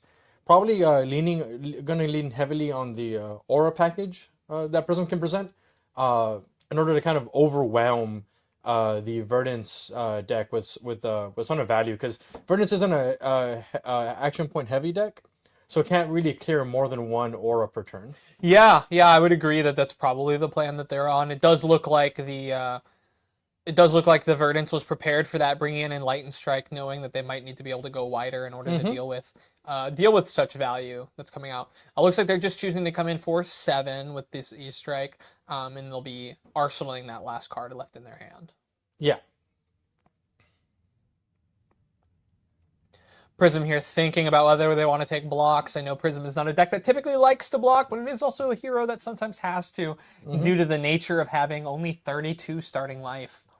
Yep. I mean, the deck can block pretty okay. All of the Heralds block for 3. The blue aura is not as much. The blue spectre aura is not as much, and the light instant auras also don't block at all. But the hero, being a light hero, has access to a Soul Shield, an incredibly strong defense reaction. That blocks for 6 and goes into Soul afterwards to kind of keep generating that Soul value. So Taylor here blocking for 6, taking 1, coming in for That's the Herald of Protection. It'll generate a Spectral Shield on hit. One of the more powerful Heralds for sure, when you have the pitch in order to play it. So 2 for 7 here. Quite an awkward number, as a lot of these Heralds like to be. Lauren's probably pretty sad to not have seen a Burn Bear yet, or any sort of Popper. Yep. So these Heralds are coming in for their full overvalued value, and requiring that you respect them. Blocking for 8 here on that 7. Yep. Allowing them to not get an on hit, not allow Prism to generate additional value. But Taylor does end the turn with a Pierce Reality. Yep. Yeah, which will give +2 to their future auras, or their future heralds. Yeah. Which making them quite a bit more powerful, even more overvalued than they already are. Yep. But exactly. So again, if you're a Lauren here, you're just really hoping to draw into one of these Burn Bears at a time that's relevant, or to draw into some Poppers if they're running enough.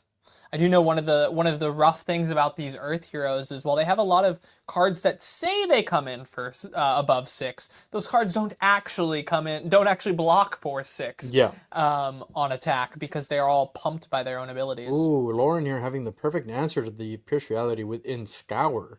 So being able to blow up the Pierce Reality, deal 1 arcane damage, and then still send in the Waning Moon. A great answer here to the Pierce Reality. Getting rid of it, still sending some damage. And honestly, just converting the hand here, setting up an arsenal. Really strong turn from Lauren. Yeah, I'm sure she was so happy to see that. We have the Light of Soul being played with the trigger on the stack.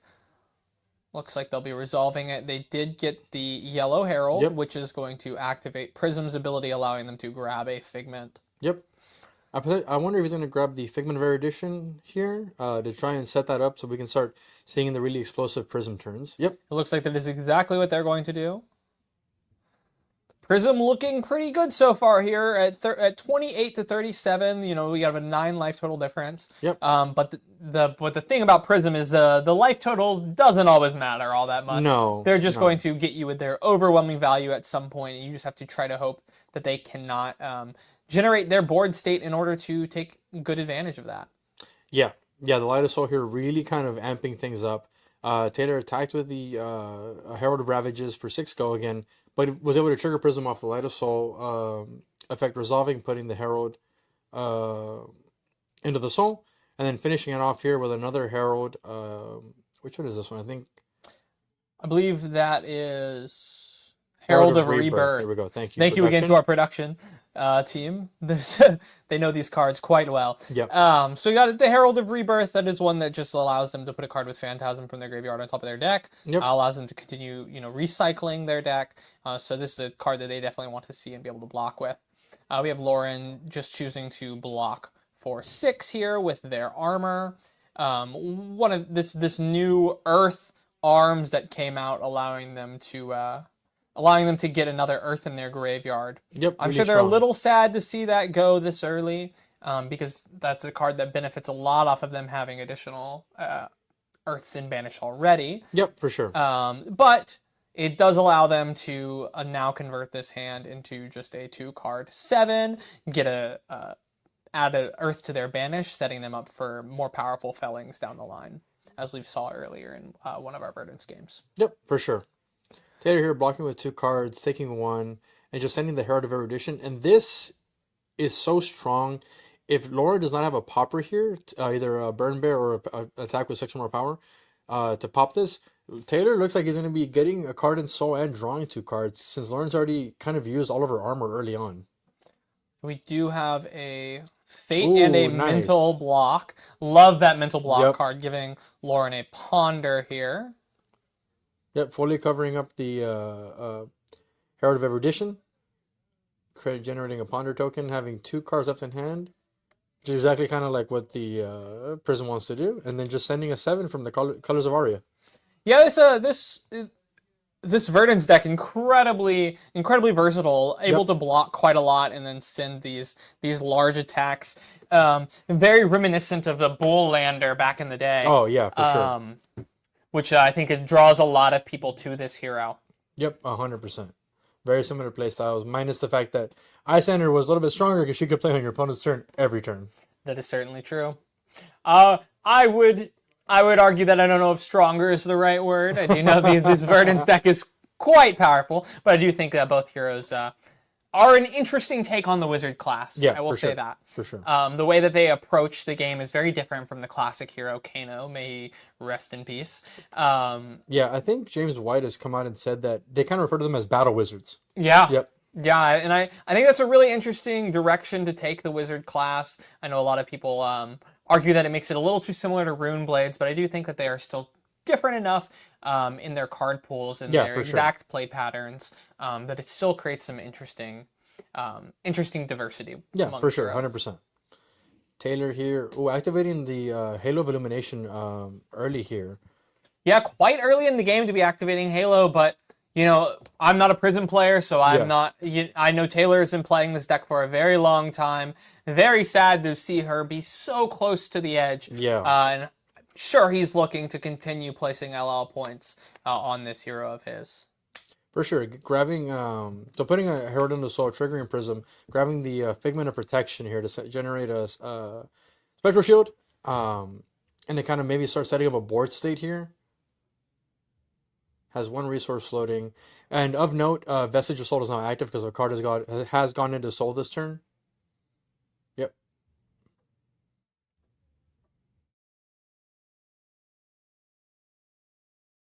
Let's see what he does with this. So it looks like he's pitching I'm definitely going to see an Arc Light potentially up to Sentinel. six resources here to, yeah, I think feigning the Arclight Sentinel to try and eat up Lauren's action point for physical attacks. So again, Arclight only blocks the first attack, but if you go ahead and send arcane damage, then it does nothing.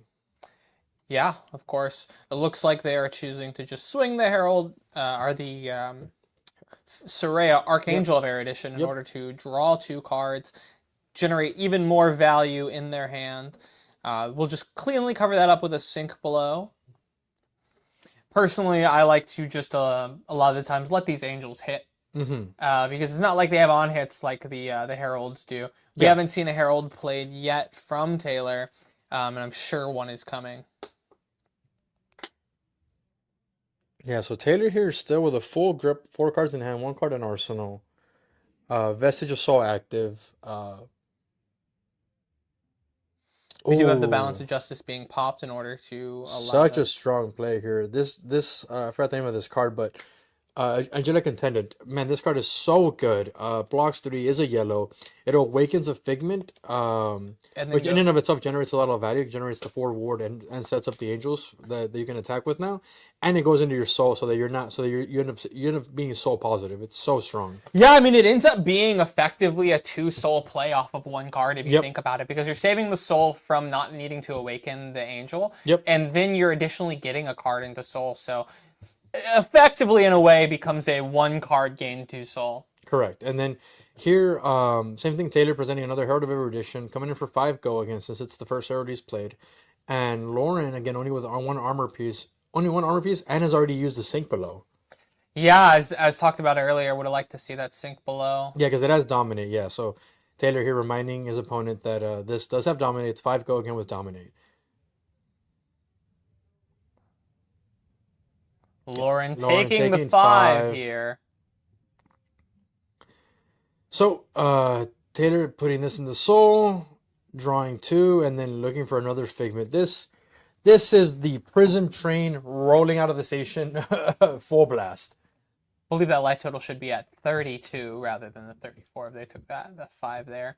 We'll get that fixed. Yeah. And a little bit of technical difficulties on our side, but not a huge deal. So, Lauren here, I think on 31, after taking the 1 arcane damage from the Figment of Ravages. And again, Taylor still with a full grip. Still with a full grip, yeah. We still have 3 cards left in hand. And still has access to his action point, because the Soraya had go again, and then the Figment of, the Herald of Erudition also had go again. Look at that. Still 2 or 3 cards in hand, 4 cards in the pitch zone. Yeah. One of the crazy things that this Prism hero can do. You know, I secretly really like this deck, even though I don't play it that much. You know, people think I'm a Prism main, but I'm not. I don't actually own the deck. Yeah, not owning the deck is maybe not a safe investment to be at this point with it so close to LL. But I'm sure, knowing how much that LSS loves Prism, yeah. I'm sure we will continue to see another Prism soon enough once this hero does leave us. For sure. James White said it's his favorite hero. You know, it certainly is a good hero to be your favorite. I do think the Prisms do some really interesting things that a lot of other classes aren't able to do. I know a lot of people will be sad to see this hero go when it does finally go, having such a unique play style. Yeah. But Lauren here not blocking, taking the 6, generating another Spectral Shield. I think Taylor...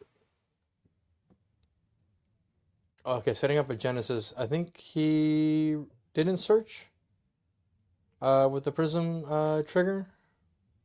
But still, this is such a strong board state. So having 2 Angels awakened, 2 Spectral Shields, and the Genesis, like this is a tough spot for Lauren to climb back from. Yeah, we have 4, and not to mention the 4 soul that they have, right? Yeah. They have the ability to both awaken the angels that already exist, are the Figments that are on board, and use the angels to their full value, the ones that already exist.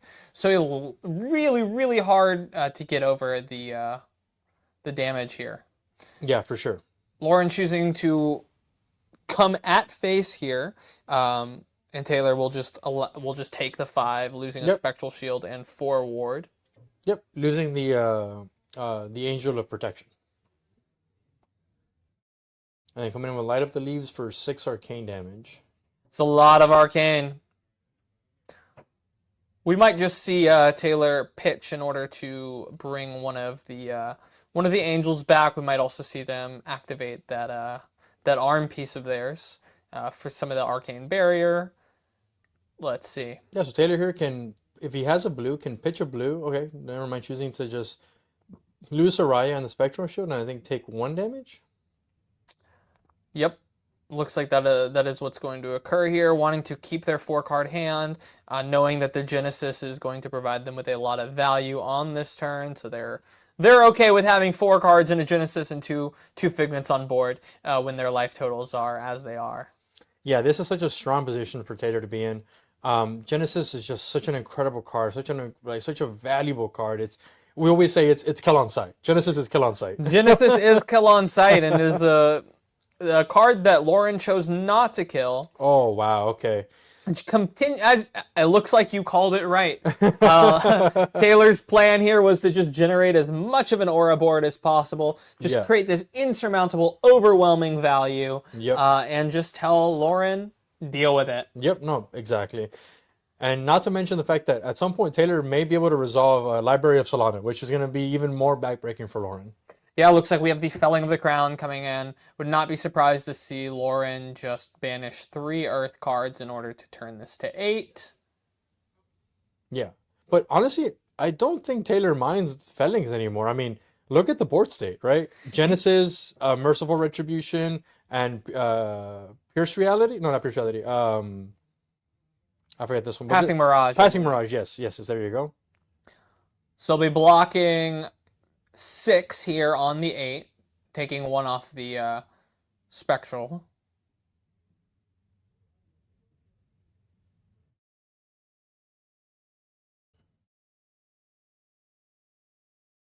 Oh, believe there was 1 arcane damage coming over to Lauren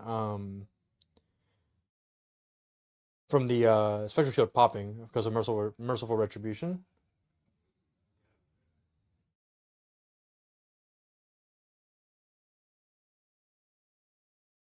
But I guess Lauren thought she had access to AB1. She actually has to, technically, she needed to pay 2 for that because Swordsetters is AB2.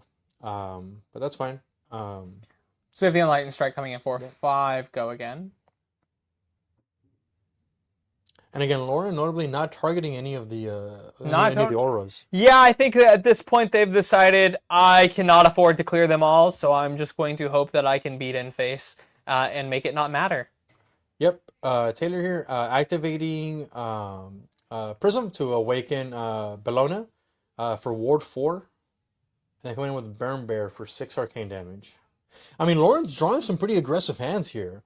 Being able to convert all 4 cards offensively is not something that's easy for Verdance to do, but drawing into the Enlightened Strikes plus the big 6 arcane damage spells, still kind of putting Taylor here on the back for a little bit.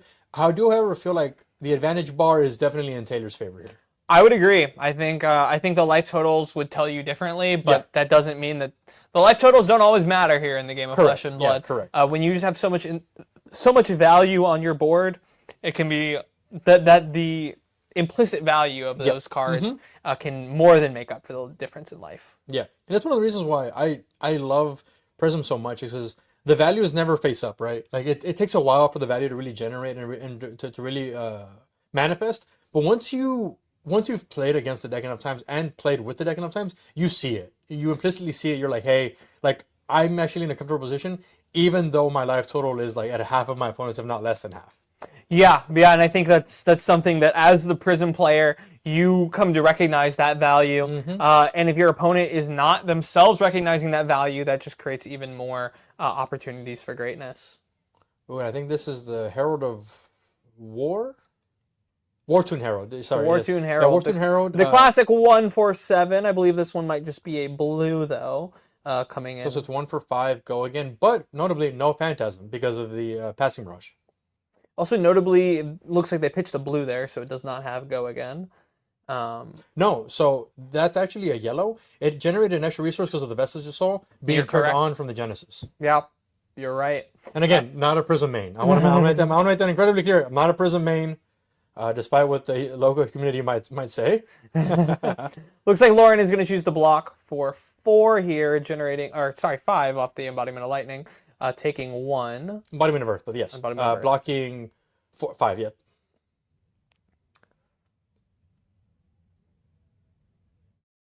I guess blocking.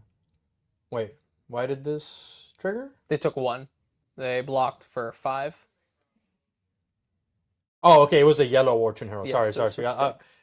When you said blue, I thought it was the blue one. So I thought it was 5 go again. Yeah, No, it was 6 they to ended go up again. representing their Gotcha, damage. gotcha, So gotcha, thank gotcha. you to the players for representing. Yeah, thank you, thank you.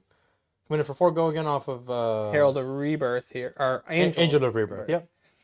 Here, allowing them to return one of those yellows to the top of deck. They're returning the Angel of Erudition. Yep. So a 4-on-4 here because of the embodiment of Earth. Fully blocking out. But this is kind of like the quote unquote like death grip that Prison wants to put you in. Lauren here sending a Felling of the Crown, likely banishing 3 Earth cards. I think this potentially gets the hero. I think they might just be at 7. 7, Earth. gotcha. Okay, 7. Yeah, I believe they're only at 7 here. I potentially, now that we have the Elemental Strike, I know the old rule there would have been to only choose 2 there, since the Decompose would have got you a further 2. But now that you have the Elemental Strike in deck, I think going to 7 is quite smart, since you're able to get some good value off of just Elemental Striking, banishing. Yeah, for sure, banishing for sure. a single Earth. Oh, Taylor here, I guess, declining the Genesis trigger and just sending the Herald of Triumph for 7 go again. No Phantasm.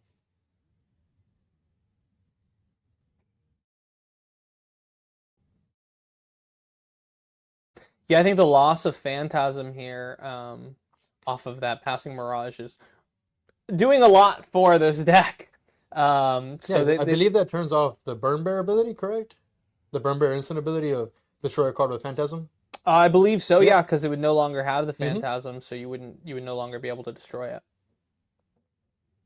Yep, and here Taylor connecting for the 7, getting back Figment of Erudition, generating a Ponder token. The Figment that they just put back on top. Yep, and let's see if Taylor can play out the card in his arsenal.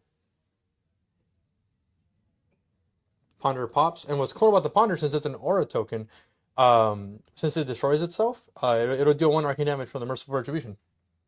Again, not a Prism main. I'm starting to not believe you.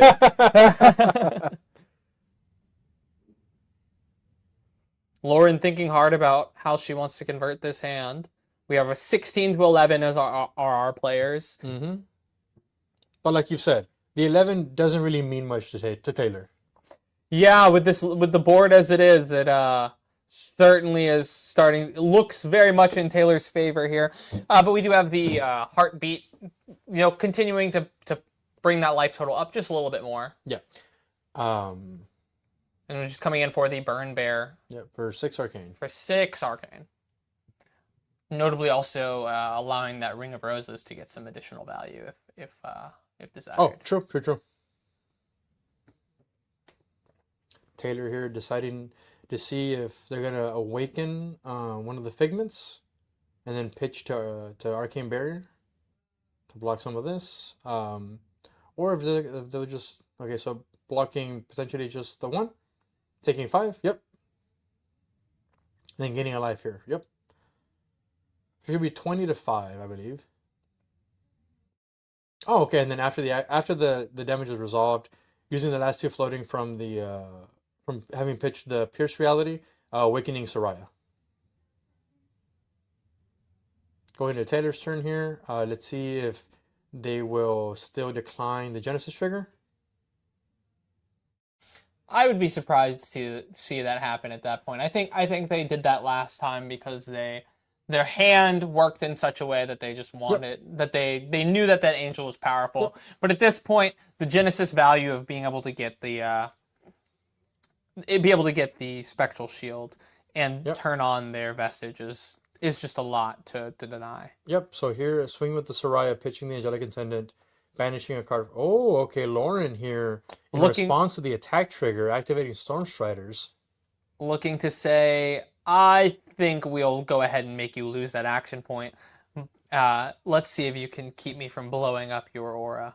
Wow. Okay. Awesome. I think Taylor definitely has an out here in the form of the cards that they have on board. So they'll be paying AB1, allowing it to die.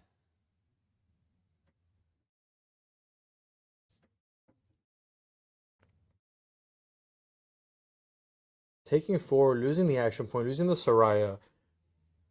That was a really strong play from Lauren. I'm glad that, although it's looking hard for the Verdants here, she found a line that kind of like bought her back some tempo.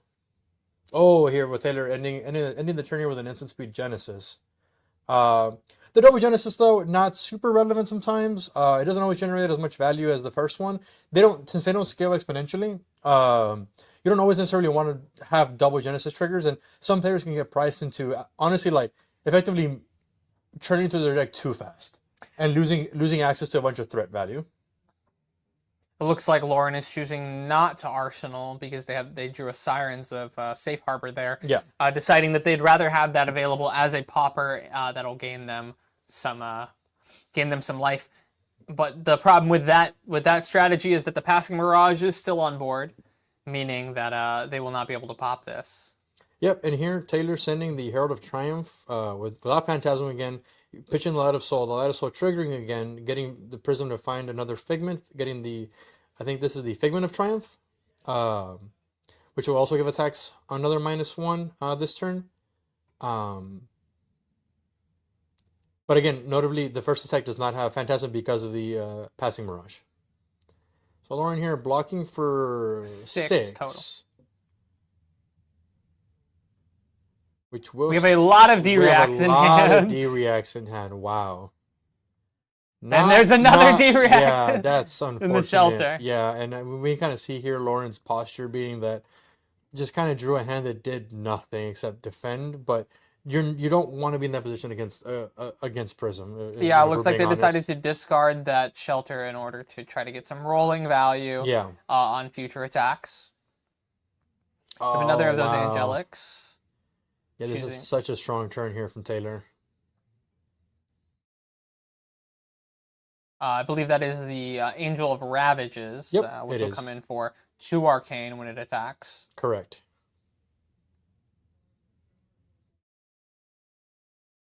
Well, 2 Arcane, assuming that Taylor chooses to banish, which I'm certain at this point with such a large soul that they will be. Yeah, for sure. So coming in for 2 Arcane, Lauren taking the 2 Arcane here. Down to 17. Oh wait, sorry, taking 1 because from the rolling 1 prevention from the shelter. Yep. And then attacking for 4 go again. Let's see if Lauren here feels price into sending the last shelter here. Yep, kind of blocking that out. 4 still with 1 rolling value. Yeah. And then Taylor here taking the chance to activate Prism Hero ability, awakening another angel. And passing the turn. Passing. Looks like Lauren is just going to have to draw up at this point. Yeah, for sure. So we have the first of the Genesis. Yep, first Genesis trigger. Deciding if they want to take the second Genesis.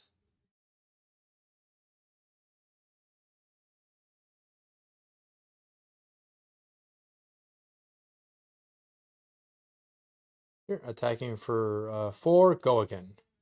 Has 1 resource floating since Vestige is active. With a 2 Arcane as well. It looks like they did choose to to banish from Soul, yep.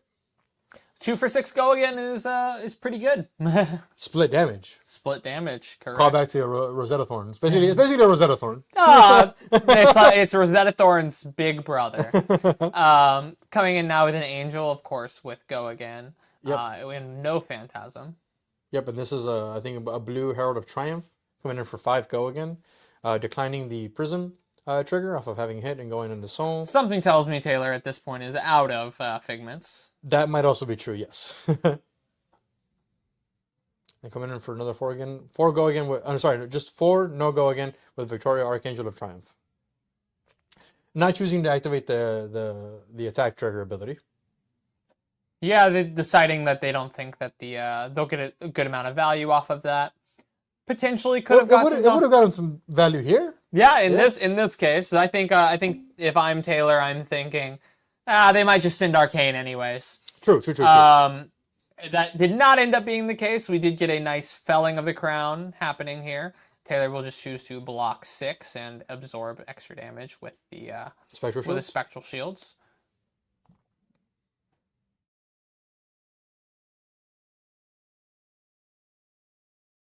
Taylor here, start of the turn. Let's see if Taylor's going to go ahead and do Genesis. Yep. Putting the ALS in Soul, drawing a card. Pitching here. Sending 4. That's the Ravages again for 4 and 2. Yep. Lauren, not in a very good spot right now anymore. No. And of note, since Lauren had to use her Storm Striders, no longer has access to AB. You are correct. Taylor will continue to walk Lauren down turn over turn. Seems to be the plan. Yep. So Taylor here does have somewhat have inevitability. Okay, we'll have the Heartbeat of Candlehold, which will also generate 3 Verdance triggers. Taylor pitching to deny those Verdance triggers. Mm-hmm. We have the Waning Moon 4/2. Yep.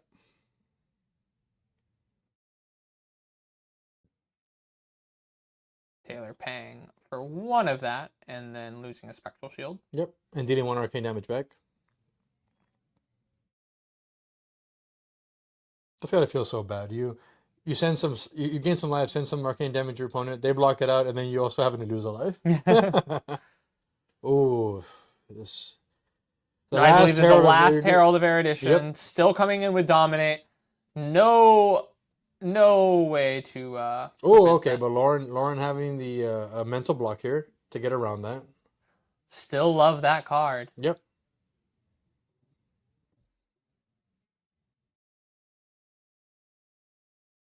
Oh, there we go. We have with the Angelic Attendant to come over for 3, triggering, going into Soul, drawing 2, declining the Prism trigger. I'm assuming because, like you said, probably out of Figments. I believe so at this point in the game. Yeah, and then attacking with the Angel of Ravages. Yeah, Angel of Ravages for 2 additional arcane. Yep, 4 go again into 2 arcane.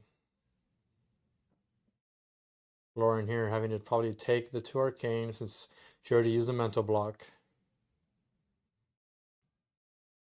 And then 4 go again.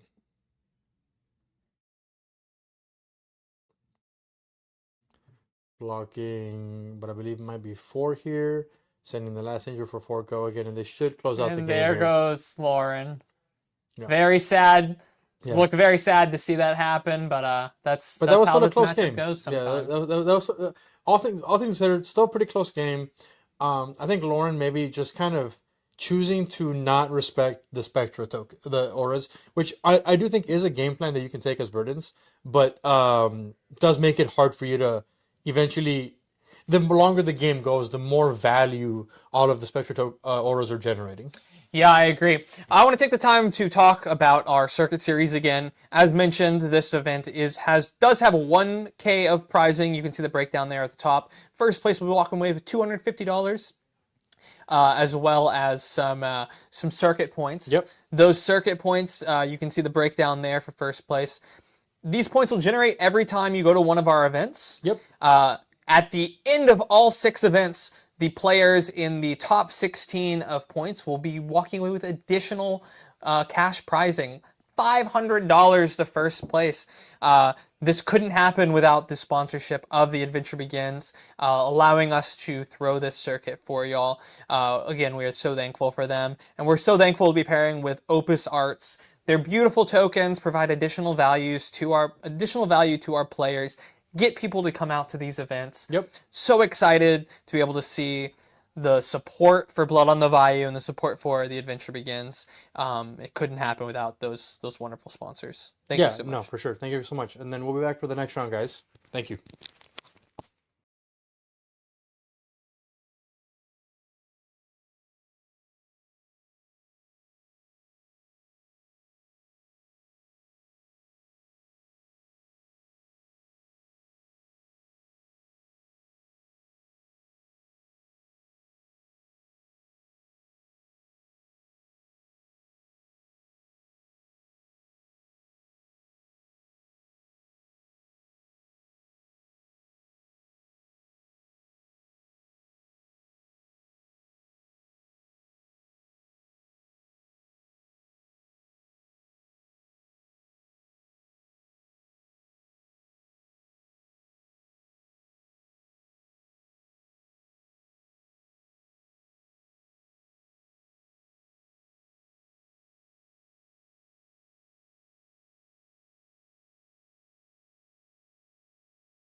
The Adventure Begins, Blood on the Bayou, sponsored by The Adventure Begins, our second circuit in our spring circuit 2026 circuit series. Today we're bringing you Joseph on Kasai and Jesus on Syndra. Both of these players are players that have played a lot of these heroes. Yep. I'm sure they know exactly how they're approaching this matchup. I think it'll be a really interesting game to see. Yeah, and I know one of these players, very well. Susan and I go way back, and he is part of he's part of the team here for Flesh and Blood for The Adventure Begins. He's a sponsored player, very strong player.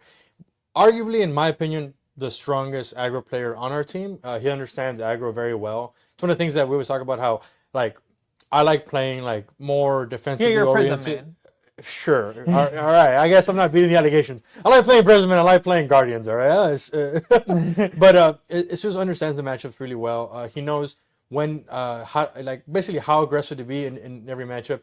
Shelling a strong Kasai player. He's been on the hero for a while now. Understands the value of Valiant Dynamo. Now, he hasn't flipped it over yet, but I can almost guarantee you he's on Valiant Dynamo. It's one of the best equipments for Kasai.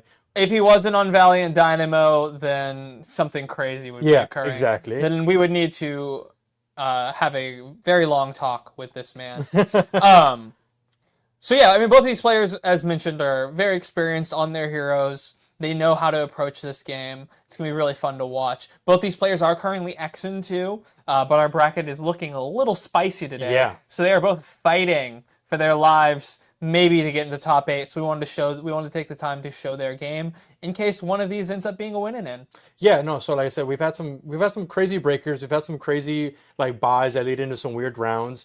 So yeah, like you mentioned, both the players being X and 2. But I do believe at least one of these players is live, having only lost in the last previous rounds. So we'll see what happens. And as always, though, we're always here to just play some good Flesh and Blood, right? And these are two heroes we haven't seen on stream just yet. Two interesting matchups here. So we'll see how it turns out. And it looks like as you called, we do have the Valiant Dynamos. Yep. And I believe Joseph is on the play here, having picked up a tunic. Presenting Battle Justins and Brave Forge Bracers, and obviously the Valiant Dynamos. I love seeing a hot streak here too. Yep. Well, that is one of my favorite cards in these Dual Blade Warrior decks. I think a card that is often underrated, but one that we love to see.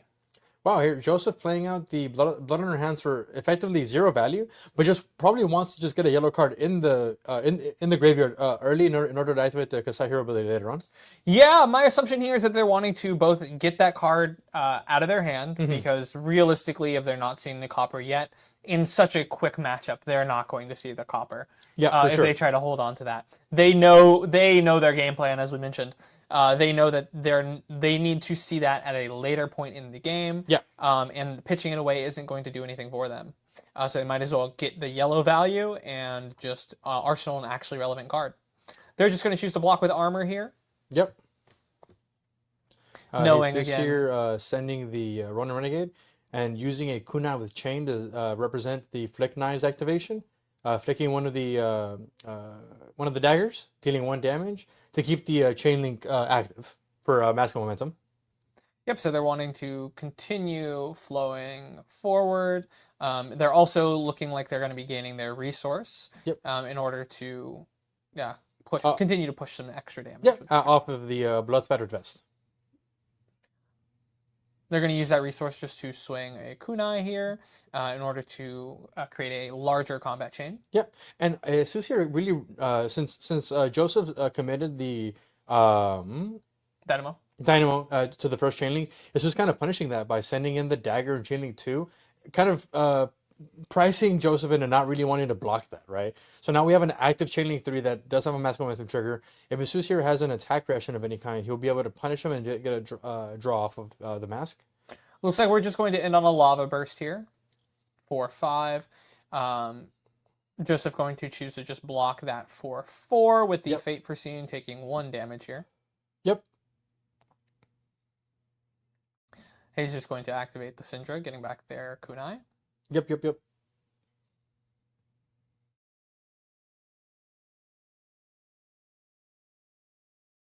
And arsenal and passing over to shelling. Well, we have Joseph coming in with hot streak.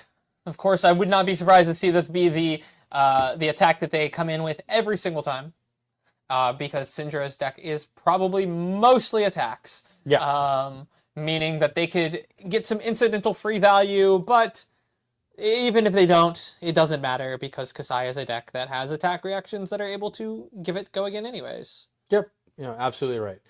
Joseph here, opening up with the, like you said, the hot streak, and then playing out the run through to give it go again, and then the next sword attack this turn will get +2. They're now choosing to banish their 4 cards in order to activate Kasai ability, and now swing in with their Centauri Saber for 4. What, +2 off of that run through? Yep, exactly. It's just you're probably not gonna block.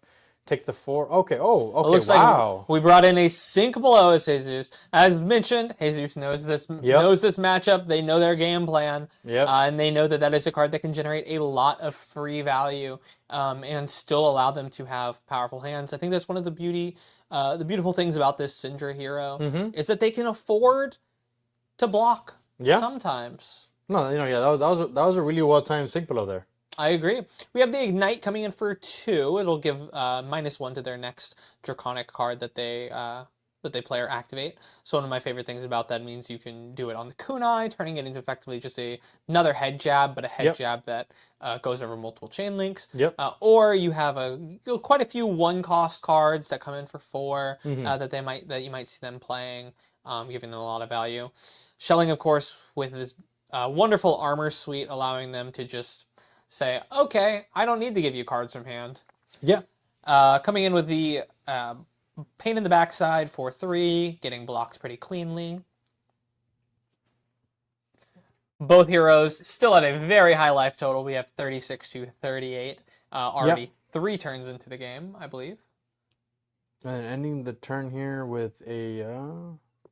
that is... I know it comes in for 4 go again. Yeah, 4 go again because the dagger is hit. Yeah. Cut through. Cut through, yeah. Right, is it cut through? I believe it is cut through. It's cut through. Beautiful card in Gym Pack. Yeah, I have the Gym Pack extended art, and it is gorgeous. Nice. And another lava burst here. Yep.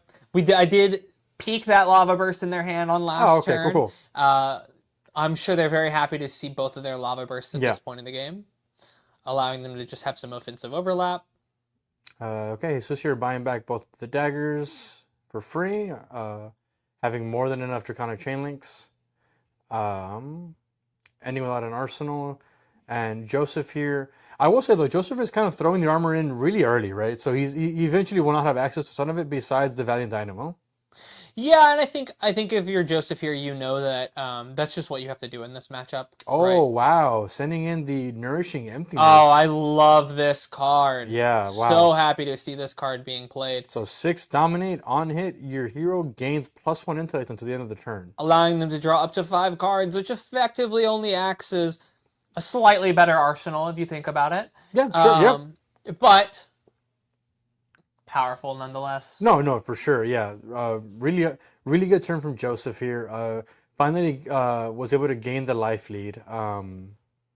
Jesus having maybe an awkward hand. You're having to open with a dagger first. Hate to see the dagger opener. Yeah. I know if I'm Jesus here, I'm probably quite annoyed having to open with this dagger. Yeah. Especially seeing that Joseph did not get back their Valiant Dynamo trigger. Because they only sent the Nourishing Emptiness last turn. Meaning that, this is a turn that you would have been able to, theoretically, create a lot of value, but now you're just having to waste it by sending the kunai. Yeah, for sure. Looks like he's going to choose to flick the other kunai, just allowing him to keep that chain link open, give him some additional options, generate some resources. So he's going to generate another resource off that Blood Spattered Vest. And use that resource. He's not using that resource yet. He's just going to come with a cut through for 4 go again because he has hit with a dagger. Yep. Through the flick knives. So one of the beautiful things about this new Syndra deck as well that we've been seeing is that they're so resource efficient. And I love that they're now playing quite a few non-draconic cards because they have so many ways to take advantage of that and just make fealty or otherwise generate value. Yep, for sure. Joseph here is just going to give 2 cards to block for 4. Ooh, nice. Ending with a snatch. 2 cards left in hand for Joseph. I would not be surprised. 3 cards left in hand.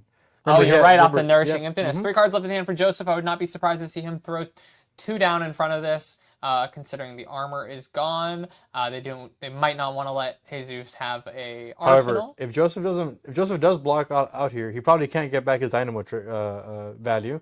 So choosing not to block, giving Jesus access to an arsenal, buying back one of the daggers, sorry. But setting up an arsenal, dealing some damage, and Joseph coming into his turn with 3 cards, hopefully trying to buy back the dynamo value. Yeah, what a beautiful turn that we ended up having there. Right, we ended up swinging 4 cards that were 4 value, or 3 cards that were 4 value each. Yeah. After starting on a dagger. Correct. So you were able to make up for that lost value through having extra value on those 0 for 4s. Ooh, okay. So Joseph here is sending the hot streak, and then Got the Blade Flurry, and to no blood follows Blade, giving it go again, creating a Centauri Sellsword. Yep. Allowing them to then swing the Centauri Sellsword for 3 go again. Yep. And then they'll be able to finish up on the Centauri Saber for 4. For 4, yep. I now see why they chose to keep those 3 cards in hand. What a powerful turn. Yeah, no, for sure. Life totals are walking down 25 to 21. We have Joseph and then Jesus at 21. Continuing to just poke and prod and continue to walk down each other's life totals. Yeah. I think we're going to see some explosive turns from these heroes in the future that they're wanting to set up. Something to note, though, now that there's an ally on the board, Jesus does have access to potentially setting up a mass trigger off of hitting the ally. Yeah, that is certainly something to be aware of. We have the Ravenous Rebel for 4, go again, just allowing them to cleanly make a hard-to-block chain link. Mm-hmm. I don't believe we've seen a lot of D-reacts from Joseph yet. No, not yet. But Joseph does have the Valiant Dynamos back, so he can clean the block this out if he wanted to. Okay, well, there you go. He has the sync below to block it out anyway. We do have the sync below, meaning that a future 0 for 4 will now matter slightly less. We have another Ravenous Rabble. This one will probably see a card in Dynamo. If only Joseph had brought in Amulet of Echoes, he could have gotten Jesus here. If only. If only. Joseph choosing to take 4 there. Coming in with the Ryzen Resentment. As some of the casters like to say, a spicy head jab. We have the kunai flick there after the block. Mm-hmm. Keeping the chain link active. That chain link open. Yep. Ooh, there we go. Discarding the shelter from the storm. Coming with another Rising Resentment. I'm sure Jesus is quite annoyed to see that. I'm sure he was trying to set up to kill that ally and draw a card. Yep. I agree. Especially that Rising Resentment would have potentially been able to get some good value off of also being able to banish a card on hit, because it notably only says hit, not hit a hero. Yep.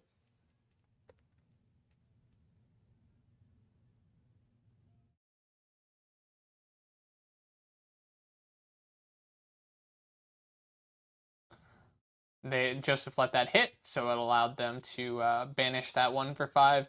Yeah, if I was Jesus there, I'd be quite annoyed. Yeah. But Joseph here, I believe, blocking out. Yeah, no more cards in hand, giving up total tempo. So Joseph will not be able to swing any weapons, nor will he be able to swing the Centauri Sellsword. And it's just able to buy back both daggers here. I think we're okay if we're Jesus here, if I'm being honest. Yeah, I think Jesus is probably pretty happy about this, despite the shelter getting some immense value there. And he was able to generate a fealty, which is relevant for some of the cards you want to turn to Draconic to be able to get bonus value, but also to set up more Draconic chain links. Yeah, no, I think that ended up being a really, really great turn for Jesus. We'll see how he takes advantage of that. Mm-hmm. Thinking pretty hard here on how he wants to handle this. We're in the tank.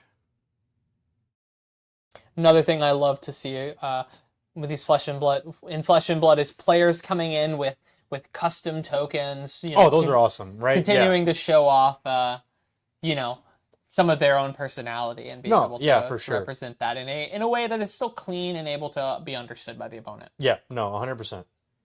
He's choosing to just kill the Centauri Sellsword, saying, "Get that out of here." So that was Fire Fist. I think it was First Strike, Fire Fist Tenant, or Fire Fist Tenant First Strike, I believe is what the name is. Yeah, and they no longer have Go Again on this, so their hand must have been quite awkward, choosing to not have Go Again. No, this one does have Go Again. The Fire Fist. But the Hot on their heels? Yeah, if you control 2 or more. Oh no, I guess they do not have any Draconic Chain Links. Continuing the turn with the Blaze the Headlong, we have a Fate Foreseen being thrown in front of the Blaze Headlong.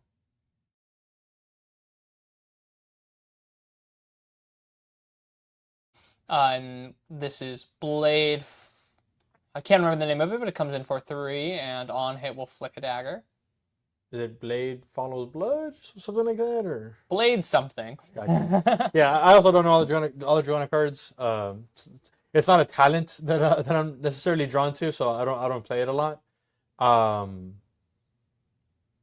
yeah, I mean, we're just being able to convert all of our cards here is still really good. Getting the Life Lead, Burning Blade Dance. Burning Blade Dance. Thank you to our production team.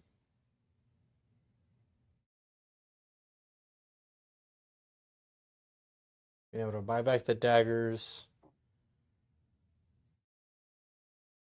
I believe I saw another Sink below in Jesus' hand here, so he could potentially punish Joseph here for deciding to kind of keep cards to maintain a little bit of tempo.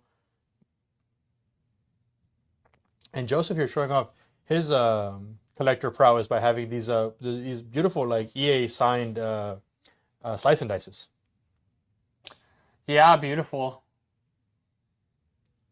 And he opened up with a Hot Streak, reacted with a Blood Follows Way to give it Go Again, setting up a Centauri Sellsword, and then attacking with the Centauri Sellsword. He did, however, have to pitch a yellow in order to do all of this, so does not have a final resource unless he wants to activate his Tunic to be able to send in there you go, be able to send in the Centauri Saber. Yeah, I'm not surprised to see him choose to just send in the Saber here. I think that's a good use of the Tunic trigger. I'm sure he's maybe at a point in the game where A, he's definitely needing to get back that Valiant Dynamo, but B, is probably looking to think to block with that Tunic soon. Yeah, I agree. Light Total is getting a little low here. Sue's using the Fealty token to play. Oh, yes, is this, I think, Art of the Dragon Blood? Yep, so this is going to make all of his Draconic. This will now become Draconic, so it'll give it Go Again, and all the next 3 Draconic cards they play this turn will cost 1 less to play. Yeah, really strong card. Really powerful card. So you're blocking 4 with... Oh, it has the Ancestral Empowerment to kind of punish this. I love the Ancestral Empowerment in these Syndra decks. Yeah. Big fan of that card in general. Especially in these Syndra decks, I think you're wanting to see them at opportune times in order to just push over opponent value. And now, here we have coming in with Fire Fist Tenant, First Strike, Fire Fist Tenant Red, I believe. Correct. Yeah. Into Display Loyalty. Fire Tenant Strike first. Gives it +1, so now it's going to give +1 to the next card, generating another fealty, coming in for 5 Go Again, 1 card left in hand. Yeah, I think that's Demonstrate Devotion. Demonstrate Devotion, yep. Right, yeah. And as... Okay, looks like they're just going to choose to block 3 there. And since he controlled 2 or more Draconic Chain Links, since when this attacks you, he made another fealty. So he still has a fealty in the back. Ooh, and Joseph here letting him get the Mask Trigger. Yeah, Joseph's hand must be quite powerful indeed in order to allow a Mask Trigger to go through. But I do feel like this is a way to get punished. Is this a March of Loyalty, I believe?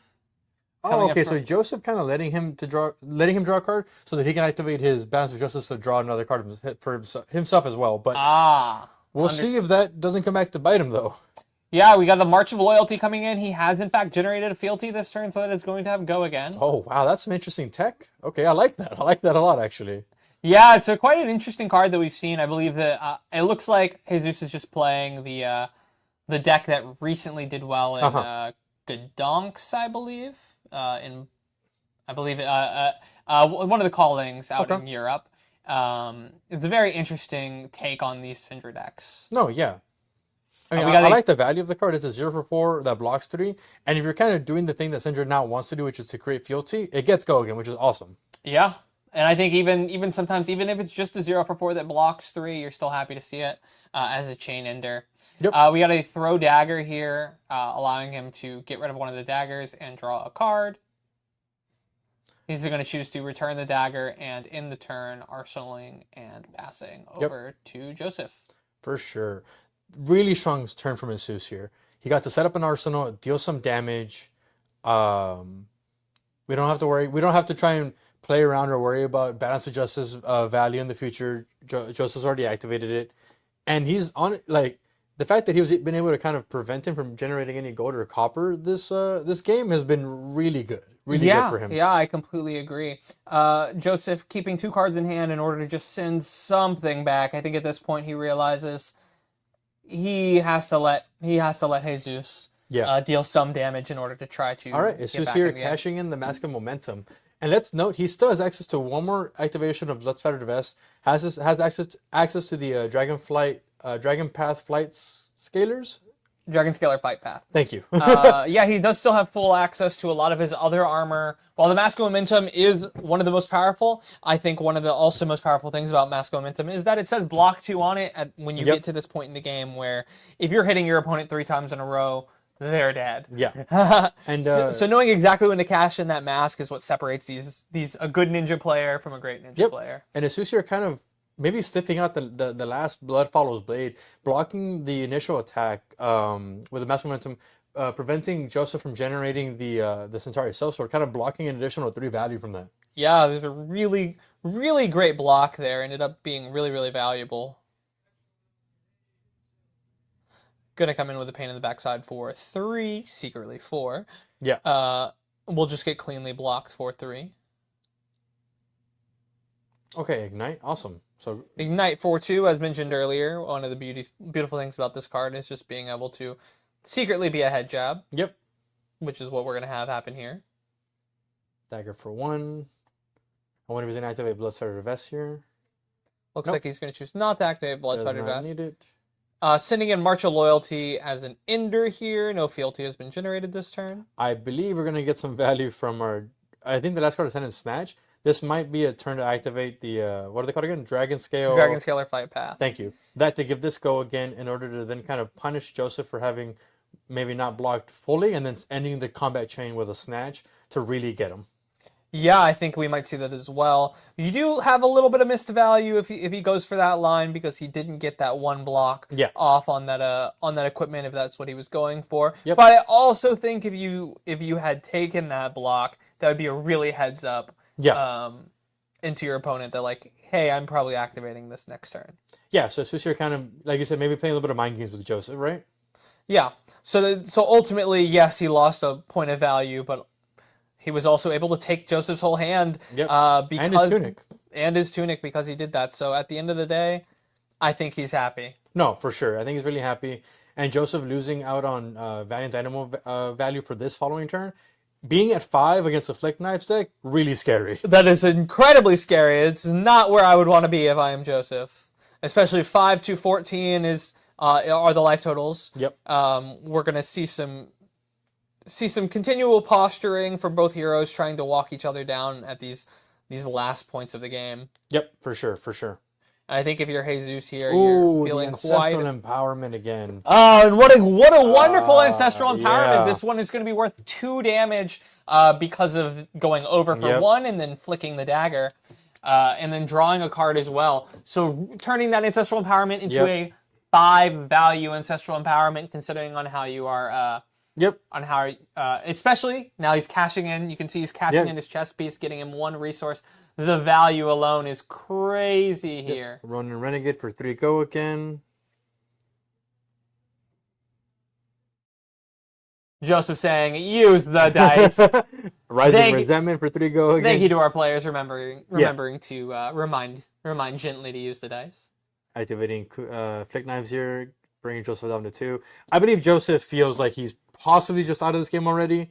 And then ending the combat chain. Yeah. Yeah, Joseph knows he is dead. And we have the fist bump there. We have Jesus now at 4 and 2, losing his rounds 4 and 5. Losing his rounds 4 and 5. But winning round 6. Winning round 6. Again, our tiebreakers are quite strange. Yep. We'll see if that gets what them happens. But yeah, thanks guys, and we'll catch you guys for the top 8.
Hello, everyone, and welcome back to Blood on the Bayou with our sponsors, The Adventure Begins and Opus Arts.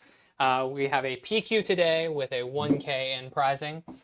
Today we're moving on to our top 8. So our top 8 is going to consist of Syndra in first against a Verdance in 8th. It looks like Evan barely squeaked in. I know he was a little worried about that. Yeah. And then we have a Verdance versus an Acilio.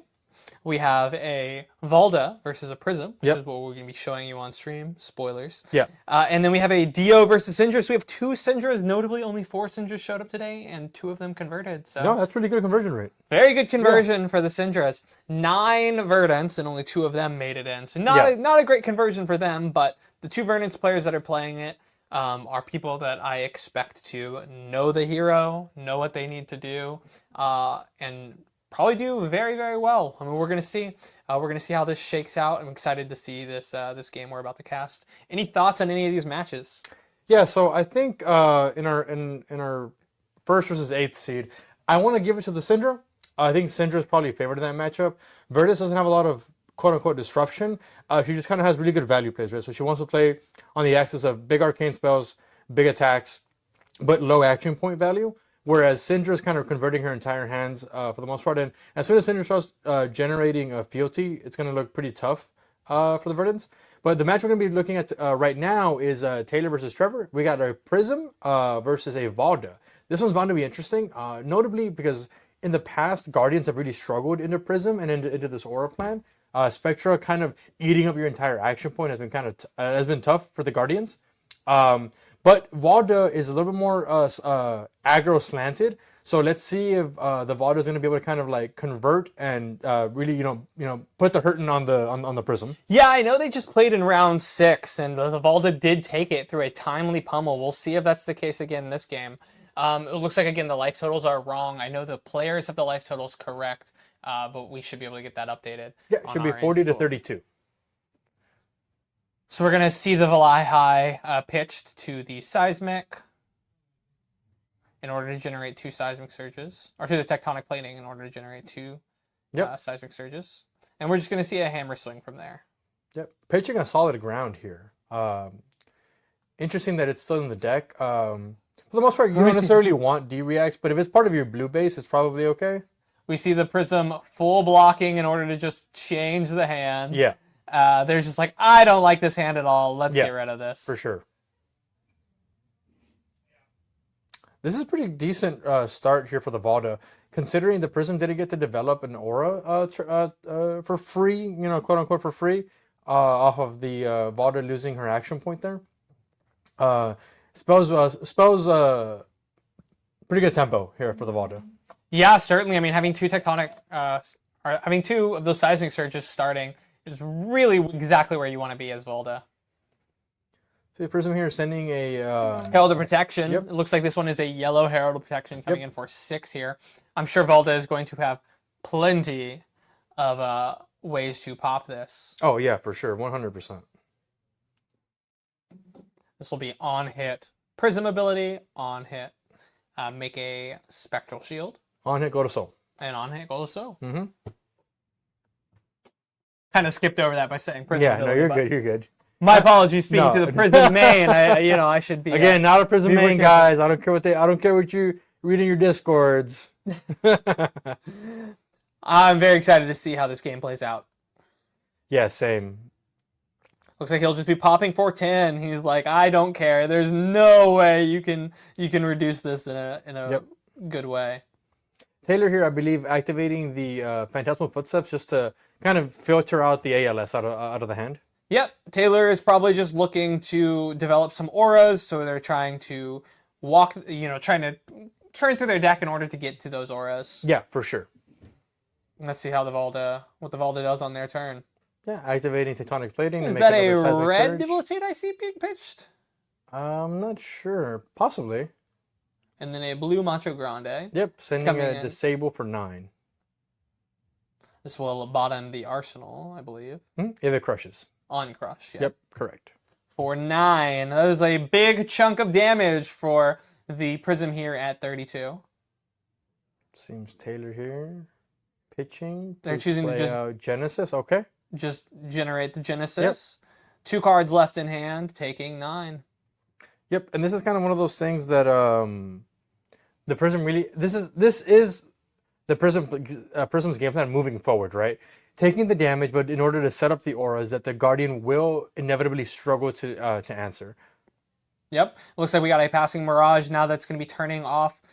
Moving forward, that is going to be turning off the Phantasm. Yeah. It's not where you want to be if you're the Guardian.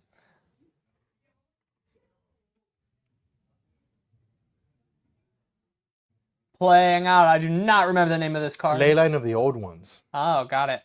No clue what it does either. So when it enters the battlefield, it makes a Seismic Surge. And then whenever you deal damage, oh, there you go. Whenever this enters the battlefield and whenever you deal damage, create a Seismic Surge token. At the beginning of the end phase, of your end phase, if you don't control any Seismic Surge tokens, you destroy this. Oh, wow. What a powerful card. Yep, very strong. Very good for the Guardian class in general.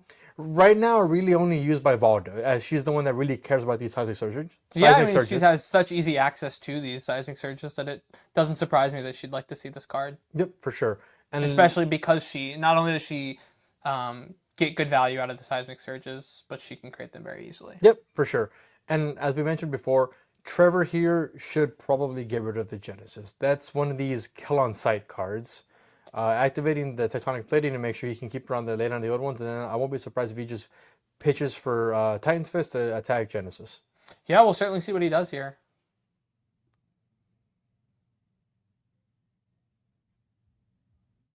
Yep, it looks like he is just going to take out Genesis, rightfully knowing that that is the scariest card that the Prism has in their deck. Yep, 100%. Yeah, the Valdo wants any chance to potentially win this game. It's definitely going to involve getting rid of all the Genesis.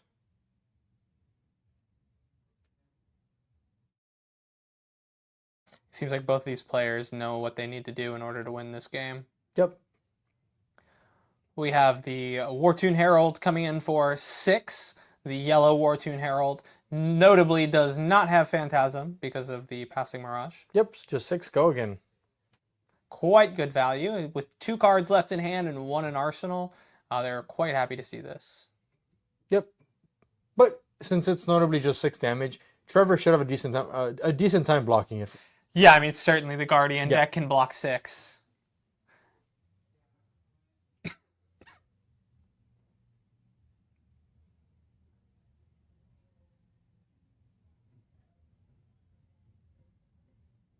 Trevor here deciding on how he's going to be blocking. I believe I saw a Seismic Surge in his hand, so he might be able to set up a decent amount of Dominate on his turn. And it looks like he might have the yellow block card from Compendium of Wraith. I believe it's Valahai Risen. But here choosing instead to potentially use his entire armor suite, which is dangerous considering that the Prism deck has access to Herald of Erudition. Yeah, certainly. Very dangerous play to be making, but he's it's not quite his entire armor suite. He does still have his shield, of course. True. And then a lot of these pieces of armor are going to continue to keep a little bit of value around. Yep. Definitely dangerous, but I think it's something that Trevor's planning around. Yeah, and here Taylor played out a Merciful Retribution and a second Passing Mirage. A lot of auras being developed on the Prism side of the board. Yep, 100%. We'll see how Trevor wants to handle them, or if he wants to even try. He's going to pitch to create a Seismic Surge, keep around that ley line. Yep. And he's just coming in for 9 Dominate off of the Spinal Crush. You like go again. Not anymore. Taylor not too happy to be seeing this. You can see on the player's face. So we talked about earlier. Yeah. Paying attention to the players' faces, how they react to such things is important. Yeah, I'm not entirely sure that this will matter in the long run for Taylor, but I think the on hit for the crush. But I think what will matter is just the life points. Just the life points dwindling down, and Trevor still maintaining a healthy life lead. He got rid of the Genesis when he needed to. He might not ever get rid of the Passing Mirages now that there's 2 of them. And Taylor still has access to the glove pieces in I forget what this card is called again, but I know it is an activated ability that destroys the armor piece. It makes it so that your next attack loses and cannot gain Phantasm. Dreamweavers, that's what it is. Dreamweavers. For the most part, Taylor will probably not have Phantasm on his first attack moving forward. I believe he took 6 here, getting hit by the crush effect. Trevor might have no. He remembered to get another seismic surge off of the trigger from the he had just placed it on his ley line on accident, but he had known to mark it. Looks like we're just going to be playing out a Figment in passing. Ooh, Taylor, I no think had soul yet. Yeah, Taylor, I think had a double Figment hand there, which is pretty rough.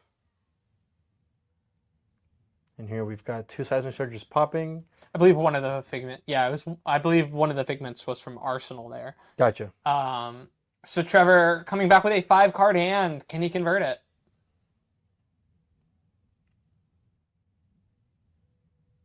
But we can always pitch to Tectonic Plating, at least. Yeah, certainly. And I'm sure he's going to continue to do so to keep that ley line of the old ones around. Yeah, for sure. Looks like that's exactly what he's going to be doing here, pitching. Okay, I think he's going to be playing this out. Tectonic Instability. Each hero puts a card from their arsenal on the bottom of the deck, and if they do, they draw a card. Create seismic surge tokens equal to the number of cards drawn this way. So he's going to bottom his own arsenal, draw a card, make a seismic surge, and continue with the turn. Yeah, certainly an interesting play there. I think he realizes he doesn't really care all that much about the pitch value. Maybe he wants to try to get some more cards in his pitch zone anyways. Yeah. In order to make more seismic surge tokens off this Tectonic Plating, but also just effectively utilize his full hand. Yeah, for sure. So he has 1 floating, 2 seismic surges active. Looks like he will just be sending another big attack. I believe that is a disable there. Yeah, but it is a blue disable for 7. You have no dominate here. Yeah, on hit doesn't really matter, but on hit some damage when you're at 17 life does matter. Yeah, correct. Oh, and of course the on hit of the ley line of the old ones as well, putting him up to 3 seismic surges, which would give him dominate on the next turn. Yep, for sure. And this here, so Taylor can block 1 with the Spectral Shield, deal 1 arcane damage back. Notably, Trevor, no arcane barrier, right? So things like Merciful Retribution and Figment of Ravages do have a way of closing out the game if it ever gets down to it. That's one axis that Taylor can kind of play on, is maybe getting some arcane damage through. However, at 17 life to your opponent's 40, it's going to be really tough in an uphill battle for sure. Yeah, I mean, I've certainly seen Prisms come back from worse life differentials, if we're being honest. But as it stands right now, honestly, a lot of the auras on the board don't seem all that impressive. Merciful is, of course, quite good. Passing Mirages can be quite powerful. But we're not seeing anything big like Genesis. We did see him pitch away one of his ALSs earlier. Yes. So I think he's just really hoping to stay alive until he can get another ALS out. Yeah, for sure.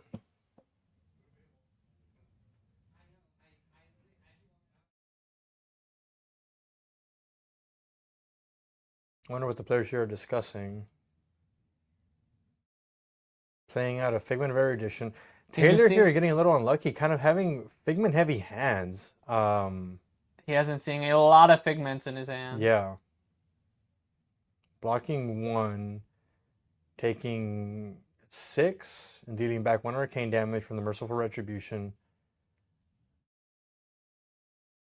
But again, as you've noted before, 0 cards in Soul. 0 in Soul, so these Figments sure don't say a lot right now. Yeah, correct. 12 to 39 Sitsara players.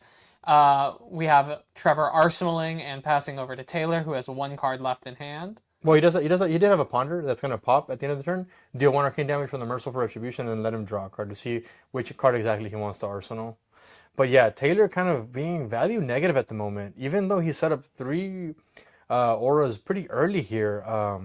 the Valdo's not taking the foot off the gas and really pressuring Taylor's life total. Pretty importantly here, it looks like Trevor did miss his trigger on that ley line. Oh, you're on right. The ley line, meaning he no longer has dominate You're absolutely right. when he should have. But Playing out a, I think this is promising terrain. Yeah, promising terrain. Yep, so it's a zero cost Guardian Aura with Go again. If you would create one or more seismic search tokens and say create that many +1, and at the beginning of your action phase you destroy this, and if you control 3 or more seismics, you draw a card and gain a life. Pretty good value card, very good in Valda. Yeah, good old Mordred Tide here from the Guardian. It's like seismics tend to be a little bit more balanced because they don't deal damage if you stack up like 20 of them. I mean, in this deck they do. Okay, it's true. They do help you get dominate. So here, pitching a Spinal Crush into the Tectonic Plating, creating 2 seismics, one from the plating, and then getting the bonus replacement effect from the promising terrain. Playing out another disable here. Yeah, I believe this looks like it might be the red one coming in for 9. This one is red for 9. Could have been with Dominate. It could have had Dominate. You're absolutely right. But we had that miss trigger there. We have the Soul Shield. Oh, nice. Coming in, blocking 6, taking 3, finally getting a card in Soul, and remembering to make a seismic off of the ley line of the old one's trigger. Not just 1 seismic, but 2 because of that ley line in the promising terrain. Yep, perfect. We'll have him Arsenal passing. Continuing to walk down the Prism's life total. Prism's continuing to not have all that much value, but now he does have Soul and Angelic Attendant, allowing him to not only generate another card in Soul, but free flip that Angel, effectively putting him up to 3 Soul with a relevant Angel on board. Yep, very powerful card here. Angelic Attendant, incredibly powerful, very good. One of my favorite cards from the from Super Slam in the expansion slot. Yeah, I completely agree. Now we have to see here, is he going to draw the 2 cards, allowing Trevor to not only generate a Seismic Surge, but also get value off of the Balance of Justice? Yep. Trevor cashing in the Balance of Justice. I believe he's already accounted for the Seismic Surges. Yeah, I did see him tick up the Seismic Surge. Yep. It looks like we have another Seismic Eruption. So Trevor's just going to have access to as many Seismic as he wants over the course of 2 turns. I doubt he's going to play the Seismic Eruption during Taylor's turn. He might play it on his turn just to have Dominate for the following turn after that. Yeah, I wouldn't be surprised to see him do that, or to potentially, depending on how this ends up working out, I would not be surprised to see him potentially Arsenal that card in order to generate a free... generate 3 on the opponent's following turn. I am someone who really loves arsenaling instants when I have the option to. Yeah, totally fair. We'll see if Trevor here respects the damage from Sarai. It looks like he might be cashing in part of the Iron Fist Revelation value. Yeah, just choosing to block for 2 here. I think it's decently safe to block these angels when you have so many cards in hand. I don't love doing so, except in a case like this. Flipping over the Boulder Drop in Arsenal and giving it a +1 damage counter from the Iron Fist Revelation trigger. Yeah, in a case like this where you have so many cards in hand, I think it's safe to just try to get as much value as you can. And right now, even if Trevor were to block out entirely, he would still be able to send in the Boulder Drop for free since he has well over 3 Seismic Surge tokens. Free and Dominate. Yep. So that'll be a Boulder Drop for 8 Dominate. Certainly not something you want to see if you are the Prism. Yeah, Taylor here activating Halo of Illumination, pitching, putting a Herald of Erudition in his Soul, drawing a card, and then grabbing the Figment of Rebirth. Triggering Figment of Rebirth, placing what I believe was a Herald of Protection on top of the deck, possibly. And pitching Light of Soul afterwards. In order to guarantee. Yeah, exactly. In order to guarantee the trigger, he's gonna activating the Prism Hero ability. Trigger Light of Soul. What a beautiful play there from. It was a War Toon Herald. Yep. From the Prism player, guaranteeing a lot of value there. Not only are they able to, fill their soul, they're able to also flip one of their figments and grab another figment. Yep, and grabbing here the Figment of War, generating a Courage token. We're now seeing them start to create a better and better board state.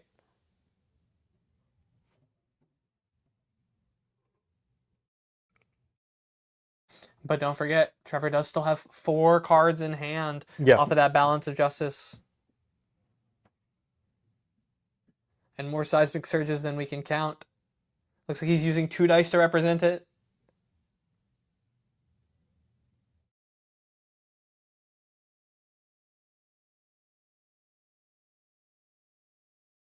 And it looks like he awakened the Angel of Protection.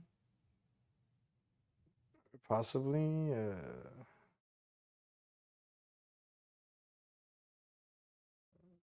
Nope. Maybe choosing instead Bellona, Angel of War. Yeah, so going with Angel of War. Yeah, I think he's just wanted to come in for some more damage here. Oh, and we have playing out the Library of Solana. What a strong turn for Taylor here.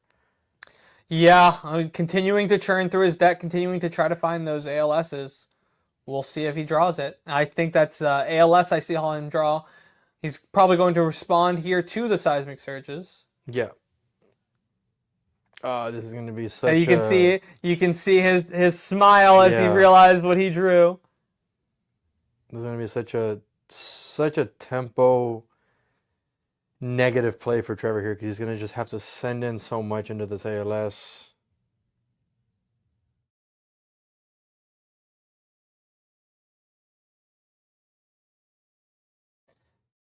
Yeah, certainly not happy if I'm Trevor here. 5 cards in hand, not being able to do anything with them. You know, I've always thought about potentially adding time skippers to Guardian decks just to be able to generate action points in order to get rid of stuff like ALS. I do know that used to be the tech back in the day. Mm-hmm. I don't know if it's quite as relevant anymore. I mean, no, I agree. Really, it only helps with this one matchup. Yeah, but for sure.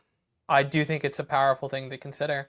Looks like he's going to be generating 3 Seismic Surges. Yep, off of the Seismic Eruption from his hand.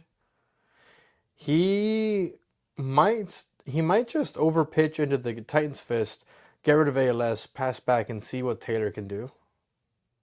But Taylor having both Archangel, both Soraya and Bellona on the board is a very, very powerful play. Very powerful place to be in. Honestly, Taylor, although he's down 30 life points, is certainly not out of this game. He has so much play to do. He's going to effectively buy back a turn here with the ALS and also be able to set up an attack trigger with the Soraya, draws into some more cards, maybe set up some more yellow cards in the pitch zone to keep getting value from the Library of Solana. Yeah, it looks like he decided to just send that boulder drop for free there in order to get the value out of those Seismic Surges that he had. Yeah. I think he thought the cards in his hand were a little bit stronger than just sending the Titan's Fist. I'll have him generating 2 more Seismic Surges off of the Herald, or off of the Angel.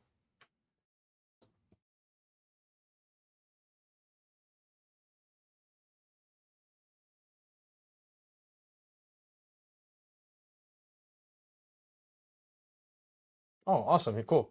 Blocking with solid ground for free because he has 3 or more Seismic Surges. It's a really strong card if you get to get the full value from it. It normally costs 3 to block for 5, but if you control, it costs 1 less to play for each Seismic Surge. So as long as you've got 3 or more, it's free. And a blue block 5 D-React, very good. Yeah, certainly powerful. He's coming in for 6 go again, does not have Phantasm. No cards left in hand for the Prism player here. Let's see how Trevor wants to respond to this.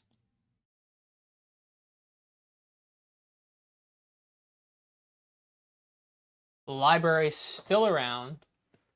I doubt we'll see it go away. I don't think the Volta is a deck that would run a lot of yellow cards. The Valahai Risen is yellow, and it's one of the block cards that's in the deck. So are those Seismic Eruptions, but I think things would have to line up pretty neatly in order for that to occur. Yep.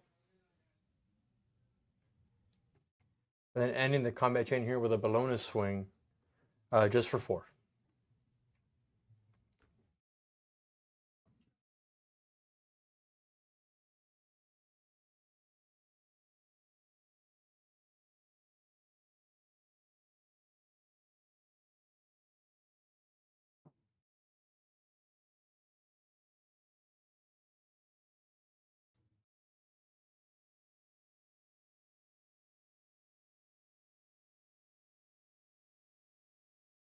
Trevor going to block 1 there to flip over boulder drop. Yep.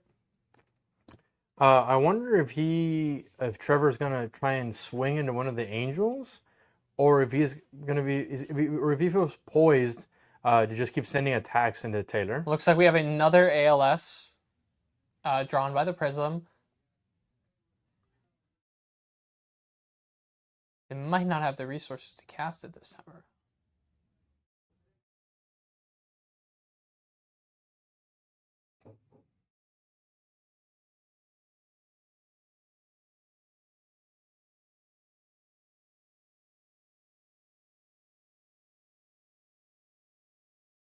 I wonder if we're waiting here for Taylor to respond to the seismic surges popping. I think he's thinking on it. He'd have to pitch his whole hand in order to play out the... I think he missed his library last turn. No, I think it was a blue. I think it was a yellow and a blue in the pitch zones. Understood. The players here, I don't know what's going on.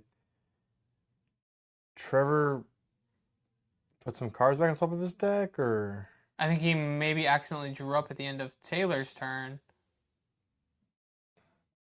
huh? Okay, yeah. So I think we might be a little bit confused about where we're at here, turn cycle wise.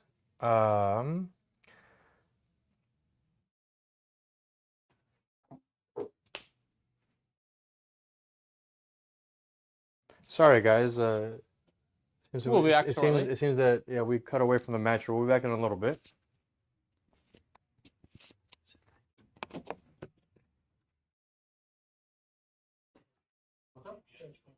Judge call. Say judge call. Yeah. We're going to be having a judge call here. We'll be back shortly.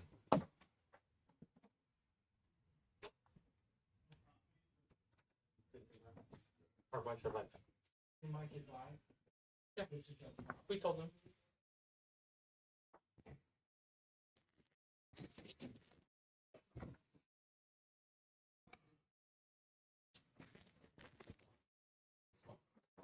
Yeah, guys. So right now the players are going through a judge call. It seems like there might have been some mishaps about whose turn it was and when Trevor needed to draw back up. We'll get that resolved, though. We do have our famed judge, Matthew DiGregorio. Looks like he got that fixed for the players, and we were able to continue on with the game. Yeah, so it seems here we have Trevor attacking with the boulder drop that was in his arsenal, coming in for 7 dominate. Taylor blocking with 1 card and sacrificing the ward 4 on the Bologna to go ahead and take no damage.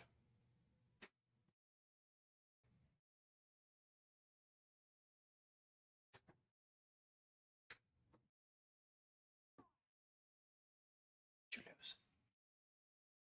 Let's start the game 3 items.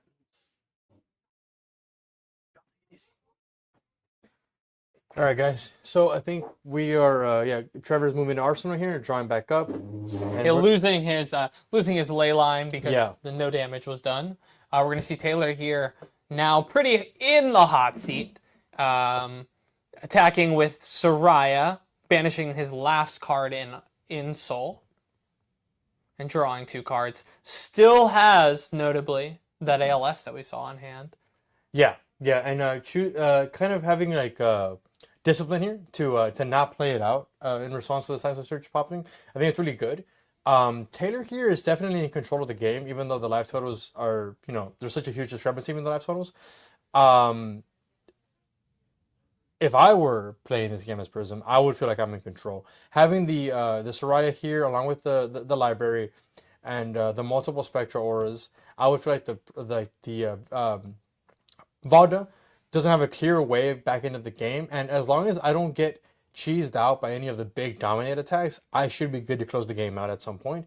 And like I said, Trevor not having any arcane barrier means that Archangel of Ravages and the Merciful Retribution triggers will eventually close the game out at some point. Yeah, certainly. I definitely agree that Taylor looks to be in a good position here. I wouldn't count Trevor out just yet, as we talked last time. He did win the last game with some timely pummels. Yep, no, you're absolutely Notably, right. we have not seen any pummels yet at this point in the game. He has pitched one away, but yes, we haven't seen any played out. Yeah, so we could certainly still see a impactful pummel come around. Yep, no, you're absolutely right about that. And Taylor is back to 0 soul. So there might be a chance, like you said, that maybe Trevor can steal some tempo back and force through a decent amount of damage. Yeah, certainly. We have 2 seismic surges. So We're playing going to have out him a bottom the Tectonic, card in order to generate another seismic surge. Yep, Tectonic Shift, I think, right? Yeah, so And I do think I see Tectonic one, Instability. I do think I see one of those pummels in his hand. Okay, I think that's a Terra Sunder as well. Yeah. Oh, it looks like I was not a pummel. My apologies. Looks like Terra Sunder, Spinal Crush, and maybe an Aftershock. Can't quite tell what that last card is. I do think there are some potentially powerful plays to be had here, though. He's going to pitch a Terra Sunder in order to generate a Tectonic. Seismic, Seismic Surge. off of the Tectonic. Yep. Putting him up to 2 seismic surges. Yep. And he had 2 going into the turn, so whatever Guardian attack he sends will be discounted by 2. Choosing to just kill the angel here. With the Aftershock, which will generate him a additional seismic surge. Yep. Allowing him to arsenal, have 3 seismic surges. The final card, as mentioned, is Spinal Crush. Yep.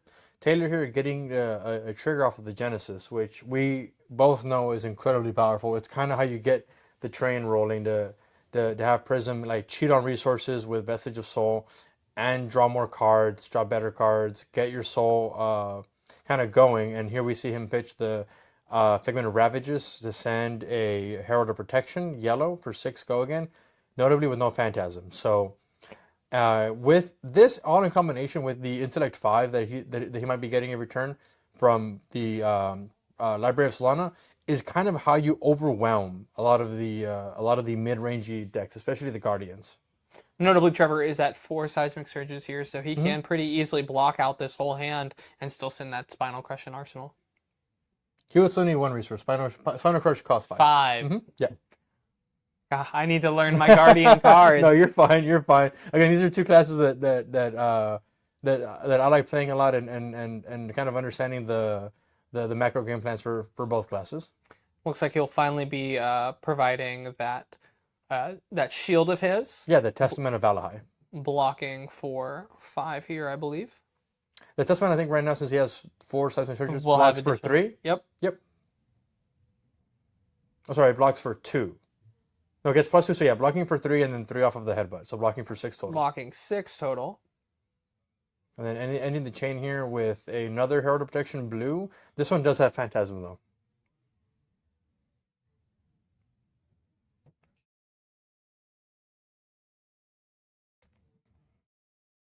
No angel to swing because Trevor did decide to wisely to kill the angel on the last turn.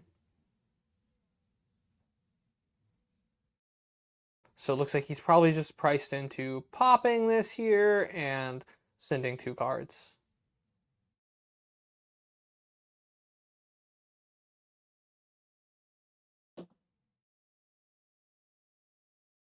Yep, popping it with the Cartilage Crush. But because of the Merciful Retribution, it will go into Soul. And it will trigger Prism and deal 1 arcane damage. Kind of a damned if you do, damned if you don't thing. Yeah, certainly. Allowing him to get another Figment out. This one will give -1 to those attacks on enter.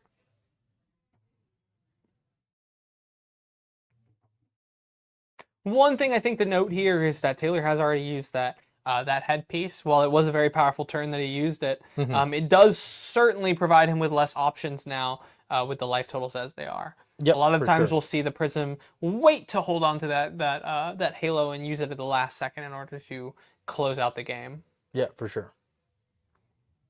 So I have 4 Seismic Surges popping. Yep. Is there any response here? Does Taylor have another ALS? We will see. It seems to me that I might have peaked one. Not quite certain. I think we're about to find out. Oh, he's dropping his cards.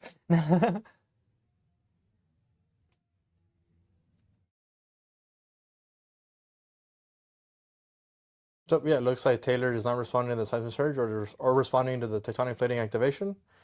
Which means Trevor here will have dominated on this attack, and it's coming into Taylor. For 9. Yep, dominate. 9 dominate. Thankfully, Taylor does have access to Ward 5 at the moment. Keeps dropping his cards. That is what happens when we flick. That's why Bandai banned it. We're going to be pitching this. Potentially it's okay, perfect. We have a Soul Shield for blocking 6. And then probably giving up the Archangel. Yep, that'll be covering the full 9. Yep. For sure.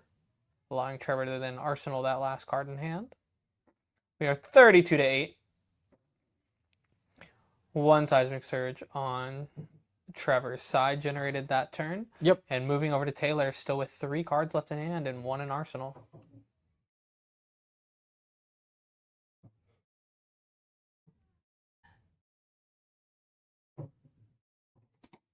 Getting value here from the Genesis. Yep. Make another Spectral Shield. Up to 2 Spectral Shields on their side. And again, notably, if these pop while the Merciful's on the board, it's 2 arcane damage. Yeah, a lot of value to be had from that Merciful that's been around this whole game. Yeah, I know. That might have needed to have been dealt with, honestly, earlier. Just since, again, Trevor didn't bring in any AB. Those will eventually deal enough damage to potentially get him into a scary spot here. And Taylor choosing to play the ALS on his turn, I believe with 2 yellows, so going to Intellect 5, keeping the Arsenal, and making it so that Trevor kind of loses his turn without Taylor having to worry about anything else. And so getting a chance to effectively steal and regain tempo, keep the Genesis, keep the Merciful, keep the 2 Spectral Shields, potentially still awaken one of the Figments at the end of Trevor's turn. Really good spot here for Taylor, and I know the life differences are so vast, but trust me when I say this is exactly where Prism wants to be. Yeah, I mean, I would trust you as the Prism main to know exactly where they want to be. And they'll be, it looks like Trevor will just be swinging the hammer into it, deciding to overpitch in order to clear some cards from their hand. Yep. 31 plays 8 here, Trevor versus Taylor. Trevor will be drawing up to 4, keeping the Arsenal. We have another Genesis trigger. This library, this is the board state that exactly the board state that the Prism was hoping to build this game. We have an Angelic Intendant continuing to build that soul, continuing to allow them some free value, and not only that, providing them the ability to flip 2 angels if they want this turn. Yep, for sure.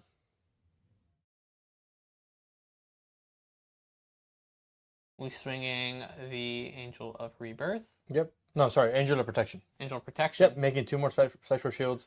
And again, Taylor here truly denoting that if he ever attacks me again and I lose these 5 Spectral Shields, he's going to take 5 arcane damage. Yeah. 5 Spectral Shields going on. Yeah, Trevor might be poised into eventually attacking the Merciful at some point. Because God forbid if he ever attacks Taylor and he plays a second Merciful in response, that'll be 10 arcane damage. Oh, that would certainly be brutal. I think at this point, Trevor has decided that maybe he's not wanting to clear that Merciful. I think he had a couple other chances to clear it. I mean, we might still see him do so, but I think this comes down to knowing the matchup, right? Yeah. It's one of the things about this. I know Trevor is new to this deck, so maybe he's not. Maybe he doesn't quite know the value of Merciful or what it might do, but we'll see. Of note, though, looks like we have the judge reviewing. Yeah. Oh, okay. Trevor needed to pitch the Thunderquake, not discard it, for the Valahai Risen in order to make more seismic surges. But of note here, Trevor has a Midas Touch in his hand. So he has a way of getting rid of the angels without ever needing to attack them. Yeah, I mean, certainly, I'm sure a Prism might be a little happy to see a gold, depending on the structure of their hand, but or several gold, mind you. No, it'd be 0. Oh, it is 0 gold. Yep, they do not have a cost, so they do not generate gold for Midas Touch. It is a very good answer to the Prism, like quote unquote loop that Prism tries to develop. It does, however, cost 1, so you need to keep a second card or have a Tunic up in order to send it if you don't want to keep a second card. But he's getting attacked here for 5 with Go again and no Phantasm. This is a really bad spot for Trevor to be in, if I'm being honest here. Looks like he might just take this. And this is when it starts to really turn. Once you start taking these Heralds, letting the Prism get the Figments out of the deck, generating more value, generating more Spectral Shields, getting more Figments, flipping them when you need to. Spectral Shields. This is the loop that Prism wants to get in. And again, all of this to say, Trevor just doesn't have the action points to clear the Spectral Auras that Taylor played effectively turn 1 and 2 that are the things generating this amount of value. Yeah. I mean, we saw early in the game Taylor had some not so great hands, but he has turned those hands. He has turned that value of those hands on their side and really generated a ton of value with some of those cards that has been played out. And here we go, Taylor having played another Genesis effectively means Trevor's never getting rid of the Genesis ever again. Now Taylor doesn't have to activate both of them, just activating one is more than enough value. But this is kind of ensuring in the fact that he now knows Trevor isn't getting rid of this, which means Vestige of Soul will always be active on Taylor's turn if he wants it to be. Certainly, it looks like we'll be seeing that Midas Touch played out, choosing which one to target. Odds are, yep, he's going to get rid of the Angel here.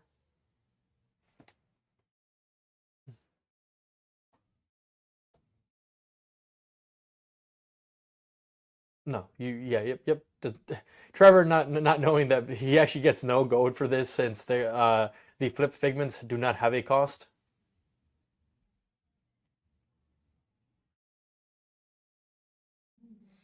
And just finishing up with a disable again. Please tell me this is going for the Merciful Retribution, because if not, Trevor's going to have a bad time. He's going to learn something important today. Oh no.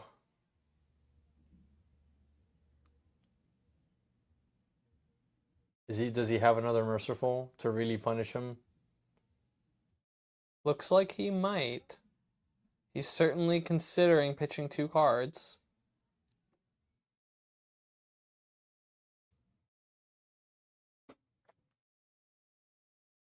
Yep. So I believe Taylor is taking... Oh, okay, never mind.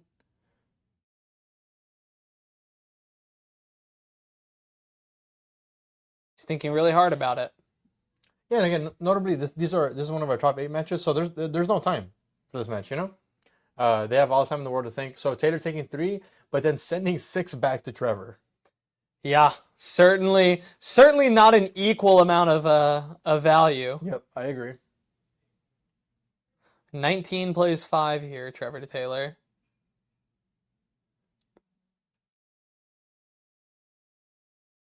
Oh, Lord, there it is. The second Merciful comes down. This is... Look at this board state, Jaden. Look, look at this. This is exactly where Prism wants all of our opponents to be. Yeah, I'm sure the Prism player is absolutely ecstatic to be in this state. 5 life to them probably feels like a million. Yeah. With this board state. This is the power of these board state heroes in the game of Flesh and Blood. Yep. Right? A game that is becoming more and more board state dependent as it progresses, and some of these heroes are a lot better at taking advantage of that than others. Yeah, for sure. We have the the Angel of Rebirth coming in. Yep. Banishing a card from soul and getting any yellow card back on top of the deck. Not be surprised to see that. Yep, Figment of Protection.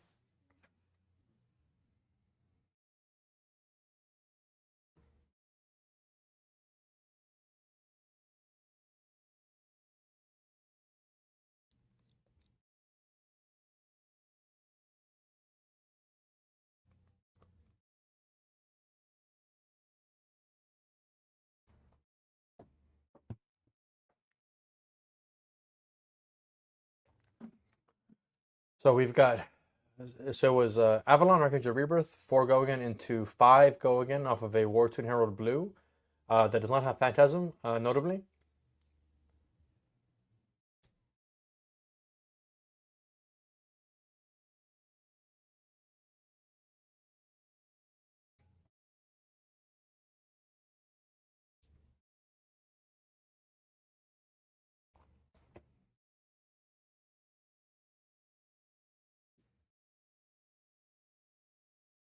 I think Trevor here blocking for 3, taking 2, letting the War Tune go into Soul, triggering the Prism, probably grabbing the Figment that he just put back on top of the deck, the Figment of Protection, yep, generating another Soul Shield, going up to 3, I believe. Just getting the gravy train rolling, honestly. I do not see a way out here for Trevor, if I'm being honest. This feels like potential inevitability for Taylor. No. You're never really out in Flesh and Blood, which is one of the best parts about the game. But this is a really bad spot for Trevor to be in. Yeah, certainly. Again, we'll see how this plays out. He did manage to claw it out in round 6, but that doesn't always mean he can do the run back. True. And I think I saw the 3rd Merciful in Taylor's hand. Oh, so no. If Trevor ever attacks Taylor again, he could just die. he could just die to Spectral. Okay, yeah, there you go. He's finally realizing the folly of his where his plan needed to be.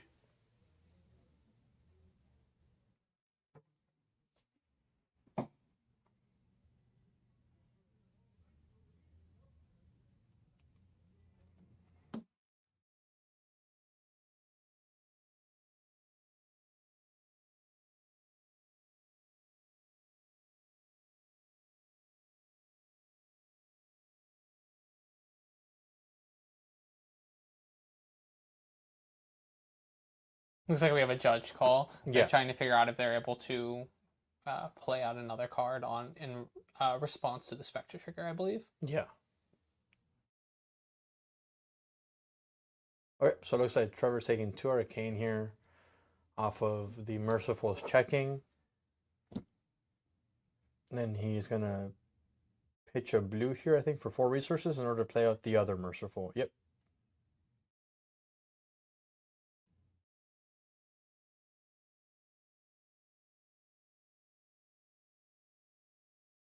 So Taylor here, going into his turn. I believe in the tank, thinking about potential Genesis trigger.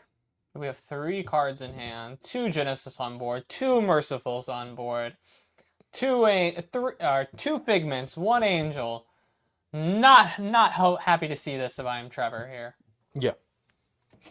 I wonder if Trevor is doing this at the end of... I'm sorry, I wonder if Taylor's... Yeah, so Taylor is doing this... he's awakening one of the Figments at the end of Trevor's turn. Going into his turn, putting a card into Soul for one of the Genesis triggers, getting one more Seismic Surge, one more Spectral Shield. 2 cards in hand. Has a yellow here. Pitching it for 3, since Vestige of Soul is active. Getting rid of a Soul here, awakening the Figment of Ravages. I'm a little surprised he's awakening it this quickly, or while Trevor's still like in a healthy life total here. Um, but like we said, so coming in for 4 go again, I think making at this 2 more point he's spec. just trying to generate insurmountable value. No, yeah. You know, he realizes that he has some really, really powerful angels here. He has with 2 mercifuls on board. He's able to, and a lot of soul, he's able to pretty safely generate a lot of spectral shields. Yeah, for and sure. deal a lot of arcane damage. No, yeah, for sure, for sure.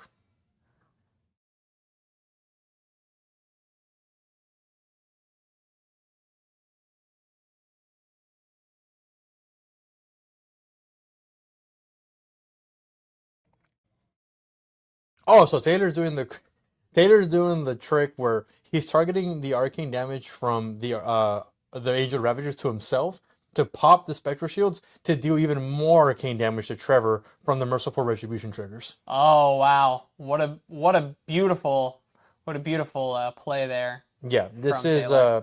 He is this he is is good looking Prism to tech. close the game, and he is looking to close it quickly. Yeah, this is really strong Prism tech here.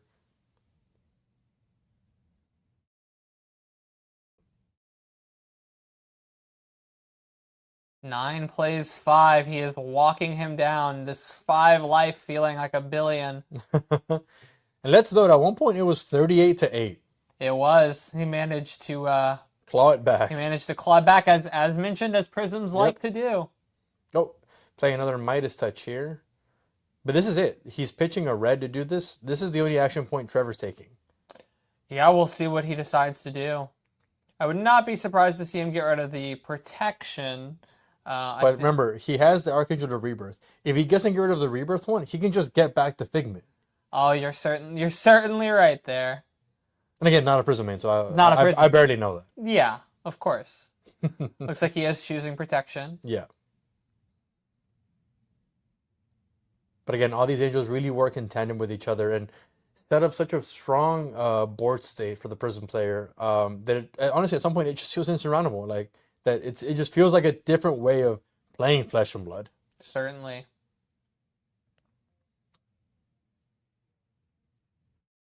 Coming in for 2 arcane and 4 physical. I believe the 2 arcane did target Trevor, so he should be going down to 7.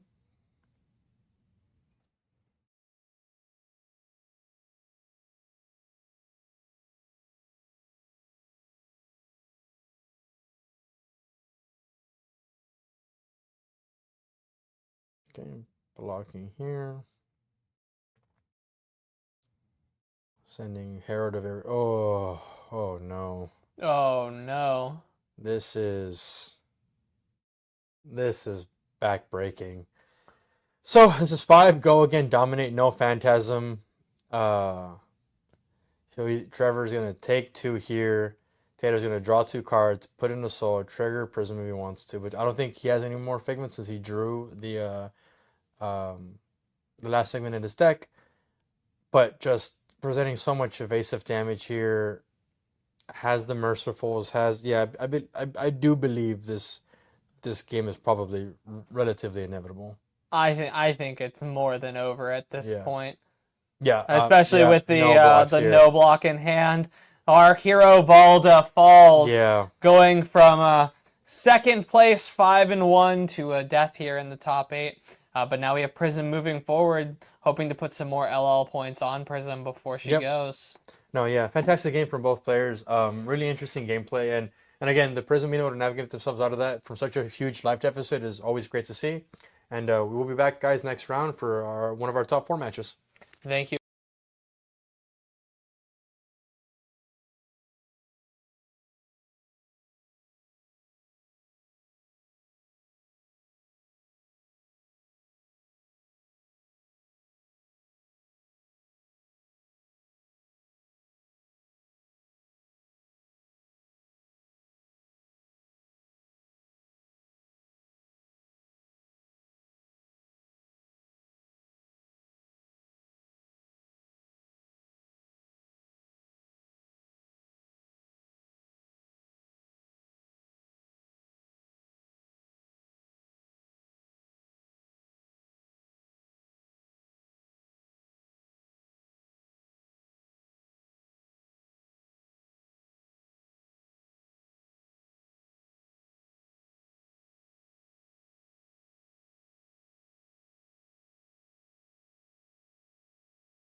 Welcome back to Blood on the Bayou with The Adventure Begins, cards, games, and comics. Yep.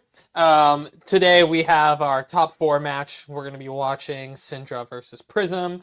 We have the Verdance Mirror. So we know Verdance is moving on to the finals in her potentially last week. We'll see which of these heroes ends up playing against the Verdance. Be exciting to see. Yeah, so for the Verdance v Verdance, it really boils down to just kind of setting up the healing potion combo and then seeing who can steal tempo with it first to really kind of put the opponent on the back foot. The match we'll be seeing right now, though, is David versus Taylor, Syndra versus Prism. This one is definitely, I would say, Syndra favored. I think a lot of people would agree. Yeah, Syndra having access to a bunch of small attacks that go wide, kind of really punish the Prism for not being able to block super efficiently, and for popping a bunch of the ward that the Prism eventually tries to set up. Yeah, I'm sure if I'm the Prism here, I am not happy to be sitting across from a Syndra, but that is not to say that they don't have a game plan and True. they don't know how they want to try to take this out. One way to approach that game plan is by drawing Heralds of Erudition. Little surprised to see them pitch a Herald of Erudition to the Herald of Erudition, if I'm being honest. I think I would have probably taken the chance to Arsenal that other Herald of Erudition. There's a chance that might be the only yellow in his hand, right? So if he wants to make sure it has go again, potentially like stealing some tempo here by getting a free on hit with the Herald, I can see him keeping the blues in his hand to send in the yellow, try and get the draw 2 plus the card and soul. Taylor, most notably, does not have his hero or his... There you go. Again, he's forgetting. Yeah, forgetting the hero weapon, but here, we've corrected it. He's like, they know what they do. It's been a long day, people. So we got the Herald of Erudition. You can see David not happy to see that. Yeah, he's really in the tank here. I would be willing to bet that there's absolutely no way that he gives up any armor here to block this, unless he somehow has like a D-react and then can use the Dragon Flight Scale. Dragon Scalar Flight Path. Thank you. Dragon Scalar Flight Path.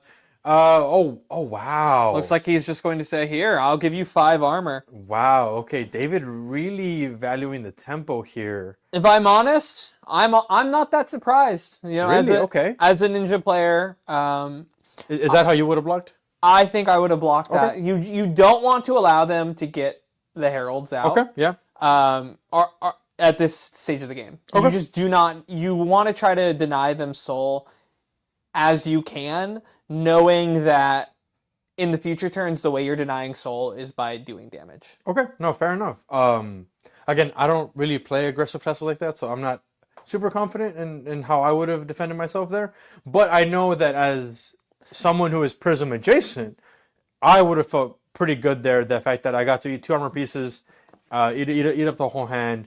Even though I lost an arsenal, getting rid of the blood spatter vest here and getting rid of 1 more armor piece is pretty decent, knowing that I have still 2 more Herald of Eruditions in my deck. Prism adjacent, interesting set of words there. Yeah, I mean, I think the blood spattered vest is a lot less valuable in this matchup than it is in other matchups because of the ward that Prism has access to. So I think it's probably your weakest armor piece. Not to say it's not powerful and that you're not giving up a lot of implicit value by having that blood spattered vest, but I think it's going to be a quick matchup. You don't want to let them get that Herald of Erudition value. And here, David kind of getting the value off the Mask of Momentum here. Taylor choosing basically to go no blocks on the first 3 chain links. So David already presented, looks like 7 damage and drew a card. Yeah, I'm not surprised to see the Prism no blocking here. I think this is a pretty race-heavy matchup, as a lot of these ninjas versus Prism tend to be. They're just hoping to continue to double Herald every turn that they can, saying, you're going to not block one of these. You're probably not going to block most of these even. Yeah, for sure. And just create a lot of value, rolling value that they can take advantage of. Is awesome that include for here? It of the tempo? No, this is take the tempo. Take the tempo, yes. You're close, but yes, take the tempo. Take the tempo. If you've hit 3 or more times, which we know that they have. Yep. They banish the top card of their deck. If it's an action card, you may play it until the end of your next turn. Chances are It's probably an attack action card. What a crazy card to see from the Syndra.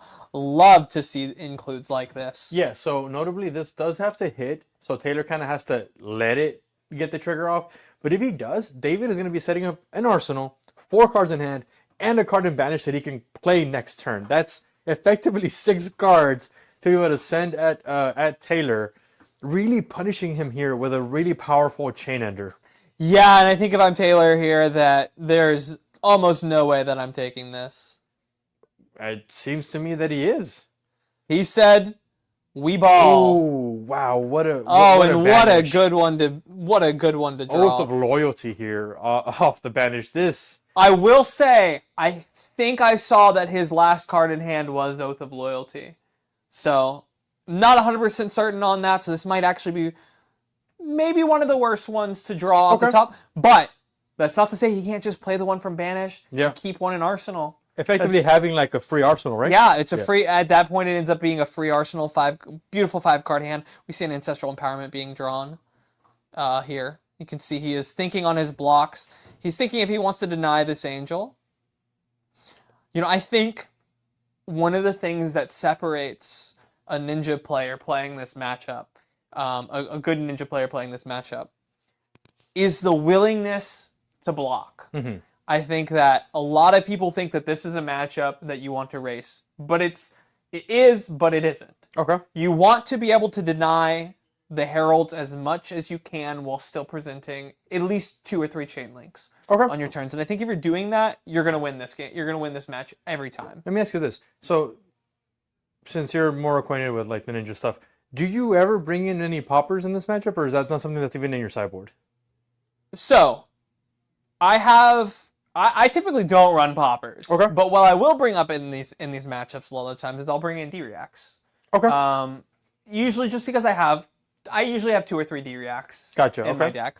And I think it's pretty safe to just, 2-card cover a D-React. Now, it depends on the texture of my specific deck, whether I think I have enough 3 blocks to be able to adequately see a 3 block a lot of the time.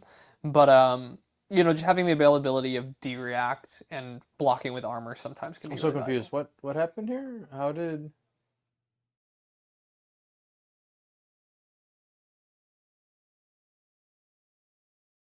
I'm just sort of confused here. I believe there's maybe a red Wartune Herald. It hit somehow. Okay. We missed how it hit, but it hit somehow. Okay. And both players seeming to acknowledge that it hit, so... Okay, yeah. So we got the Oath of Loyalty coming out. I mean, especially when you have as many cards in your hand as you do, I think it's... Yeah. I think it's totally fine to block there. Unfortunate that it got over anyways. Oh, you know what? I think he ended the combat chain with a blue Herald of Protection that hit, and that's how he has the Spectral Shield, and that's how he got the Figment. Yep, you are correct. Yep. So coming in with the Oath of Loyalty that was banished from the Take of the Tempo. So 4 go again, and now David is priced into only playing Draconic attacks. And it looks like we have an ALS being played by Taylor here. Not exactly the card that you would expect to necessarily see, but one that can steal a lot of value here. Having to IP, but now both players are having to... Basically, Taylor is saying, your turn's over, do it again. Basically, yep. We got Fire Tenant Strikes first, coming in for 3+1 to the next Draconic attack.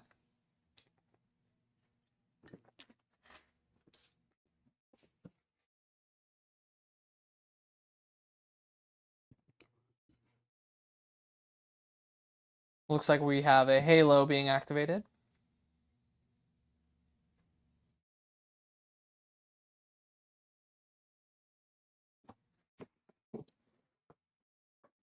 All right, let's see what Figment he decides to go for here. Might be Figment of Triumph? Yep, Figment of Triumph. Looks like we got Triumph. I think it's a powerful Figment to grab on this turn. -1, Reverse Art of War. Yep.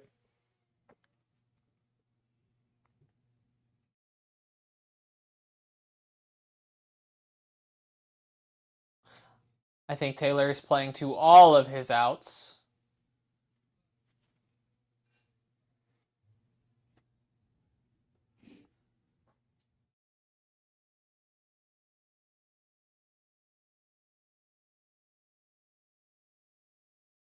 David not happy to be seeing that. You can see that he has an Ignite in hand. Yeah. We talked about earlier of the value of that card being a pseudo head jab. Not so much when there's a Figment of Triumph active on the board. I don't know if I want to send a 0 for 1. Notably, Figment of Triumph only affects attack action cards, so he can send the Ignite for 1 go again, and then still send in the Dagger for 1. But you're choosing to attack with a Pain in the Backside to go again?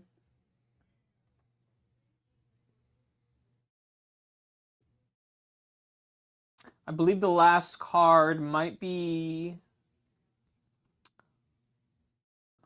I believe the last card in his hand might be a 1 cost.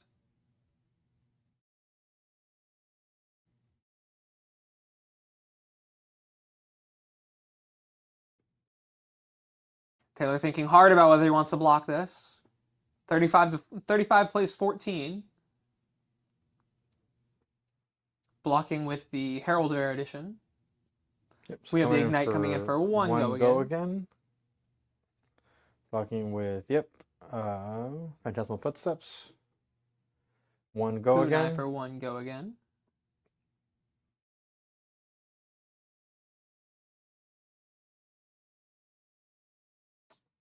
My last card is a cut through. Okay. Yep. So that was the other one I thought it might be. 3 go again.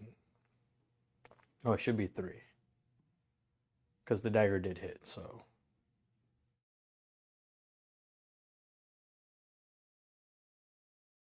But okay.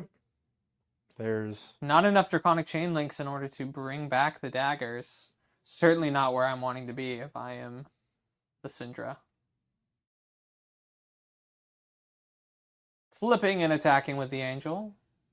4 go again. Draw 2. Pretty good value. I'm assuming David is going to not block any of this. If I am the ninja here, I am never blocking an Angel. I've already spoken about my willingness to never block the Angels. Attacking with a Herald of Triumph here. I believe it is a red. So it should be 7. Yeah, I think if I'm David here, I'm just taking that one unless you can cleanly block it with 2 cards. Yep. Especially with this new card that we have here. You can see there, not remember, Embrace. I know it's called Embrace, and I know it does a lot of cool things. Is it the one from Penn? It is the new Compendium of Embrace the Firebrand or something like that? And I believe so, yes. A lot of words. Yes. The point that matters is it is a card that gets better and better the larger your chain can become. Yep. And so keeping 4 cards in an arsenal makes sure that he can have a large chain.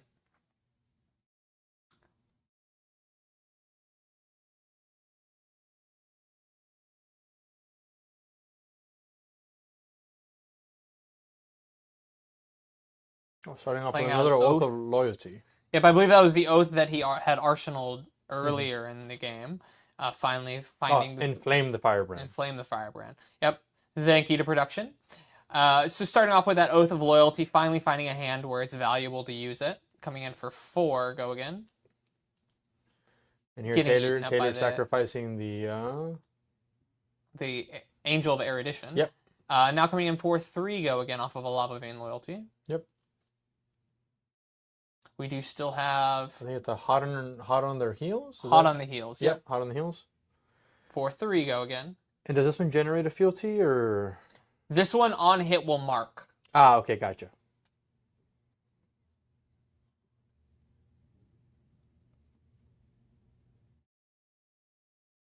One of the beautiful things we're about to see about this turn.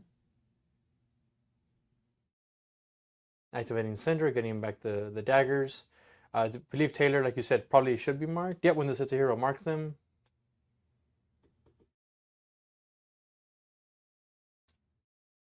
It's important that they remember their triggers. Yep, I agree.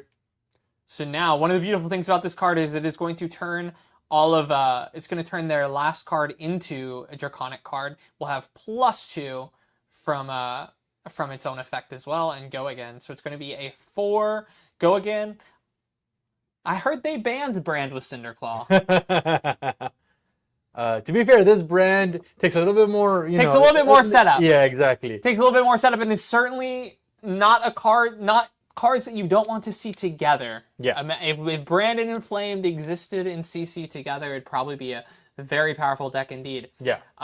That is to say, the last card in his hand, Pain in the Backside, not Draconic, could not typically be played with Oath of Loyalty, but it can now. Yep. So then Inflame is always checking to make sure that your cards are Draconic. Like it will always, like when you play them, it'll become Draconic before the I guess like before the negative effect of Oath of Loyalty. I believe that is how that. Okay, cool. Believe that is how that resolves. Taylor here really on the back foot. Thinking hard about whether he wants to block for 4 here in order to prevent the mask trigger. Looks like he might just block for 3, allowing the mask to resolve. We see David drawing another card. Yep. 24 plays 5 here. And of note, he blocked with a that all you got, but David hasn't attacked with anything that's hasn't been two or less power. Yeah, he's certainly upset to see that. Flicking here for 1. Then ending the combat chain with Pain on their backside.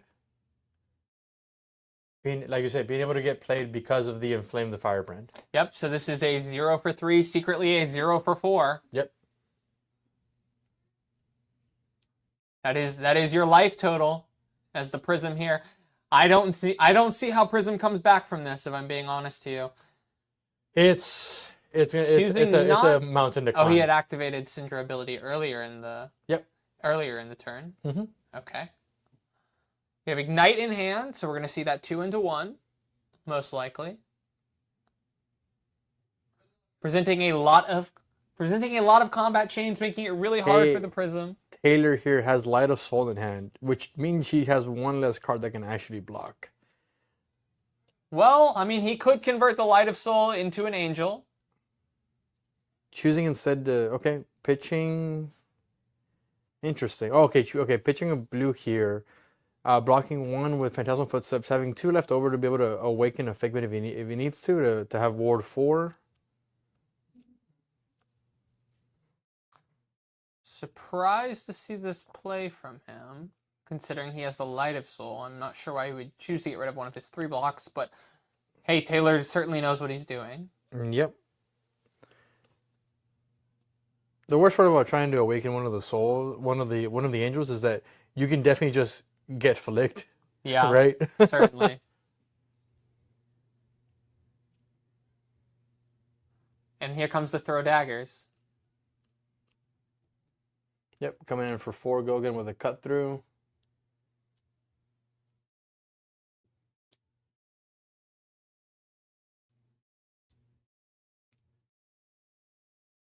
Awakening an angel, banishing that in soul. David choosing not to activate the Syndra there. And Light of Soul, last card in hand, can't do anything. There goes. Should be the game's over. Yep. All right, so we'll have Syndra versus Verdance for our finals. Yep, tough game. Like I said, I do believe this match is Syndra favored. I know I've seen some prisoners who can kind of claw back from it, but it's still an uphill battle for sure. Oh, certainly an uphill battle. Yeah, excited to see our finals. Mm-hmm. Thank you all for everyone who is joining us. We will get that finals for you shortly. Yep, and again, shout out again to Opus Arts and The Adventure Begins for helping us sponsor this event here for the Blood on the Bayou event and the Blood on the Bayou circuit. It's always been fantastic to work with everyone here, all of our sponsors. And we'll be back for our finals, guys. Thank you.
Welcome back to our finals, Blood on the Bayou, working with Adventure Begins. We have Syndra on David and Evan here on Verdance. Both local Houston players. Yep. Glad to see some Houstonians taking down our event. We did have some out-of-towners who we, as always, appreciate coming out, but I can't say I'm not biased. And, No, yeah, and sure. want to see our locals win. Not surprising to see Evan here in the finals. He's certainly someone who has won and played a lot of PQs. Yep. Very, very well known both locally and abroad. We have a Burn Bear, turn 1. Got 6 damage, no arcane barrier from the...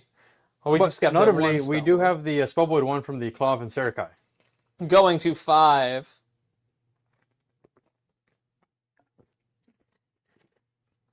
We have 4 go again. Yep. Off of a Ravenous Rabble here.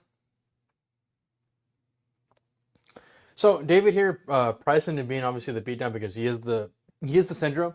But Evan, again, like you've mentioned, a very good Verdance player, understands the value of the game, understands the value, the nature of the game, and I think he has the tools he needs to take the game down.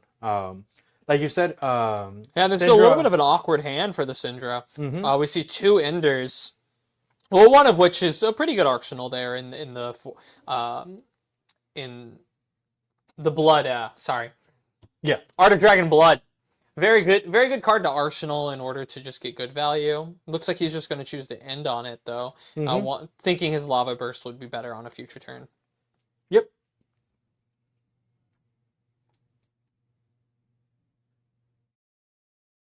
Players here kind of playing at breakneck speed here. Yeah, we have the E-Strike Force 7 coming at David. Blocking choosing for 1, to block taking 1, 6. taking 6. 29 plays 32. Evan with a card still on Arsenal. 5 card hand for the Syndra here. We have the Ignite coming out. Yep, 2 go again. Good old head jab. Yep.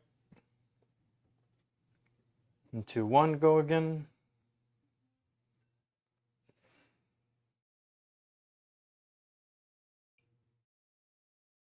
Looks like you're looking at a hot on their heels here. Yep. So 3 go again on hit mark. Blocking for 3. Flicking to keep the chain link active. Ending it with a Blaze Headlong for 4 go again. Coming in for 4 go again. We have 2 more cards left. I believe we saw a Rav Rabble, and then we know the last one is Lava Burst.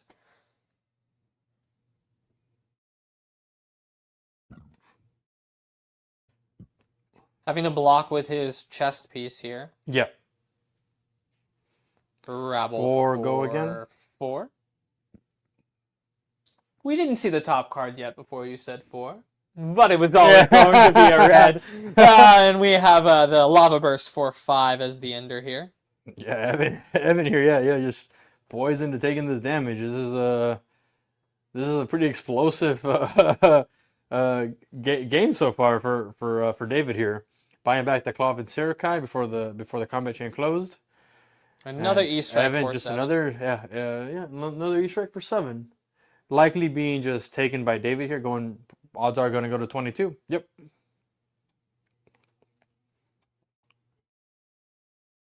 Yeah, I mean, as mentioned, I think Evan knows exactly how to play this matchup, and that is to walk your opponent down little by little and then eventually have an explosive enough. Well, here, look, finally, David having kind of a subpar turn, just having to pitch a whole red to just send a kunai. Kunai for 1 go again and do is this display loyalty? Yep. That'll generate a fealty. Yeah, display loyalty. So 3 go again because it is the second Draconic Chainlink. So getting go again and making a fealty token for David here. Looks like he has an Ancestral Empowerment and a breaking scales, or which one? What's that one called? Evan blocking with the Burn Bear there for 3. Yep. +1 off the Ancestral Empowerment. Oh, another display Playing loyalty. Another display loyalty, making a second fealty. 3 go again. Blocking for 3 again. I don't think we see another Ancestral this time. Yep. Flicking the dagger, making 1 resource. Coming in for 5 breaking point.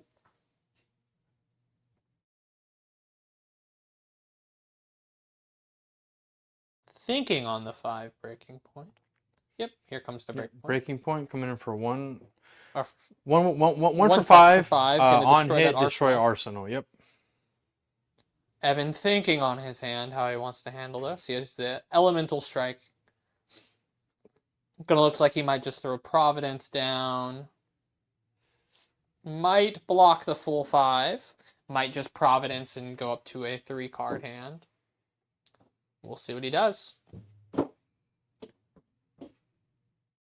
Blocking the full 5, bottoming the Arsenal, drawing the card. 2 cards left in hand. That Marvel Elemental Strike is a gorgeous card indeed. Yes, so nice, so nice. Evan here, I think, drew a blue. So let's see if we can maybe send, yep, a nice. This is such a strong play. Red Cadaver is tilling here, coming in for 8 off of a 2-card hand. Really good tempo swing here. I'm pretty sure, yep, David's not blocking, taking it, going to 14, and Evan finally with a life lead. Finally with that life lead, going up to 3 Earth and a Banish, I believe. David opening up with an Oath of Loyalty for go again, and the rest of the combat chain has to be Draconic, but luckily sitting on 2 Fealty. So this should really be able to make sure that the hand isn't too clunky. Evan does have the D-React in hand in order to cleanly cover this. We'll see if that's what he decides to do. Decides to take the 4. Yep. Saying, I'll save this for a more important. This should be a 3 go again here off the Ronin Renegade. Cut through and Blaze Headlong left in hand. I'm wondering if we're going to see him a waste of, or not waste, but use a fealty here on the cut through in order to allow that to occur. Or if he's just going to arsenal the cut through, thinking he can get more value on a later turn. Blaze Headlong for 4 being cleanly blocked by the Shelter. Choosing to use the fealty to play out the cut through. 14 plays 8. Syndra versus Verdance. 2 cards left in hand for the Verdance. Yep. Coming in for E-Strike for 7. Yep. David taking it, thinking, I can go to 8. What's the worst that can happen? I'm sure he'll find out soon what the worst can happen is. Yep. 8 plays 7. Syndra hoping to push through. Another Oath of Loyalty. 4 go again.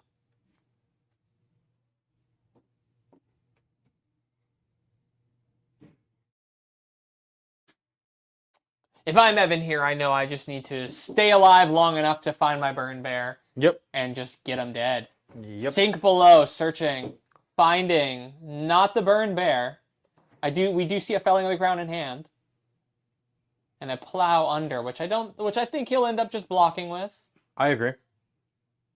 We might even see him choosing to pitch to the Kunai here. Yep. Certainly an interesting play from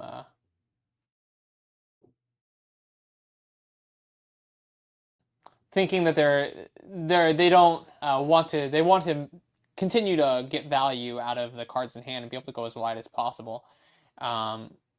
We will see them. I mean, they're not wanting to IP themselves. Oath of Loyalty for 3, and the last card in hand is a Snatch, meaning this is a really suboptimal Oath of Loyalty turn.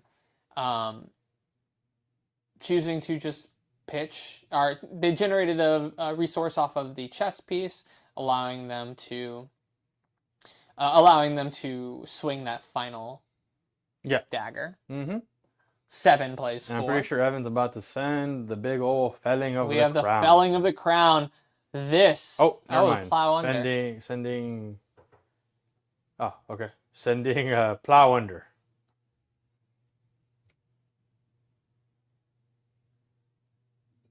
I thought he had kept the Felling around, but yeah, I guess not. But guess it's fine. not. I mean, but Plow under still coming in for 6 and bottoming the Arsenal. Wonder if David here thinking about getting rid of his armor to keep his life total a little high. It is going to be really scary once. I mean, honestly, anytime you're against Verdance and you're sub 9, it's very scary. Yeah, I think at this point in the game, you just want to stay alive. You know Yep. that if he sees that you're not surviving anyways. So Yep.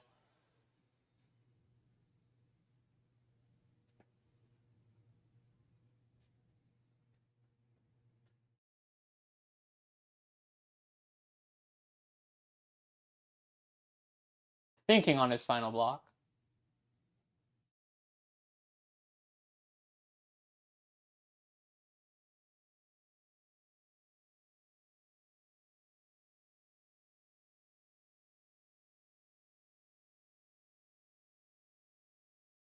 Blocking 6. Yep. Blocking 6 here. Thinking, if I can continue to stay alive, I can continue to chip.